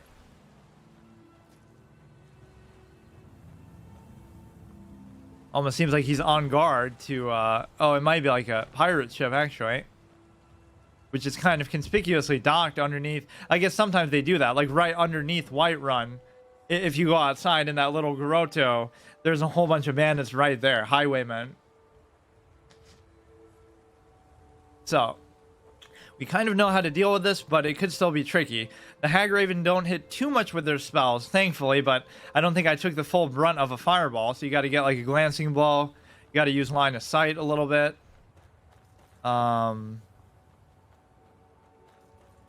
Let's just go a little bit around the outside. The point is you got to actually complete these a little bit smoother. I don't know that I like this style of play if you can really use the shield to the utmost, but there are certain encounters that are just hard to deal with, mainly involving very high health archers that do like half your health with one hit through your shield, or just mages, or even when the melee stuff gets through your shield, you take so much damage. My armor doesn't seem to be helping me at all, but I guess that just shows you how squishy I would be otherwise, even without my, you know, because all this is heavy armor, if nothing else. Never mind the effects. Like, I guess all I could do to improve it beyond that would just be more base health, which I don't think would be that big of a help, but like if I level up, I still want to get more magic forever, because that's just what this character is deep in their soul. So it is right next to the water still. It's not like you have to go in. It's just let's see if we can fucking do this cleanly. Imagine getting snuck up on by a fucking horker. A lot of these enemies do kind of blend in with the background. He blends in with the rocks, so do the mud crabs. Are pretty good at that. So is it this one? I feel like it's not, but it's very close, because we even remarked on the Fort Dawnguard idea, like that must be it. Although I don't know what that really means, like, because that can't just be the whole DLC area in itself, so you must go somewhere else first and then do it. I really don't know, which presumably means you can't just swim to it. I don't know how they really enforce that. Or maybe you can. It's just that type of game. There aren't too many invisible walls, but there are a few around the outskirts. Like if you go to the edge of the map, there'll be like a gate that you just can't walk through. Why they didn't put a gate like on it, I don't know. Like it'll be an open gate with empty space and an invisible wall. Why not just actually close it off, period? It's coming up very soon, and we are initiated with the way of water.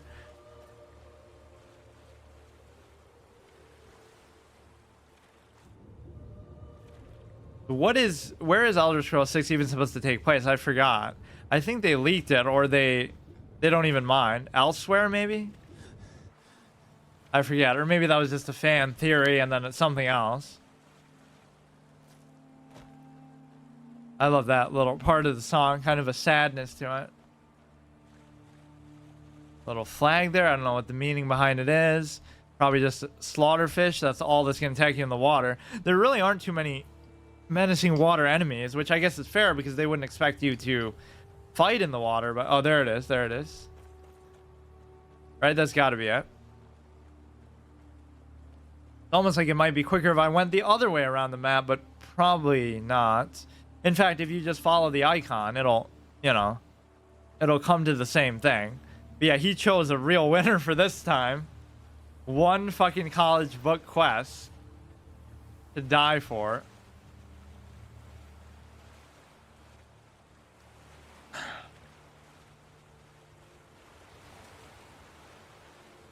Let's focus. We gotta basically just separate the troll from the Hagraven, and then we get to really exploit the fucking shout on the other one.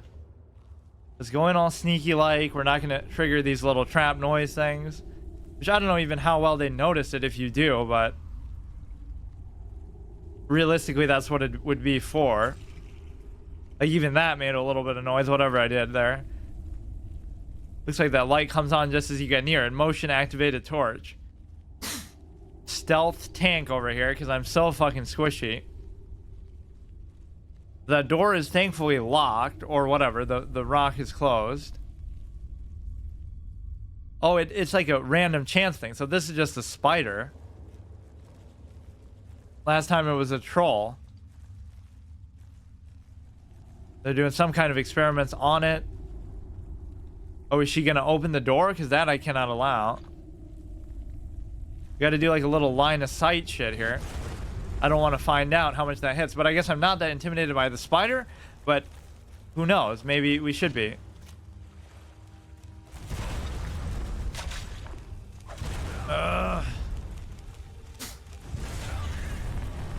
You got to just stun lock her. Wait. Wait till she's about to like cast something. One fireball here is going to do me in. And she'll do it right in my stupid face, so it might be easier to actually do it like this.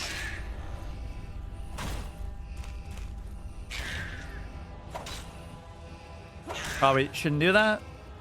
Probably shouldn't do that either.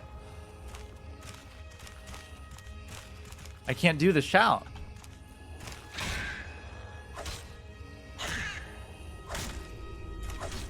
Don't go far away, because then she will fucking fireball your dumbass.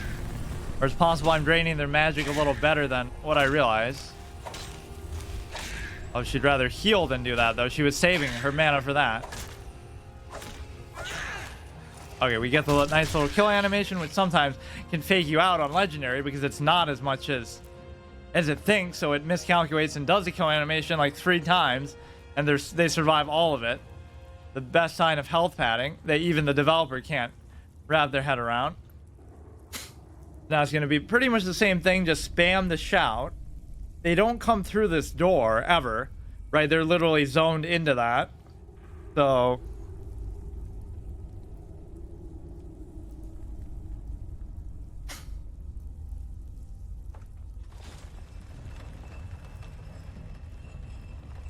I don't know where the other one even is. Hidden. Detected. Hidden. Detected. I'm detected by this guy, though. Hey, you. Let me out. I can help. Maybe there just aren't any here this time for some inexplicable reason. Hey, over here. Get me out of here. Nope. Yeah, that's a good bait. I don't know why they were so unwilling to aggro this time. Before they were shooting me like into the wall. They were already on guard before. But this will actually hit them all the way over there. And so there's a second one coming. I don't really know too much what to do about this because she won't come all the way in. And you can't deal with really 2 of them together. You kind of want... I love the physics on that, so it's knocking away the potions and shit too. And it's even hitting the guy inside the cell, which I might get a bounty for because I'm killing a friendly unit that I don't have to be killing. 2 of those together probably would actually kill you, so... Or maybe not. 2 direct hits. Absorbing the magic, which I don't need and I don't use. Let's just wait for the thing to come up. They'll never come through here, just in case you didn't realize. Hitting her own fucking partner with it. At some point they'll stop casting because they just don't have mana, which is not now, and I shouldn't have stood there like a deer in the headlights.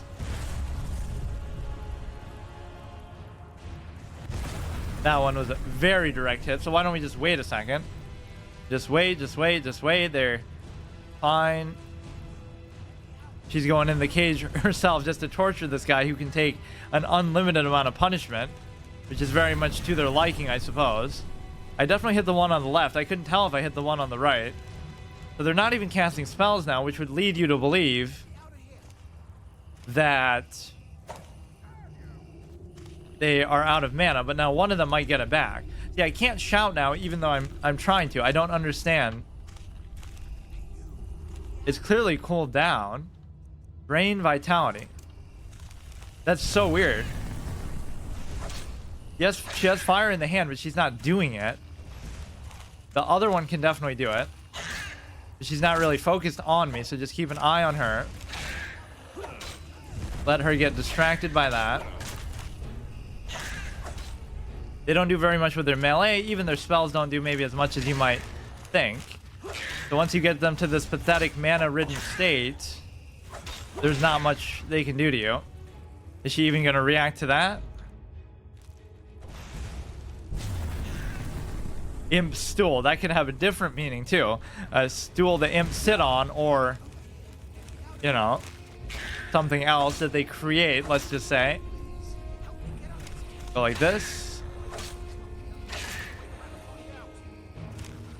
I think she still has a certain amount of mana left, but I don't know.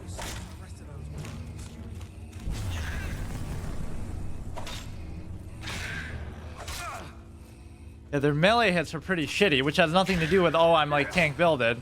They're just meant to be weak in that category, I suppose. You can really lock down magic classes with this, although it takes a while to do. That must be the only explanation for why they're not casting spells at me. I almost don't even want to fuck with this guy this time. The Spriggan, which that would have been scarier than anything else, better than a fucking spider. But see, even there, that's like a dynamic element. The idea that they can have different things. They can have a troll with them. They can have a spider. They can presumably have a lot of other stuff. Increase your stamina, staff of mending. Some of that stuff is the same. Some of it's different. Interesting. Now my stamina is pretty low. Now that we've got that, And he's got a little more health than I realize. actually, on second thought, just kill him. On second thought, I'll just kill you as you're in the middle of killing me.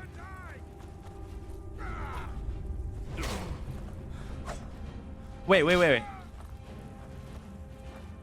Oh, even he's scripted in there, but why did he do that much damage? See, this is what happens when you let your guard down. Let's just wait. First of all, we can recharge our ship, but we shouldn't be able to do that in combat either.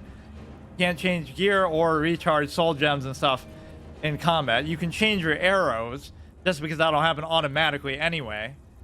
Although, arguably, you shouldn't be able to do that either, but... I love this. They're just stuck in a box over here. They can't even move. How the fuck did he do that much to me, though? Prepare to die as I run away from you. Nice. I'll just keep spamming the shout. It's the key to victory. You can't really do that in the overworld against, like, saber cats and stuff, though, unfortunately, because then... The bigger issue is really just the stamina. He's harder to deal with than the fucking hag ravens themselves. Look at that. He won't even chase me. But he will probably just kill me from that point. So cheese, so stupid, but whatever. Last time he had way less health, so this guy's a fucking tank.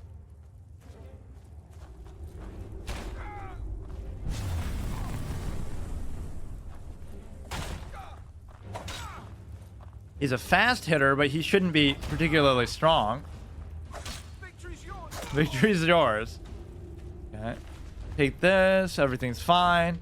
Now all we have to do is make this dangerous trek back to the college. So the hag ravens actually weren't even that threatening, but obviously it's under that consideration of draining the shit out of their mana, which is not how you should have to play as a tank, but there's nothing more I could do. Unless you want to dance around, hop around while hitting the other one like a clown. I almost want to go around the other way now, like... But it would really come to the same thing, I guess. So you gotta watch the stamina, watch the saber cats. There shouldn't be a whole lot that we even have to worry about. Like, I really just want to get this done.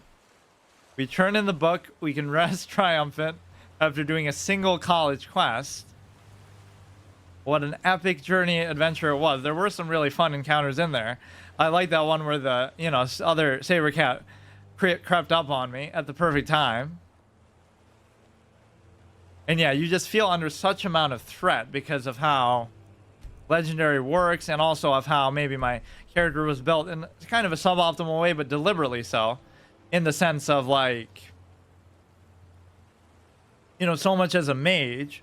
So now I'm kind of forcing myself to play in a way that is not like that, which I make up for with gear, but I guess the only way it's built, well, in terms of the talents and also in terms of the health value, although they look maybe closer than I thought they would be. A lot of my magic wasn't coming from my base magic choice. I guess it was coming from the gear itself, but I thought I had more than that base, because I feel like I put almost every point in magic whenever I level up. But they're a little more even than I realized. Oh, what I forgot to do was to replenish this, which, like I said, I can't do during combat. Do like that. That should certainly last me till the college. That shit does last a long time. Like, the whole journey, I guess we've been kind of avoiding combat a little bit, but the biggest secret is just try not to sprint. Although it is tempting. Or we could whirlwind sprint instead to make up for that, but then we won't have the thing on cooldown. So you don't want to sprint yourself into a combat situation and then not be able to get out of it. And as a general standard, I shouldn't even be able to use that. I have to remember that I do have the disarm shout if I encounter like a tough bounty hunter type.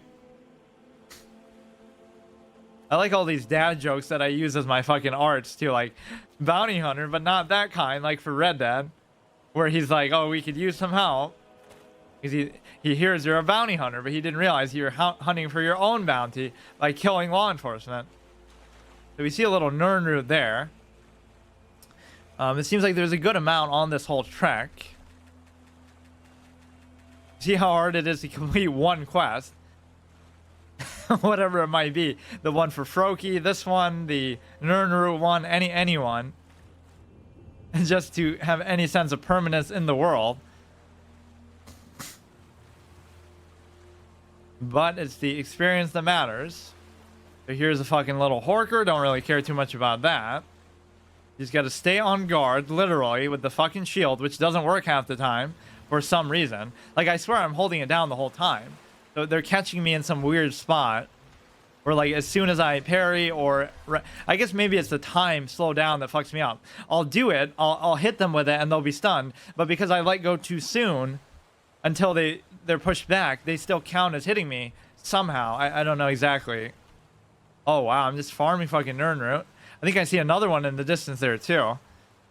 So totally not an excuse for me to just stay in the water. Is that a person?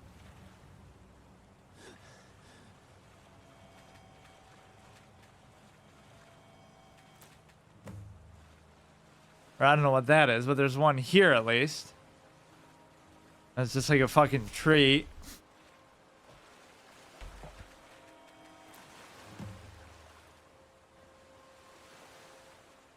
So this is one of those unique ways to turn a game that you wouldn't normally have a way to make it a hard mode into a hard mode, or like a weird format within. Like, obviously playing it on Legendary is one thing, but it's something a little bit more to it than just that. And obviously you're not building it in some preconceived optimal way. I'm sure everybody could just figure out that on their own. I hate that sort of standard too that people have. Like, they want to pretend like, oh, min-max, haha, it's too easy, but they never figure it out for themselves. But then they'll pretend maybe like they do. I'm always comfortable admitting, like, you know, you'll never come up with the most optimal build, and I don't even care to do it. How is it that... Oh, I guess this is where it's kind of splits. There'll be like a saber cat. There might even be like a bear along the way too. Yeah, maybe this wasn't the most exciting example of a session here, unfortunately. But he chose a real winner for the fucking book destination. I'll give him that. Really, I was even joking about that. Like, what are you going to choose? Something halfway across the map? No, all the way across the map.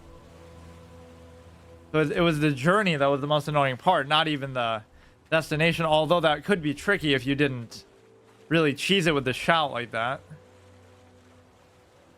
Here's another Nern route. We're almost going to complete this whole quest too, which would be nice. I feel bad for the Froki thing with the little spirit.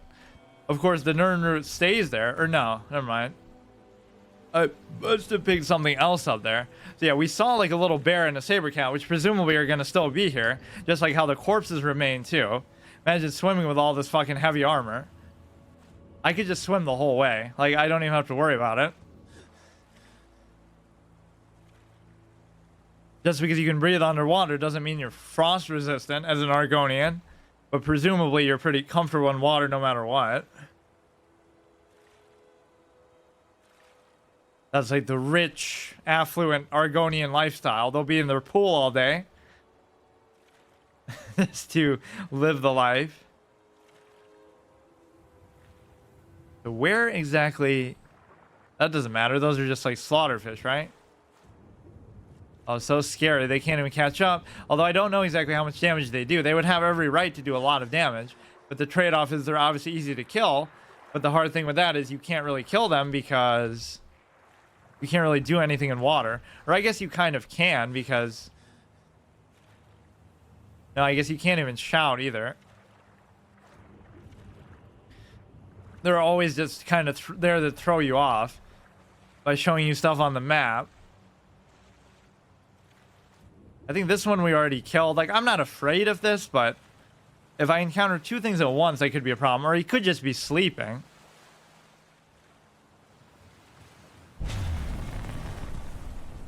Whether he is or not, it's fine, because he would have either applied the debuff or just proven that he's dead. That's a good way to test, actually.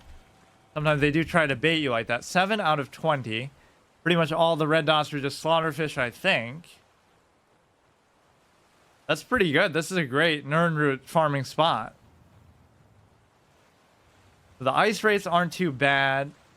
Some of these enemies just hit too hard, though, like the saber cats, and especially the archers are nuts.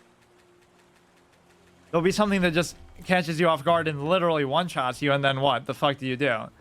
You know, it happens a lot, actually. Dragons you can't really be too surprised by, but they literally do just one-shot me every fucking time. See, when you really look for something, you can find it, but normally I was never looking for Nirnroot. I guess I'll pass this off as saying, like, well, you can't really take this kind of route to most missions, so, you know, even though I played kind of like a pussy by going around the water, at some point he's going to send you inland, so it's just a fluky thing. So the distance that he made me travel is made up for by the fact that you can travel it in my preferred style, which is like a pussy, or in my Argonian preferred style, which is like a swimmer. In my natural-ish habitat. And we made quite a bit of progress on that one too, which is nice. Not one that I really... what is that, a crab? For some reason I thought it was a spider. Wreck of the brine hammer. Not really much point in doing this, but... in fact, I won't even go inside, I don't think. So even here, I'm playing it very lax. He's fucking sinking through the floor. Look at that.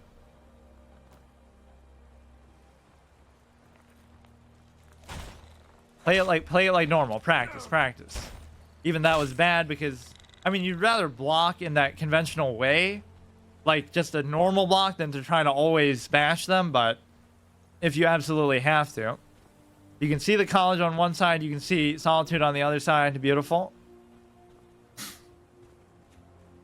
Try to get the rest of the Nirnroot, kill 2 birds with 1 stone, but it's dangerous. I shouldn't take any chances. I'm really trying to stay away even from the land now. Yeah, we got a pretty solid number of them. I'm surprised. That wouldn't be too hard to complete. I hope it auto-tracks stuff so that we don't have to look in the menus too much, because I really don't like using the map or anything. But wherever it takes me, it takes me. That is hilarious how that took me that long to do that still. The uplifting music. There's a little mud crab sloshing in the water, I think, here. Here's that bait trap yet again. But we already killed these mud crabs, didn't we? They're kind of minding their own business. Oh, maybe I didn't check this. Thought I heard like somebody's voice. Knock that shit around. So if we open like a lockpick, that might level us up like we did the one time. Little satchel here. Potion of healing, song of the return. Yeah, they'll sing songs about my glorious return to the College of Winterhold. The Archmage completed his legendary task of getting a fucking book from a fucking cave, and that saved the whole universe. That was one of the coolest dynamic moments in the game, like where you go into some random cave and then they're chanting, "We summon Potema," or whatever, the Wolf Queen. And it just felt like so, like, I love when stuff feels like it's already going on, right? It's not going on because you happen to walk in there. It's just, that's just what they were doing. You just stumble upon there. That just felt so nice.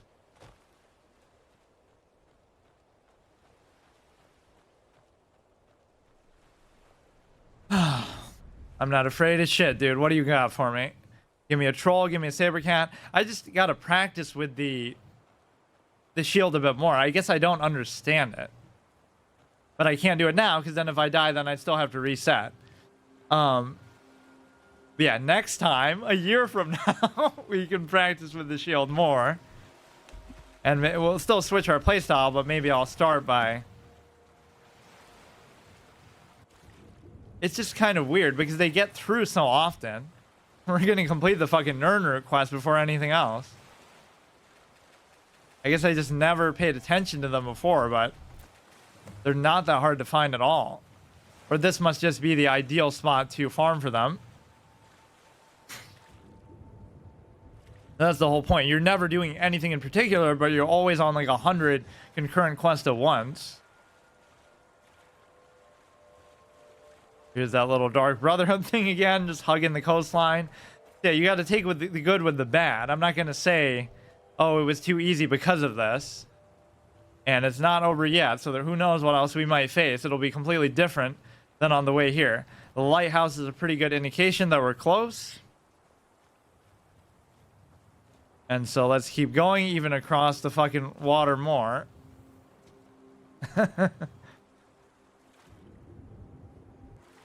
The book that had to be delivered at all costs.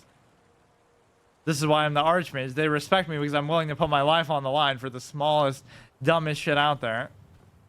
Some random book that we probably have 100 other copies of. But yeah, this is one of the coolest, best radiant dynamic quests ever because you can not only can you keep doing them literally forever, but it just does all the right things and so smooth and to the point.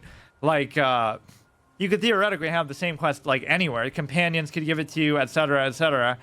But for some reason, this is like the best one that I was able to find, and I almost found it by accident, right? Because you want to find stuff like this in a game like this that's so big and open-ended so that you can just keep fleshing out the whole scope of the world. He'll keep sending you to different places. But I think for a very long time, I couldn't find one objective that I could keep repeating like that. You'd have to keep going to an inn and looking for a bounty, and that gets kind of old. This one's just like a reliable one that you can do over and over in one place. Come on, you want to give me a Saber Cat as the final boss? I'd be fine with it. Don't give me a fucking dragon. There's that little fire that never goes away. You should study that phenomenon for the college. How did they do it? That's the source for renewable fire spells that you can just cause 0 mana to do. The Nern route is pretty good, actually. We got quite a lot of it here. Not that I had any intention even of doing that. I assume that implies there was a dragon here at some point. The old Deathwing thing, just make all the environment look like shit. But oh shit. I like how Deathwing can actually kill you though. He would just come over his own and you would just die. Not really the... Yeah, imagine doing a permadeath during Cataclysm. 1 to 85 permadeath, or yeah, it would be 85. So this kind of blocks my view of the college. Maybe I have the balls to go inside a little bit. I don't want to pussy my way all the way, but actually, you know what? Let's just do what we're able to do. I mean, the way back to the college will always be... No, it depends where they send you. Again, like, you could say you could always do this to get to the college, but you might be coming from the middle of the map, so maybe not. I mean, you could still encounter enemies here, too. It's just much less likely. And you can always, like, escape into the water if you do. You're gonna be a dragon? There always is, but maybe that's just a way to punish you for fast traveling. That kind of cycles through stuff, like... That could be like a bandit camp, which I don't really want to find out. I've never really tried swimming, like, out as far as you can go. I don't know exactly where they would decide to stop you.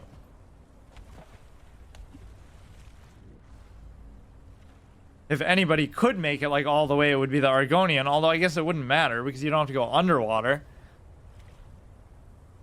Just in case you get tired and you have to take a rest, you can just sink to the bottom of the ocean and chill.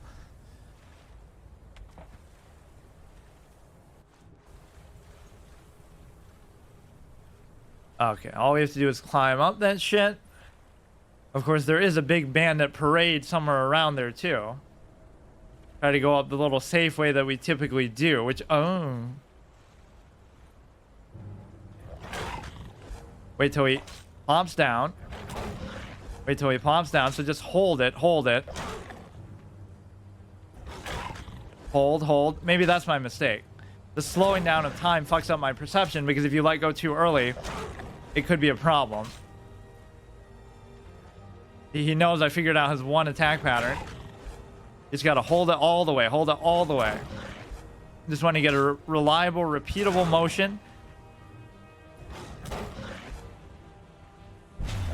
I don't know what really happened with that one, but okay.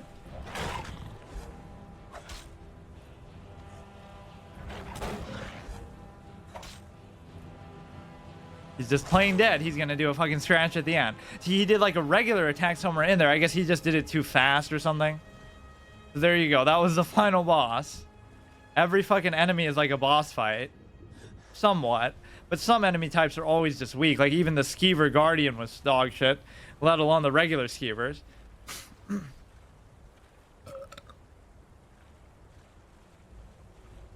What is the safest way that we normally like do a little rock climbing, wall hack jumping to climb up to the... See, you couldn't escape that encounter. Even as you're trying to hug the water, at some point you're gonna have to face your fears. Fucking saber cats just tear through my shield. That's just not fair. Even with stamina, even with trying to block so diligently. It just... I don't know, I love this style of play that even as a tank, you're still so fucking vulnerable. Actually, I would have to probably go up like this way. I've done this like 100 times because it's just convenient to come up like this, but I'm not gonna kill the Horker. Fuck that. I don't think I killed one today. I watched one die to like a saber cat because they were like 3v1ing him. The troll. I mean, yeah, I think you can go up pretty easily from here.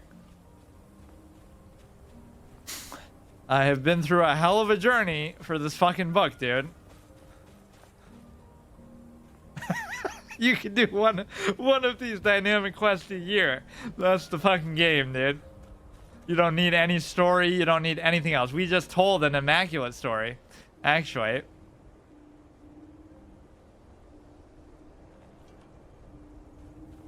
Yeah, that's the main thing I want to see them improve for Elder Scrolls 6 is the melee combat. If you get that down, the magic in this game is actually quite satisfying. Just because there is so much mobility and you can just kind of zigzag back and forth, and you know, you shoot a fireball at the enemy, they dodge it, they shoot at you, you dodge it. That's all you really want is the one-to-one accuracy of it.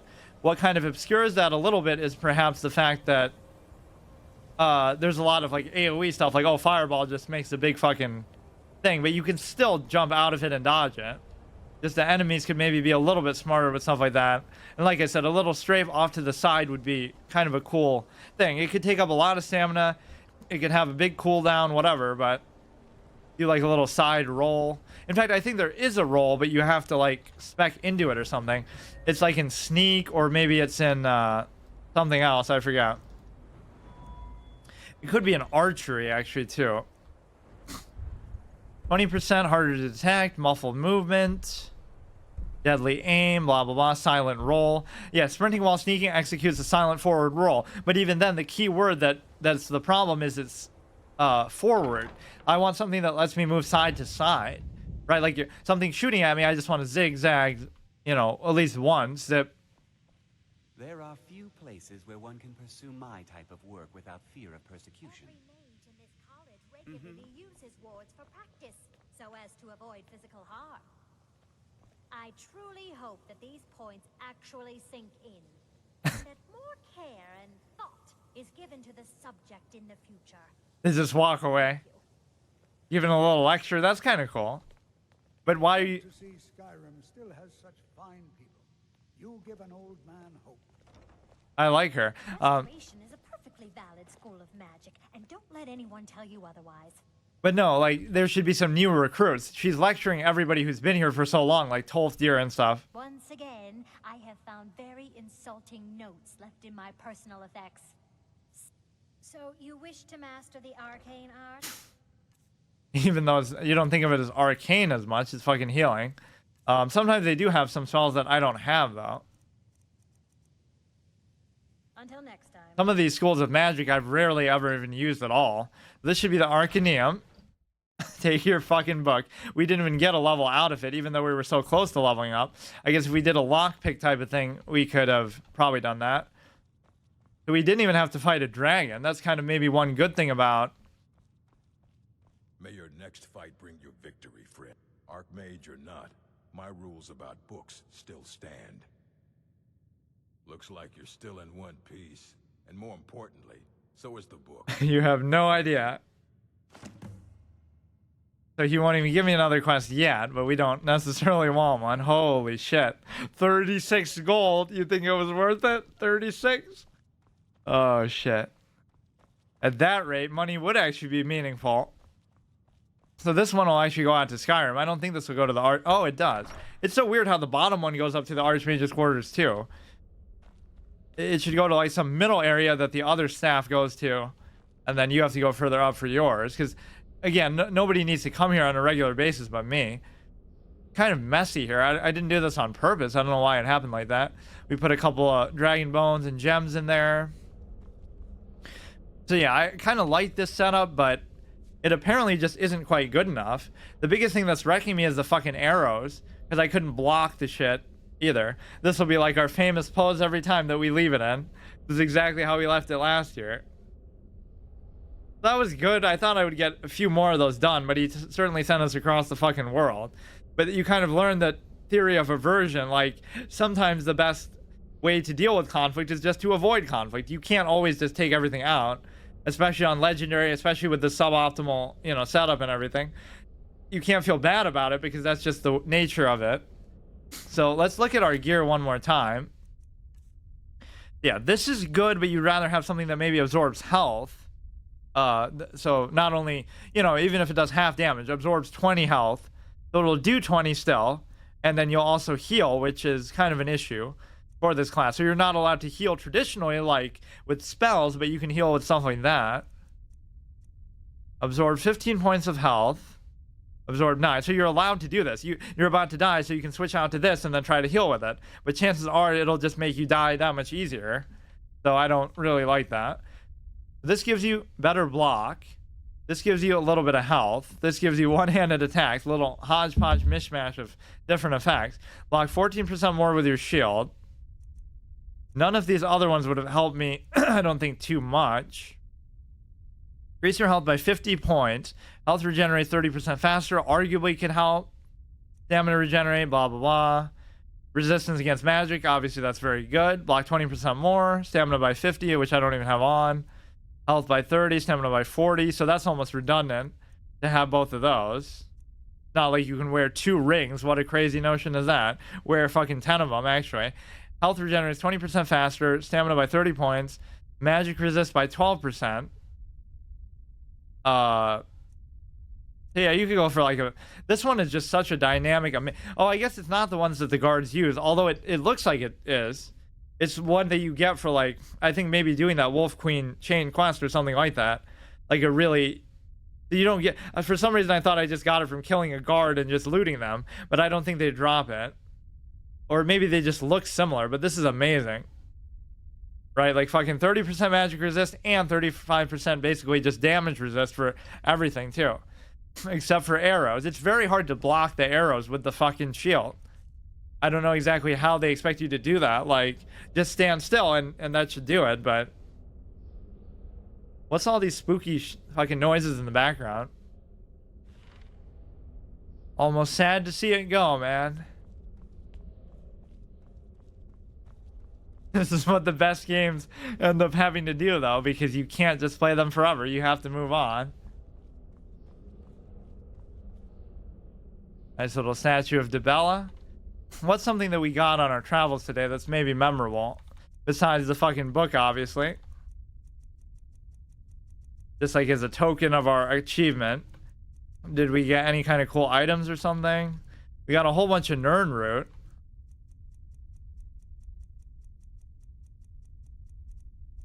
This thing was kind of cool. Maybe just to whatever, but the least expensive.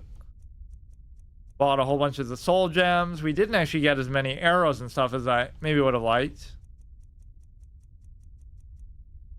Stamina regenerates 20% faster, blah, blah, blah. All these random quest items that I can't do anything with. Or I don't even know if it lets you store them. It might. But then you never know when you might have the chance to do it. Yeah, our little bonus objective today was the Nirn route. Not that we even completed it, but that was something we did without even trying to. So 11 all like mashed together. Great success. And then we also did that one for Froki, but then we died. The whatever it was called, the skeever animal spirit thing. So now we get to save finally after all those failures and coming back and forth. So it adds a better context to the experience. Obviously the point of it is 515. Oh, but that's 20. I was gonna say, see, I was level 64 for this long. From 2020 to 2022, I'm still level 64. Not because, oh, I'm not doing anything, but because I'm using like mostly the same abilities that I normally use. Like if they're already maxed out, they're not going to give you experience, right? Or even the ones that aren't maxed out are very high, so it'll take forever to get them. So in a way, it's fine. Like you're not in a rush to just level up. It's not one of those kind of games like, oh, I'm just trying to grind to max level and then the good part starts, like with a multiplayer MMO type of shit would be like that. 379 to 394. That kind of tells you a little bit, but not really, because I'm sure I played it more than that in that time. But that would mean in like 2 years, I've only played it, what, 15 hours? That's kind of surprising. Okay, let's delete this, or let's make a new one first. What's weird is I didn't even have to transfer my saves over because like I'm using a different computer and it just automatically did it. Maybe from like the Steam cloud or whatever, which is fine, but obviously you always want to copy those in case you put so much fucking time in. 1225. So yeah, that even proved it that our last file was last year.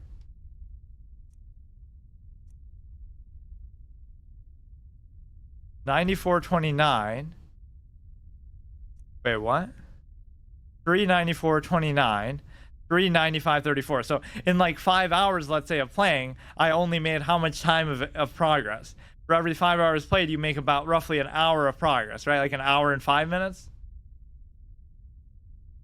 Delete the save. Overwrite the wait, oh shit. Imagine if that was the wrong one. You almost wouldn't notice the difference, but the Nirn route, I guess, gives you away. Fuck. So that one wouldn't be too hard to complete. You could just walk along the coast. I didn't realize there were so many of them there. I remember always seeing them in caves and just ignoring them, too. General stats. People killed 3543. Now, that doesn't tell you whether those are good people or not. Favorite weapon is Ebony Mace of the Inferno. Critical strikes, 1010. Animals killed 21. It makes you feel bad for doing that. Like, oh, you killed 3,000 people, but half of them are bandits trying to kill me. At least half. Same thing with the animals. Creatures killed, undead killed, 1223. Undead, 1237. Daedra killed 120. I feel like it's not even that many, but automatons killed only 113. That's surprising. Critical strikes, 1010. Sneak attacks, 372. Backstab, 0. Huh. Weapons disarmed 0, brawls 1-2, bunny slaughtered 6. It's just all random stuff. Some of this stuff might even spoil things that I don't want to spoil. Even this long the game has been out for.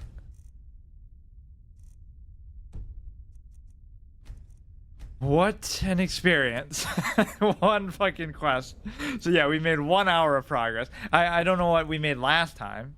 Probably something close to that, or I guess we only played for like 2 hours last year, so it might have been more like half an hour of progress. I don't know why I'm like just insecure that it won't save somehow. That amazing amount of progress that we actually did make. Okay.